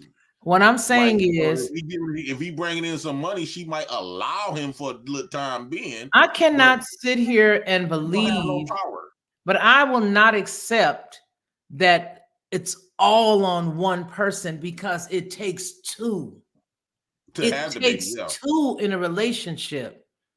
And I can't just put it on the man, nor can I just put it on the woman. It is both of the individuals. They each take it takes, listen, if a man walk in the house and things are going nice in the house, and he knocks the hell out of the woman when he comes in, kicks the dog, pushes a kid out the way, demands his plate of food, is that a man? Whose fault was that? If he walks in the house, hold on. If he walk in the house and the house is peaceful, if he walk in the house and it didn't get hell till he came home, how is that the family's fault because he had a bad day? And he gonna come in and take it out on everybody. There's a action and there's a corresponding reaction to every action. So there is no way you're going to make me believe that just the woman is bad, because if that's the case, then we're doing exactly what they wanted, the blame game. Because if everybody is doing this, if you doing this and I'm doing that, we all going back and forth, it'll never get fixed. It'll never get fixed. We have no accountability of our mouth. We have no accountability of what we say in the presence of our children. We have no accountability for how we talk to one another. We have no accountability we have no sense of right and wrong. So we're just drones. We don't have, we're animals. What we've been called for ages, we just exact that. That's all we do. We walk and we live the way that it's been said and portrayed in the media everywhere else. So really, since nobody's at fault but the woman, the man is absolutely bound. So if the brother's bound, just give up. Give up on everything. Give up your job. Give up your job. Go out there and be homeless. Go live in the streets. Don't deal with you. Just go. Just go out there into the abyss. That don't make no sense. Every single one of us have a point of accountability, even if something happens and we don't see our wrong in it. I guarantee you, from the man who stayed with the woman too long and cheated on her, and she came home and poured the grits on him. I think what black men is at fault is still having babies with them. Okay, so is he powerless? And not divorcing himself from the black woman. But is he powerless? Yes, he is powerless. So he can't go down to the A&P and buy himself a pack of condoms. Oh, that part. That's about the only thing he had fault with is having sex with him. He don't have enough sense that God gave a dog not to lay down with somebody he do not have any value in. Not to lay down with the enemy. So he can lay down with the enemy, and if the rubber break, then it's her fault.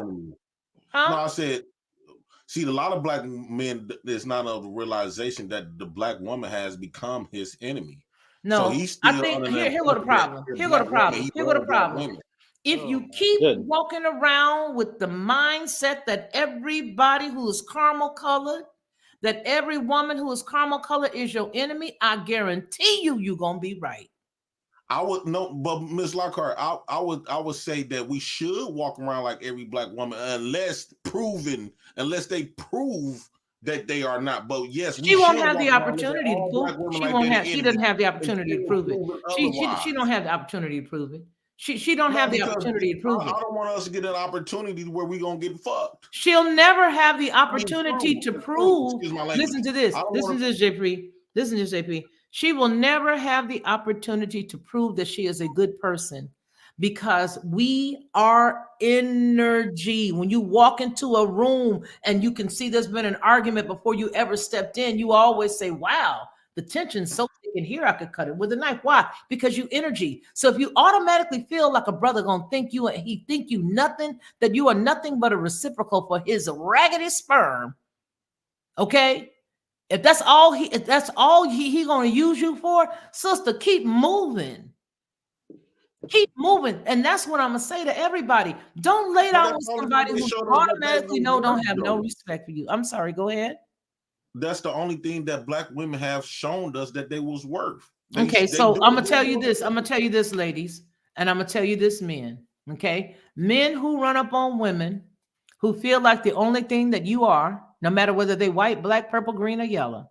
If you find a woman out there, black man, and all she think of you is a big mandingo hung long and thick and wide, and all she wants you to do is drop a seed in her and keep it pushing, do not deal with them women. Conversely, women, when you hear a man that tells you he don't respect you, y'all better start asking some questions.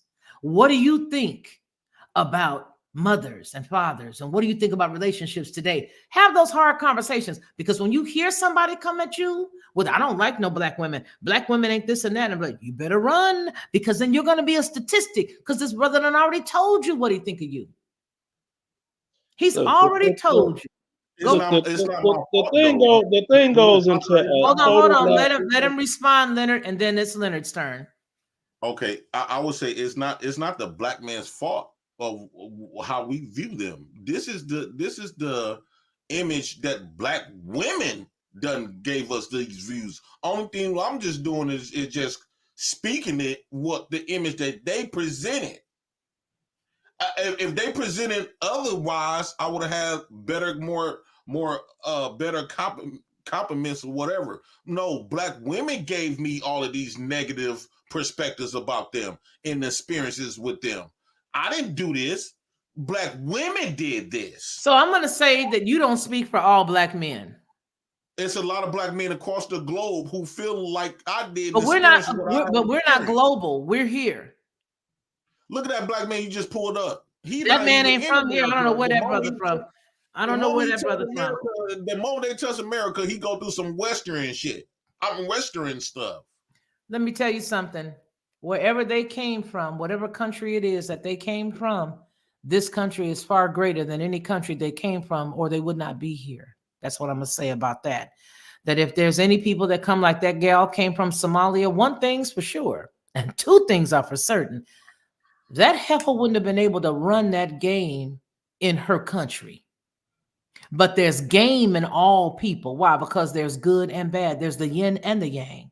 And it depends on which piece is cultivated. If a man feels like he should not date a black woman, then I submit you should not even lay down with her. Don't even lay down with her. Leave her alone. If you don't trust black women, don't sleep with them. Certainly don't have any children with them. Just leave them alone and find the people that you want to deal with.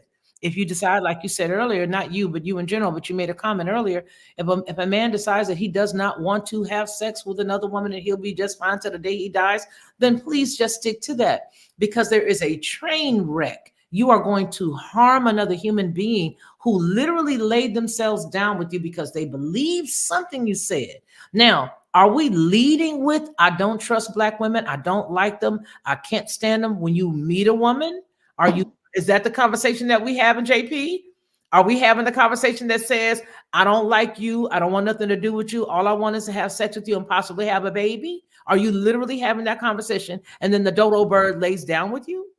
Yes, I absolutely tell them the truth. We actually what and give me an example. Give me an example. Give me an example, JP. Give me an example. Most of the women that I have approached, we have these conversations like we having right now. And I tell them strictly how I be feeling. I don't trust y'all. I don't trust y'all as far as I can spit. You are the enemy. But we go back and forth. Next thing you know, my dumb butt will end up sleeping with them. But they don't get mad because they know they ain't. Well, they're dumber than you. They know they ain't crap. They know I ain't lying. The woman that sleeps with a man that tells her that he does not have any value in women at all, in my impression, woman is far dumber. Type of black women. I do not value them. I don't love them. Those black women that they operate in that fashion. I'm not talking about the women from yesteryears when the black woman was on our side, but I'm not going to value my enemy. I don't respect or love my enemy. You know what, JP? Just don't do me a favor. Don't deal with no more of our daughters.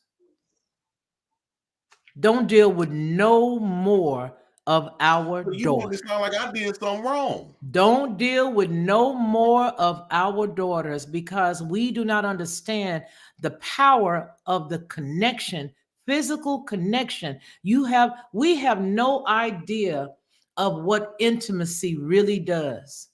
The connection that it takes for two to lay down. Do you realize every woman you've ever laid down with was your wife?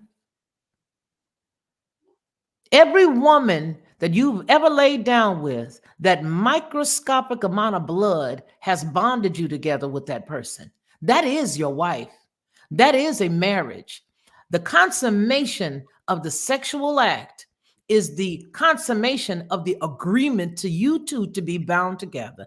Don't touch no more of our daughters.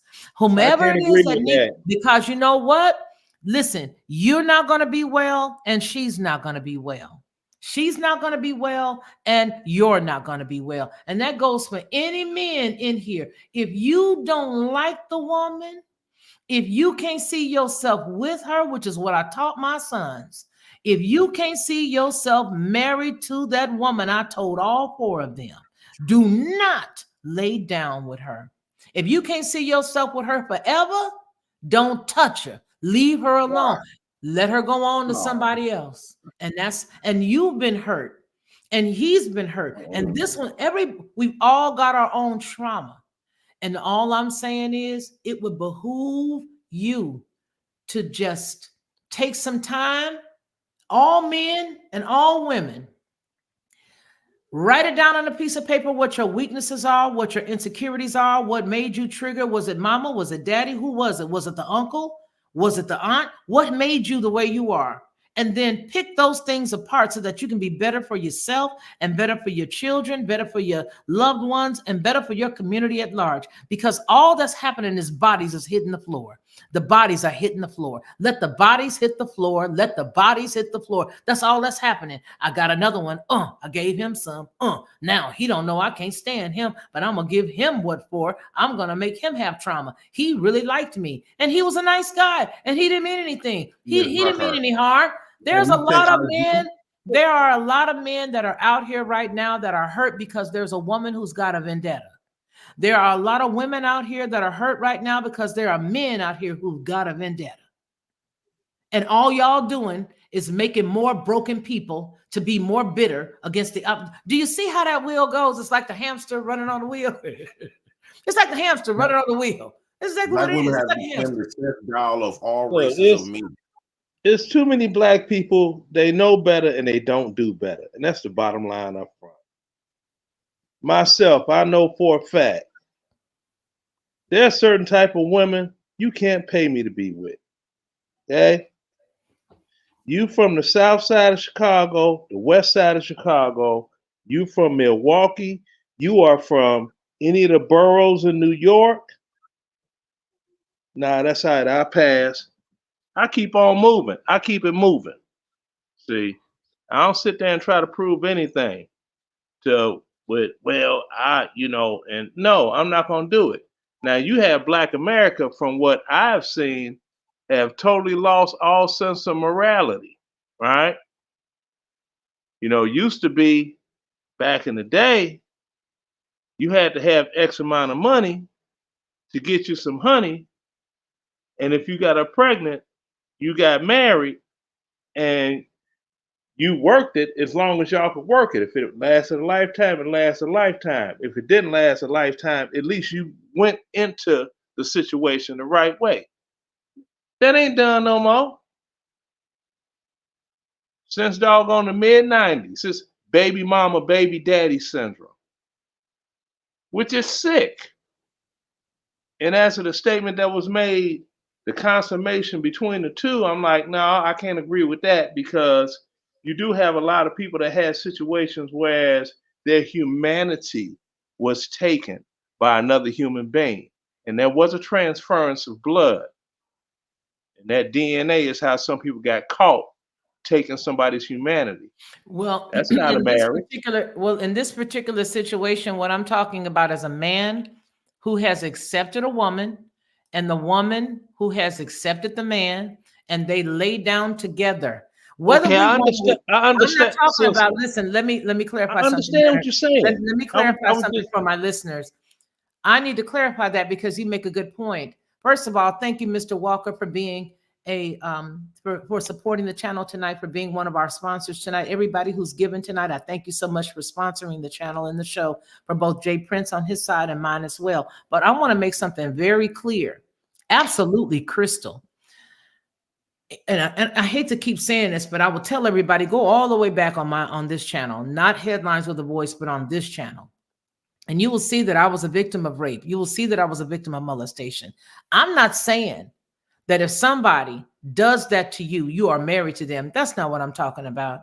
I'm talking about a man and a woman who have selected one another and have grown themselves into a situation where they have consensually, with consent, decided to lay down. Even though you may not understand that by laying down with somebody, this bond that you have. Listen, what do you think it was when they were getting married back when everybody wanted to use the Eastern culture when it comes to, having multiple spouses? But what do you think that was when they were sitting outside the room? There was behind where they got married on this side. They crossed they went through the curtain on that side, and there was a sheet there. That sheet, when they would pull up that sheet and see that the person was a virgin and that they had consummated the marriage, that was the marriage. You can't change that. That was the marriage. They brought the sheet back out and they said, okay, yes, they've consummated the marriage. They are now husband and wife. That's all I'm talking about. What I'm saying is, we don't run around. The intimacy level has just been thrown in the trash can. Nobody understands that just because you think somebody is nice looking, you guys have gone out a couple of times, you're not supposed to just go ahead and disrobe in front of that person. I know it may sound like it's a little old-fashioned, but if you try it every now and again, you just may find that some of the problems that you've had have ceased to exist, because now you're managing things in a different fashion. You feel me? You'll find that you're managing things in a different fashion. But if you go into it waist first, below your waist first, hunching everything that moves, here, take some, you take some, you take some, you take some, you take some, you take some. I mean, what is that doing? All that's doing is passing the panocha, passing the chlamydia, passing the gonorrhea, passing it all around. And what good does that do anybody? Keep your stuff to yourself. Go sit down with somebody and learn how to have a conversation with them. Ask them what their middle name is until you can figure out what the person, his name ain't Pookie. What is your real name? What's your mama name you? Get the middle name. Get something about them. Learn to know people. And then you'll find out, like he just said, you from what side of town? Oh, no, I don't deal with y'all over there. That's what I'm trying to say. Take some accountability and say, I don't want to date this kind of woman no more. Therefore, if this is what I see, I'm going to keep going. And she ain't getting none of my goodness. She's not getting any of the biscuits. Taste the goodness of the biscuits. Take that honey sauce. She's not tasting. Well, you just said the magic word for something. She's not tasting your biscuits. Yeah, because but you just she said don't match you. She don't match you. Go ahead, Leonard. Go ahead, Leonard. I'm sorry. Okay. Go. You just said the magic word that described a very, large portion of Black America. It's this little thing called accountability. That's America, period. We got presidents that don't. No, I'm not talking about America. I'm talking about Black people. Now, if we want to talk about America, I could talk about America too, but I thought this was a Black people conversation. Actually, it's a conversation that if we're talking about America, let me plug you all on this. Whenever you run across somebody white that says something about welfare and try to put Black people in conjunction with it as a problem, you have 65 million whites on welfare. There are not 65 million Black Americans in this entire country. Do you realize that everybody in America, unless they're making a specific amount of money, has been in the most recent past, from the last 4 years on, have had something to do with one stipend or another based on what this country has become of late. Now, I will say that. And I will also say, my point is that because we are in this place, I can certainly say America as a whole has a problem with accountability because it comes from the top down. It comes from the top down. If you got accountability not taking place in the White House, you're going to have all of the, you're going to have bad judges. You're going to have bad district attorneys. You're going to have bad councilmen. You're going to have bad councilwomen. You're going to have rogue attorneys. You're going to have rogue principals. You're going to have rogue superintendent of schools. You're going to have rogue teachers. You're going to have rogue office managers. You're going to have rogue everything because it trickles down. It is an environment of no accountability. And let me tell you something, this didn't just happen recently. The no accountability started when everybody began to get a god doggone trophy and they didn't put in. You can't get no trophy if you didn't win, but no accountability started back then. No accountability. Y'all know hold on, please. No accountability started then when we was giving everybody a trophy. Simply because you participated, because everybody is special. And that's not true. If you lost, you lost. Now we're going to double down and we're going to play even harder this year. And then we're going to practice even harder. And then next year, we're going to go for it again. We're going to go. I told people, do not give my kids no trophy. The team lost. You keep your trophy.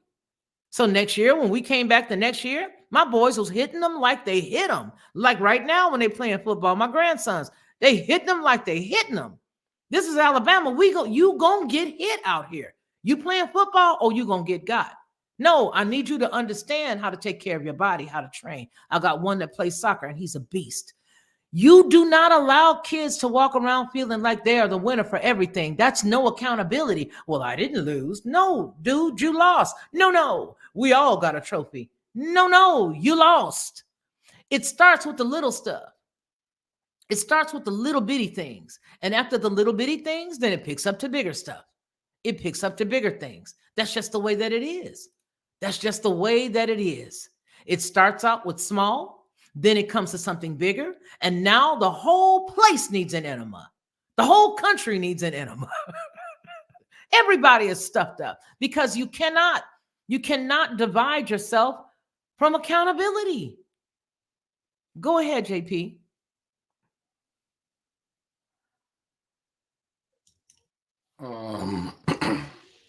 I know you want to see black people being together and stuff like that.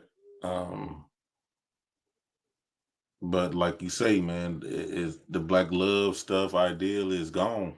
Well, it's not even that much that I want to see us do that. What I'm saying is, I understand. I think it's because I look at things a little differently. I look at it as I can keep the peace in my house, and I can also stop no peace from, you know what I'm saying, unpeaceful people from coming in. I control what goes on here. When my husband is not here, I control this house. I don't just let anybody come in here. I don't even let any of my kids that's on bad accord come in here. You go out there, you get it together. When you get it together, you can come on back in because this is where I run my home, right? My only point is,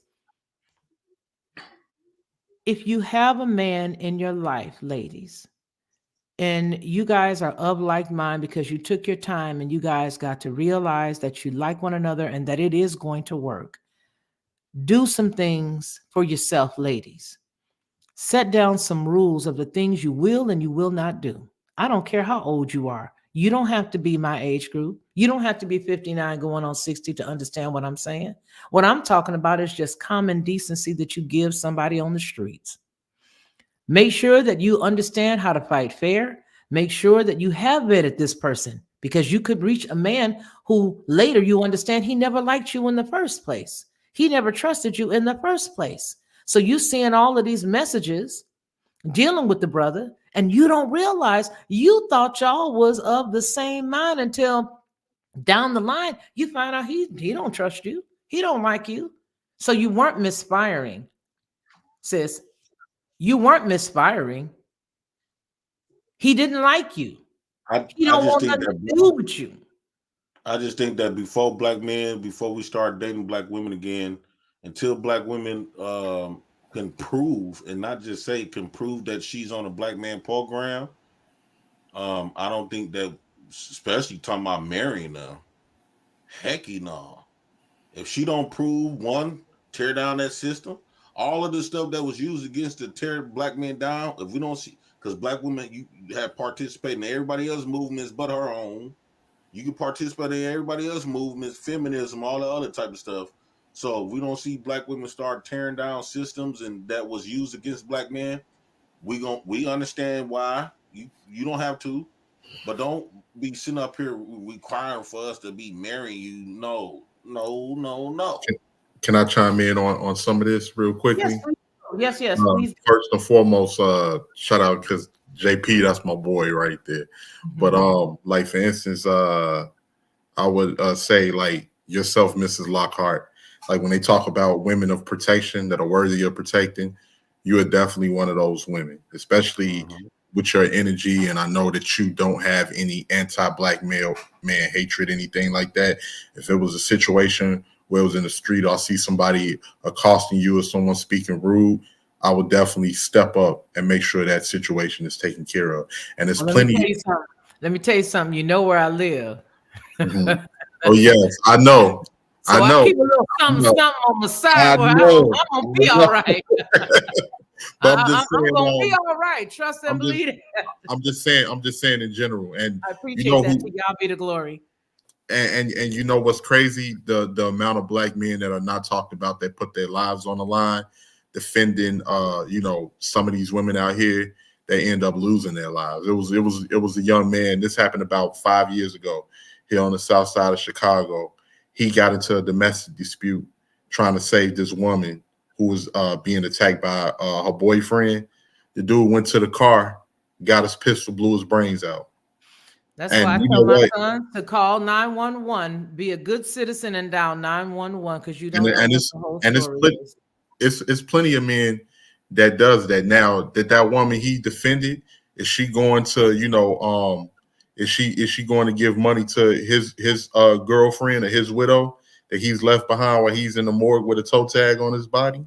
No, she's not doing that. Ain't nobody looking after his kids or anything like that. But for the most part, too, the thing that irks my nerves is that when it comes to Black people, we don't even know our own history, and our history is well documented. It's well documented. We don't even take time to read it. Like, we don't even know the laws, the policies that was passed against us. We don't know them. We don't even know anything past 10, 15 years. Some of us don't. Me, I've taken it upon myself to learn a lot of these things. And people tend to forget we're only 50 years out of Jim Crow. 50 years. Nobody says anything about that. And in my personal opinion, if we wouldn't even gotten this far if it wasn't for Black men. Black men that sacrificed their lives, that built and established everything, only for it to be torn down and rebuilt again. Well, I believe that we've all made great strides. I can see that there have been, women and men who've done a lot of good things. Here's one thing I want to ask. I when agree. a woman is told, when, I hear what you said, Jay Prince, but I want to ask a question based on what you said. And that was that a woman should prove herself. Why would a woman come in whole hog proving herself to a stranger? Because the image, if you want Black men to let down his guards, we look at you like an enemy. But So I don't you know you. Not the enemy. But if I don't know you, I would never work and shovel myself around to work for somebody I don't know. If I don't know you, I can't prove nothing to you. Women, no, you can prove that. You don't have to date a man to prove that you're not an enemy, right? Well, okay, what is the criteria for showing you're not an enemy? Huh? What is the criteria for showing that you're not an enemy? One, we need to start seeing Black women fighting for Black men, right? Okay, wait a minute. Let me, because I want to understand this down to, I was born in September, so I like to put stuff in little boxes. You meet a young lady today. When does she need to prove to you who she is? Go. Well, the whole time I'm dealing with her. You met her today. What's the time limit? Within that conversation, the initial conversation. Within that conversation, Black women tell you all the good, sweet nothings. So you never gonna get the truth. I watch what a woman do. I don't go off what she say. So if her actions don't show that she's on, I might throw some out there just to see if she'll catch it. How? Okay, give me an example. Give me an example. I might say, man, I want to get rid of this child support system. If she get offended, or I might say, I don't believe in Jesus, that white man. My God look like me. If she say, I love my Jesus, or I can't be with you because you don't love Jesus, all of that stuff don't represent a Black man. It don't benefit. Okay, well, stop right there. You just fixed the problem for yourself. That didn't cost but both of you guys gas money, or in walking distance, going to have coffee, sitting down to find out where you guys are. You didn't have to swap spit. No DNA was crossed. You know what I'm saying? You don't have to waste no time on the telephone. You can learn those things just by going to sit down and have a cup of coffee. So I appreciate you for at least letting me understand how she could prove herself. Because to be quite honest with you, I was like, yo, wait a minute. I don't walk around proving nothing to a stranger, but I appreciate where you're coming from. So basically, you guys go, you sit down, you meet each other, you talk. And then after you're talking, you decide whether or not this person matches what you do. And that's exactly what I was saying earlier. You'll find out who the person is if you keep your clothes on and you meet in a public place. And that goes for anybody. Why you think your job don't just let you come start working the first day? They sit down with you and they interview you. They ask you questions. They check And when we go to a job interview, we train to tell them a whole bunch of lies. No. Well, let me say this. Let me say this for the sake of argument. For the sake of argument, say you're going to get a job, and the person is interviewing you. They listen to what you have to say. You leave. After you leave, After you leave an interview with me, I'm going to take your resume and I'm immediately calling your references. I'm immediately cross-referencing all your references. So you ain't going to have a chance to go and tell Betty Smith, her name is this, and she's going to be calling you. No, I'm on the phone with Betty. I'm already calling. I'm already checking. I'm already calling the job. And even though I know the law says that I can't ask them why you was fired, I know ways to get out of them to find out if you was a good worker. My point is this. Treat every relationship like it is a job, because inevitably it can be. If a person is with somebody and all you end up with is a kid, that person's job is a parent. So you need to vet that person. You need to make sure that if that man you sleeping with and you end up having a child, you've already done your due diligence to make sure that this is an individual that you don't mind having around in your life forever. Because as long as that child is around, that man gonna be there. Conversely, men, if you sit up here looking at a woman, you need to make sure that if you are giving her the job as being your wife, that she meets the criteria that you have for a wife, not what Bob the Builder has, but what you have for a wife. What kind of woman do you want to be married to? She has to meet that criteria. And what you said, thank goodness you said it, because what you're telling me is if you don't believe in Jesus, you don't want a woman that believes in Jesus. If you don't believe in, if you don't believe in X, Y, or Z, then you don't want her to believe in that. And so I get that. And I understand that. You feel what I'm saying? That makes sense. But you don't learn those things, right, about the person after you guys have been intimate physically. Because then it's just it's just a new F buddy. You just sport effing. Can I touch on that, Ms. Lockhart? Yeah, please do. Please do. I wanted to touch on that. Like also earlier when you said that it's a conspiracy to keep us not unified, you're absolutely correct. Because if you notice, you can look at it with our numbers. Black people have been only 12% of the population for the last 40 years.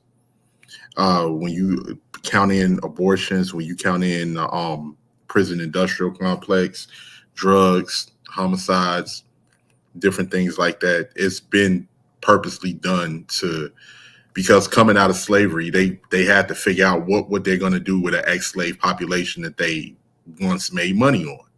How can it? What can we do to continue to make money off this ex-slave population, even though it's no longer legal?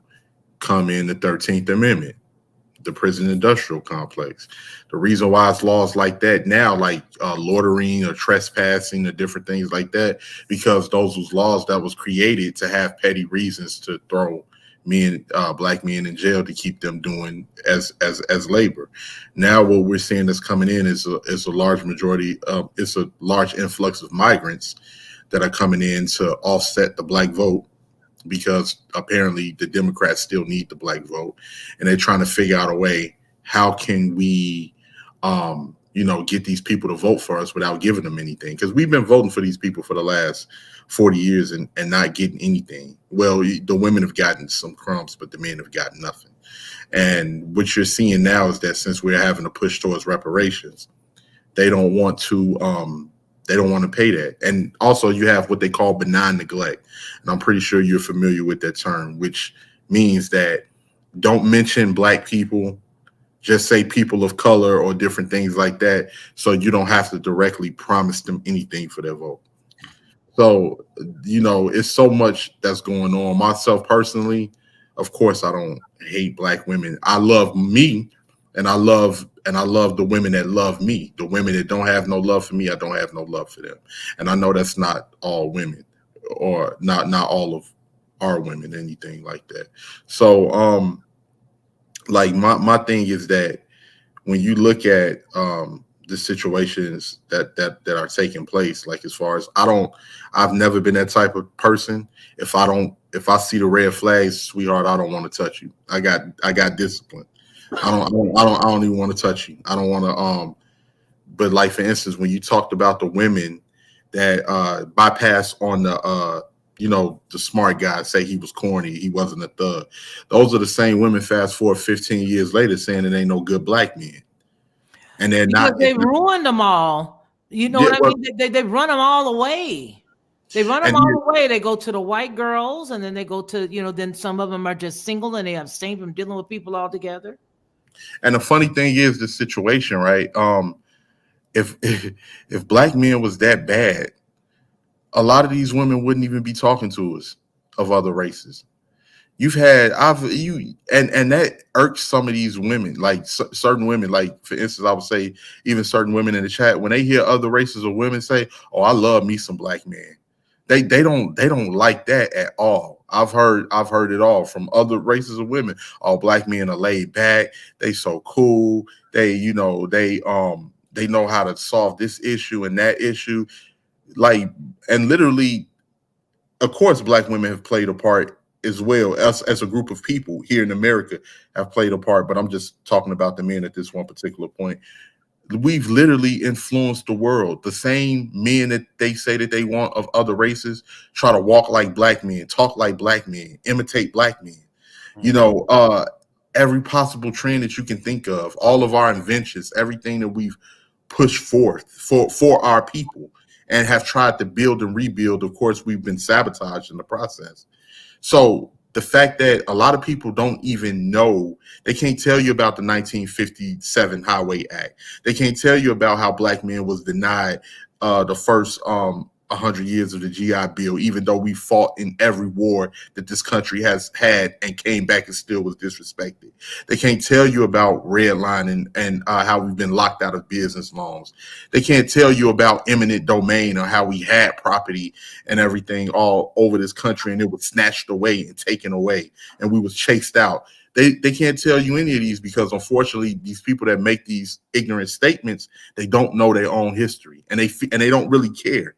Because they're following. I've seen young girls get influenced by different people on here where I remember seeing a comment where it was a 15-year-old girl who said, "I'm going to dump my black boyfriend. He hasn't done anything yet, but I'm not going to take the chance." This is the type of stuff that these women are influencing these young girls to do. And they're doing it purposely because unfortunately, a lot of these women are miserable and they want to bring down other black women and make them miserable. They even have a term for a woman who's attracted to her own race of men. They call them pick-me. They call them pick-me or I guess mammy. I'm a pick me because I Yeah. love our people. Identify I love Yeah. our men. And I love listen, our people. I'm pretty sure you're very well educated, Ms. Lockhart. You know the history of what a mammy was. A Yeah, I mammy get was, called a mammy all the time. yeah, and a Anytime I mammy, go visit on Jay Prince's channel, and when I used to go and visit on what was that, Fight Club, I get called a mammy all the time. They say, "Oh, these mammies," and the funny thing is I keep saying, "Live a little longer, dear. You'll be up here. Somebody will be some ignorant chick will be calling you a mammy." But the funny thing is, a mammy was a woman who was sent to nurse white all of men's the she was children. a wet nurse. So in the correct term of what a mammy is, since these women are praising white men so much and really want to be validated by white men, wouldn't that make them the mammies? Right. So it's right now, it's of course it is a mess. Like I ride for the women that ride for me. I just think that we period. should just be nice, And See, listen, here's the reason why I say be nice. Because when you're living in that constant grind and that constant anger, it does do nothing but cause you to have arthritis. It causes you to have nothing but health issues, challenges that you don't understand. And it's so funny because you really don't understand it until you get a little older and you realize that having all of that bitterness does nothing but go directly to the marrow of your bones. It goes to the marrow. It goes to your joints. It goes to everything. So live in your own harmony. One thing that I will say about Jay Prince is that he knows his limit. He knows what he's going to deal with and what he's not going to deal with. The only thing that I want is for you to make sure that the transparency is from day one. And here's why I say that. If you say that from day one, I guarantee you you're going to find a gem of a woman. You know why? You know why? Because that's where the proving ground is. If you tell a person, well, what do you believe in from jump? And you don't make the compromise because she got a fat behind. Well, she may not believe in Jesus, but she got a nice round one. she might believe in Jesus, but she got a nice round one. Does that make sense, JP? I heard of that before. But you know what I'm saying? It's like, okay, so since you saying that you don't want no chick that believes in Jesus, don't compromise because she got a fat behind. Because if you do that, you're going to find the right chick. Does that make sense? Mm-hmm. Okay, go ahead, JP. I was about to say, damn, I had lost my point.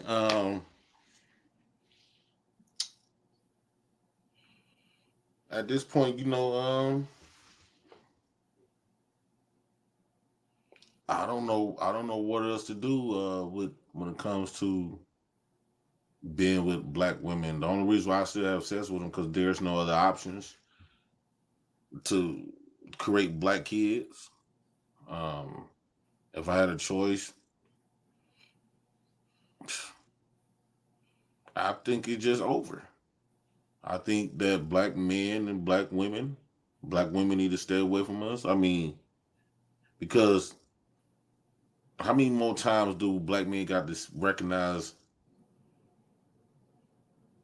all the hurt and all the stuff that we done went through that black women done allowed the government to put us through? They weaponized the government against us. And they getting upset because we telling them what happened. They get upset with us for us speaking about what happened, what they did to us, and then they tries to try to not deflect, but they try to like water our pain down like it don't exist by bringing up other stuff that they can just point out the drop of their bag. Black women be knowing what they be doing. They ain't stupid by a long shot. They know what they have done. And while you got men like me speaking out on it, I think that I'm going to not only just speak on it, but I'm going to be acting on it. I think black men, you need to focus on you, man. Stop allowing these. Don't believe in ain't no that stop believing that black women is on your side. The thrill is gone. It has been gone a long time ago. Now when black women come in your life, it's nothing but pain and trouble. It's crazy that every time our lives could be going so good until one of them come around.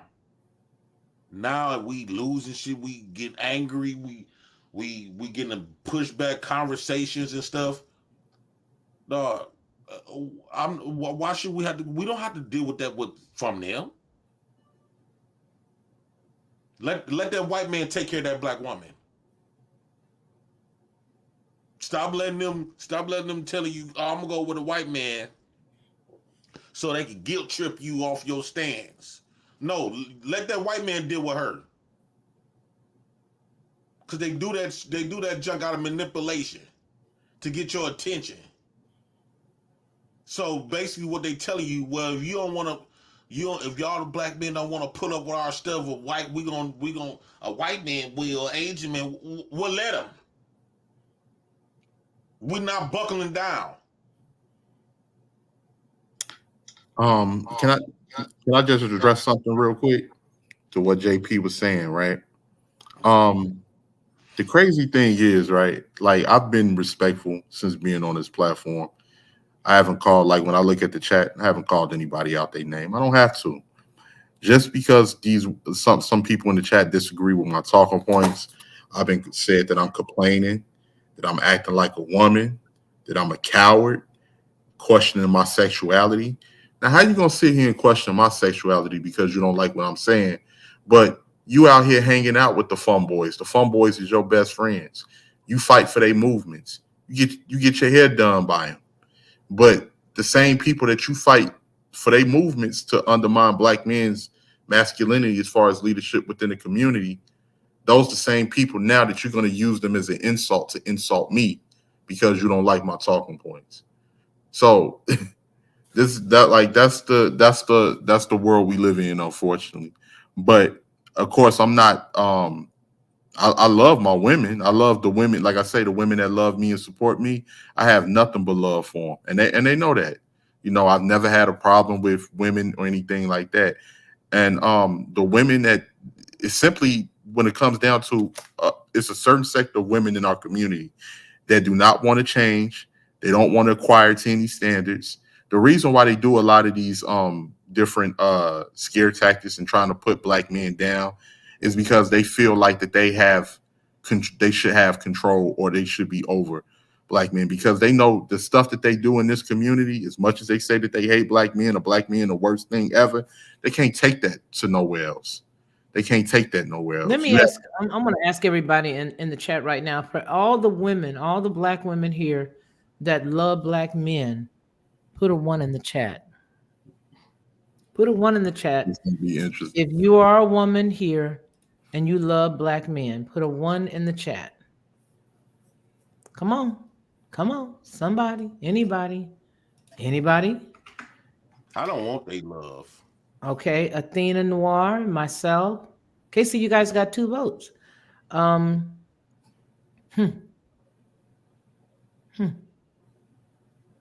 That's it? That's all? Nobody else? We don't have anybody else? Only 2 women here love the black man or love a black man.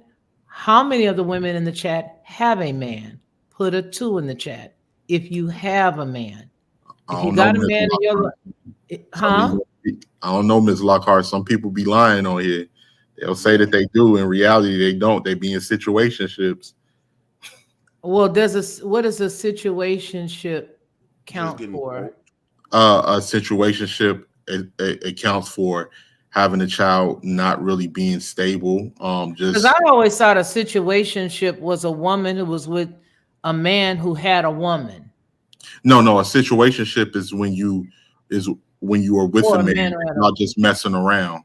Y'all just messing around, and you don't know if y'all really official yet. And you have a lot of women too that are in, and men too, but they are in situationships where somebody comes up pregnant, and then they try to, pretend that they were actually in a long-term relationship when in reality they were just sleeping around and somebody got pregnant.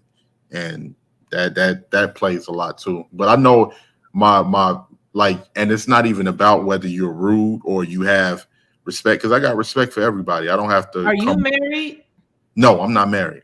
Are you dating? I've been dating, yes. Okay. But I don't have any children. Well, that's fine. If you're not married and you're not in a long-term committed relationship, bringing children in the world is only going to add insult to injury.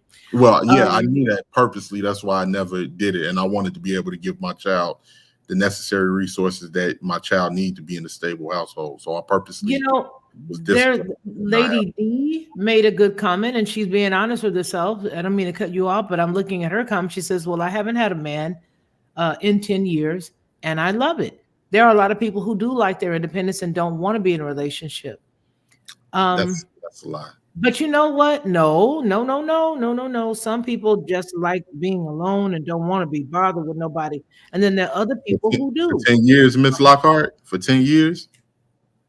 I mean, it depends on what that individual went through in their life to get them to that place. I mean, that's basically what Jay Prince is saying. He's basically saying, if I never have to have it, and what he said earlier, coochie again, I don't need to have it. But my point is that, Miss Tree said, I gave up men of all flavors to raise my youngest without static. Too precious to me. I tried dating. I think, here's what I think. I think that we are all, after we've gone through something in our lives, we all get to the place to where we say, I just don't want it no more. I'm done. And that's okay. You know what I'm saying? It's okay as long as we're not hurting somebody else. But see, that's the thing, Ms. Lockhart. That's the problem. a lot of people are not okay with just being comfortable with their decisions. Earlier, you had mentioned a lot of men that's going overseas, or some of these men that got set up overseas or whatever. Oh yeah, they've been getting set up big time. But that happens here. That happens in every inner city. That happens in Chicago. Happens in Milwaukee. Happens in Detroit, New Orleans, Montgomery. Anywhere it's been men that's been set up and robbed or deleted by women that have set them up. No. When you go abroad, those ain't the women setting you up. The men, the cartels have another division now. They're not just dealing with the drugs part. They're dealing with everything. So what they do is they're the ones who set up the pages for the men, the women. They set up, they put the profile together, they do everything. And so it's the men who are sending the women out to meet the American men. And that's who's robbing the cats. It ain't the chick. Once they drop that drink, once they put the stuff in the drink, the dudes is the one that's rolling the cats. It ain't. Yeah, that's here too. That's here too. Well, but I'm talking about the high influx of guys that are going over there. I do want to talk back about this point though. And here's the thing, no matter what your choice is, be happy about your choice. And as long as you're not hurting anybody else with your choice, you're fine. If a man or a woman decides they don't want to be married and they married, they need to not be married. Does that make sense? If you're with somebody and you've decided you don't want to be with somebody, then get out of it. And let that person know and go on about your business. Conversely, if you are saying, I have been hurt enough, people have hurt me enough, I don't want to deal with a relationship, I'm good. There's nothing wrong with that. The only problem comes in is when I say that and then I hurt a man, because now he's falling in love with me and I tell him, I do not like you. I don't like men at all. I can't stand you. I think black men are awful. And you, what is that? Dracar Noir? Do they still wear Dracar Noir? You know what I mean? I'll just go off on him. You know what I'm saying? It's like, is that Polo I smell in the green bottle? They still do that, do they? You know what I mean? I mean, whatever it is, just be happy, but be honest, you know? And that's why I say I don't mind what Jay Prince has to say now that I asked that other question and he defined what it is where she has to prove to him. I get it. It's like, okay, here's the argument. The argument is X. Now I get it. I get what he's saying. Ms. Lockhart, when you talk about accountability, like I believe you touched on accountability earlier, it's not a time, and I could be wrong, but I'm just going off my personal experience and the men that I've interacted with. It hasn't been a time where black men have never been held accountable at all. Black men are forced to face reality at a very young age. Well, with the topic that we had tonight, there's a whole lot of black women that's about to be held accountable, because we already seen one woman who had a man who was tracking a man. She was tracking him, right? They had the tracking device, Jay Prince, and she had put the tracking devices in his car. She about to be held accountable to the tune of $1 million, or at least 600 going into $1 million, according to what they said, the number 600 and change or something like that. And then the arrears and fees and all this other stuff is about to be $1 million to Fulton County because of some of the things that she did. And another woman that we were looking at tonight, she's obviously going to be accountable as well. There's a lot of people, a lot of women that's about to be accountable. And here's what I was saying from my point of ignorance. From my place of ignorance, because I didn't know all about the stuff that you guys told me about women today. What I was saying was, these group of women who decided that they don't ever need a guy, and then they go and date people in their workplace, was exemplifying the old school power that the man used to have when he was chasing the secretary around the office in the 60s and 70s. Because now it appears that the shoe is on the other foot and that they flipped the script. Now you got the women pushing the men to date them and see them and sleep with them and purchasing them. And that's why I said that I believe that the whole thing with Fonnie Willis could be akin to quid pro quo. I give you this money, you go ahead and divorce your wife. Now we fly off and into the sunset and you got a job. You know, if you don't divorce her, then you're not going to get the contract. So the day after he signed the contract, bingo, bango, he files for divorce. So my point is, I see a role reversal on so many different fronts. And I see a lot of broken men, and I see a lot of broken women. And Miss Unfortunately, I see more broken guys lately than I have broken women. Women now are saying, "I'm getting mine, and I don't care. And if you don't like it, too bad." Am I Miss accurate? Folks Miss understand? Lockhart. Mm-hmm. Lockhart. I can put some channels in the back chat of some of these divestment channels. Shout Mm-hmm. out to you, JP. I can put some You going to of sleep? Yeah. I see your face look like you're going to sleep. He's my co-host, so I'm going to bounce when he bounces. Okay. I hope I We're don't gonna dream say, about the black women much as I've been talking to him tonight. That's gonna be the But biggest fight. I can what did you say?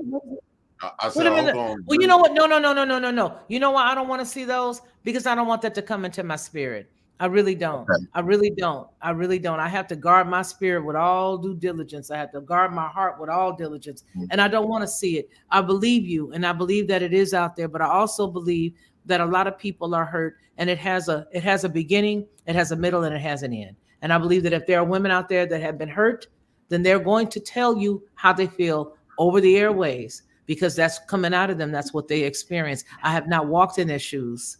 I can just say that I thank Yah that even though things were done to me, that I don't hate black men, even though black men did it to me. Okay, I get what But I'm you're not saying. everybody. I get what you're saying. What do you think about a woman? What do you think about women that wear black women wearing Confederate flags to appease the white men that they're dating? So what you have to understand is you Yeah, have to understand understanding the true nature of the Confederate flag and what it was converted to. That's what I want you to do. I want you to go way back. And after you go way, way, way, way back, you'll understand why they abolished it. Aha. The same way they abolished Aunt Jemima pancake. Me and my co-host got to say goodbye together. But as soon as you start digging and start looking, you're gonna be like, yo, whoa, wait a minute. That was whose flag first? That flag literally had each tribe on there. It had the Cherokee tribe inscribed on one, and on another it had the Choctaw tribe inscribed on another. Those flags, believe it or not, was our flags that we used to identify our tribe. So and again, you know that I am Choctaw on my father's mother's side, and then I am Cherokee and Creek. So I know a lot about who I am, and I understand our history. The people who were born like in Mississippi, Louisiana, and all that stuff. But Jay Prince and I are gonna go. I appreciate you. The 18th letter. Will you do me a favor? The next time we're live, will you please come back and join us again? Absolutely. And right before you go, Ms. Lockhart, I do have, with me being a Chicago cat, my family did come originally from Mississippi, and my grandmother came from Birmingham, Alabama. Well, do you know who Chicago is in the scheme of things, and why you guys are going through what Chicago's going through? Do you know who Chicago is? Do you know what tribes come from Chicago?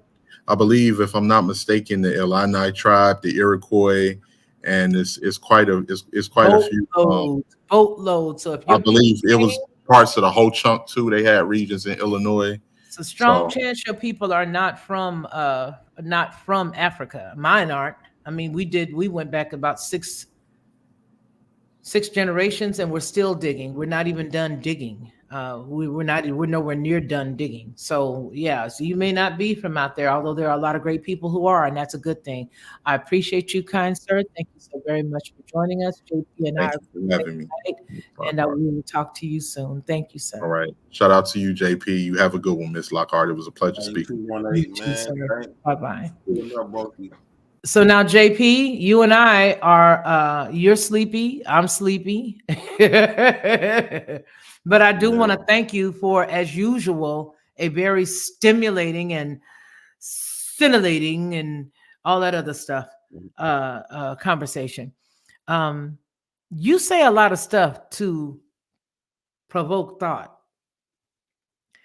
To provoke thought. You say a lot of stuff, JP, to make people think and provoke thought. And I'm not saying you don't believe everything you say, because the next thing, I'm gonna hear, unless there's something that's happened that I don't know about that we've not talked about on the back end. But I can't believe you done with the women altogether, JP. No, I don't value them to be like my main, something that I'm gonna put on a pedestal. You know what's so funny? You guys I'm are just gonna generally use the them as ones. a test dog like the white man use them. You know what the funny thing is? The funny thing is, you guys that have that mindset are generally the men who are gonna find you guys find the sweetest girls. And I hope that when you do find that really sweet girl, that you treat her with love and respect and be for her 110%. Be wise as serpent says, that's that flag, the Confederate flag was never yours, sis. I understand. I appreciate all of you guys that have come out tonight to support Jay Prince and myself. Um, I truly do. I appreciate each and every one of you guys, and I appreciate everybody for giving us some pretty good comments here. I'm only sorry that I didn't see too many women say that they had somebody that they loved and that they were in a relationship with. I think that's the biggest piece, Jay Prince, that hurts my heart is that, for everybody not to have found love and to really value it. Um, but I get it. I get it. I would have loved Shaq to come on because there's no more sweet girls. SD said there's no more sweet girls. He has them working from home, so you have to catch her first. That's Lady D says that. All right, you guys. Anything you want to add before we close, sir? I'll let you go ahead and have Yeah, the finish. angry girl say provoke thought. That nigga burned bridges and it on people that support him. I think that you are uh, lying. I don't burn bridges. I remove stumbling blocks. Miss Lockhart is a bridge. I never burned her. I know genuine love when I see one. Love feels like love, and you got to keep in mind it's a lot of fake people on here, right? It has been a lot of fake people on here. If I go off on them, yeah, because I recognize fake people. I understand, like a lot of people, they got hidden agendas, or eventually they play nice until they see, and they play nice for a little while. So you, I can't help that you can't help that I'm not ignorant. But it was a good show. Shout out to Miss Lockhart. Thanks for having me on your channel. You muted. I was saying thank you so much for bringing your whole family over with you and all your wonderful subscribers come over and visit us. I loved it and I really enjoy you guys and I hope you guys come back again. And I will say this because I see Angry Girl so funny. She said, "Ooh, Miss Lockhart, I'll see her something. Just wait." You know what? I'm going to tell you this. What I know about Jay Prince. He is a genuine dude. What you see is honestly what you get. We talk sometimes just to chop it up.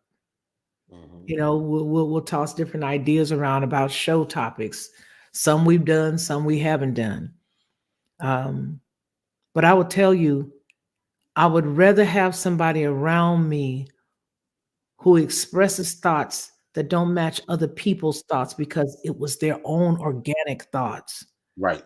Than somebody who says cookie cutter stuff.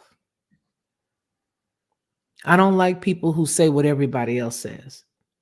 And the funny thing is that I know a lot of people have accused me of saying things that other people say. But again, all of my stuff has been up since forever.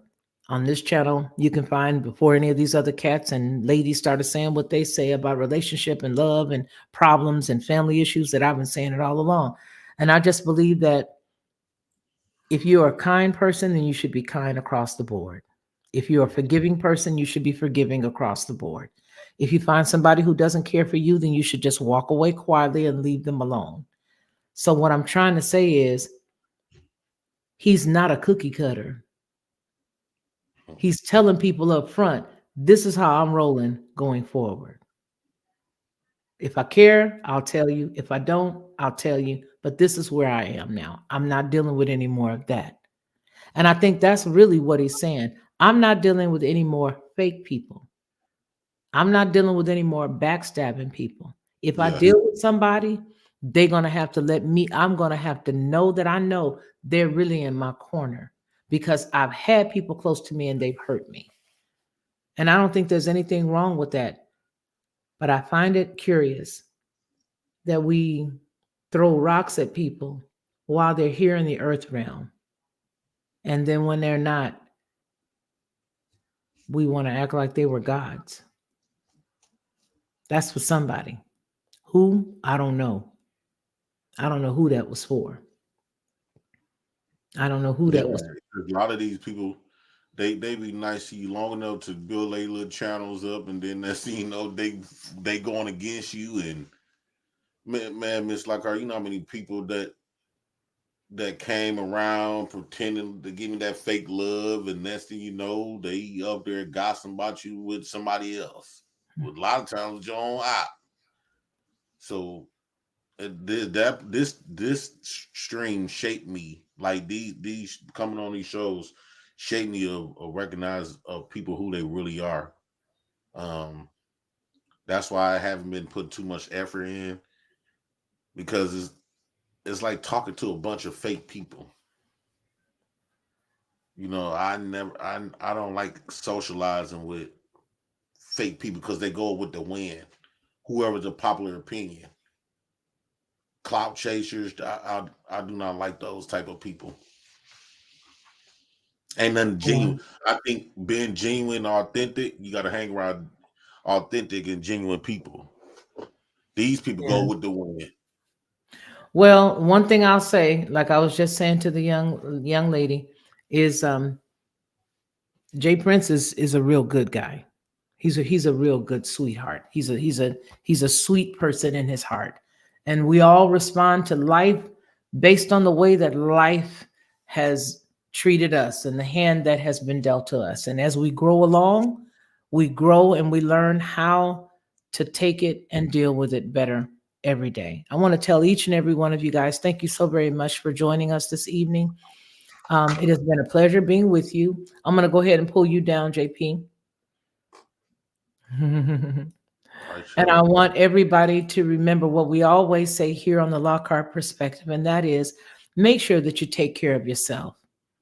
Because if you don't take care of yourself, trust and believe, there's nobody that's going to take care of you. If you're not well, nobody else that depends on you, like those you really love, none of them are going to be all right. So what I want you to do is remember to take care of yourself first, and then I want you to reach around and take care of somebody else. And then I want you to make sure that you take care of my friend, because when I see my friend again, my friend needs to be healthy, wealthy, and mentally wise, because my friend is you. Take care. Peace.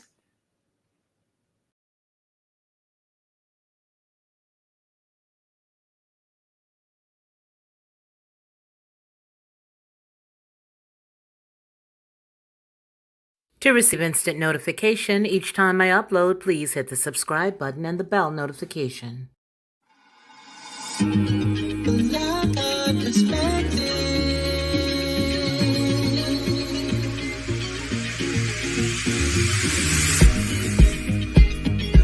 Helping you along the way.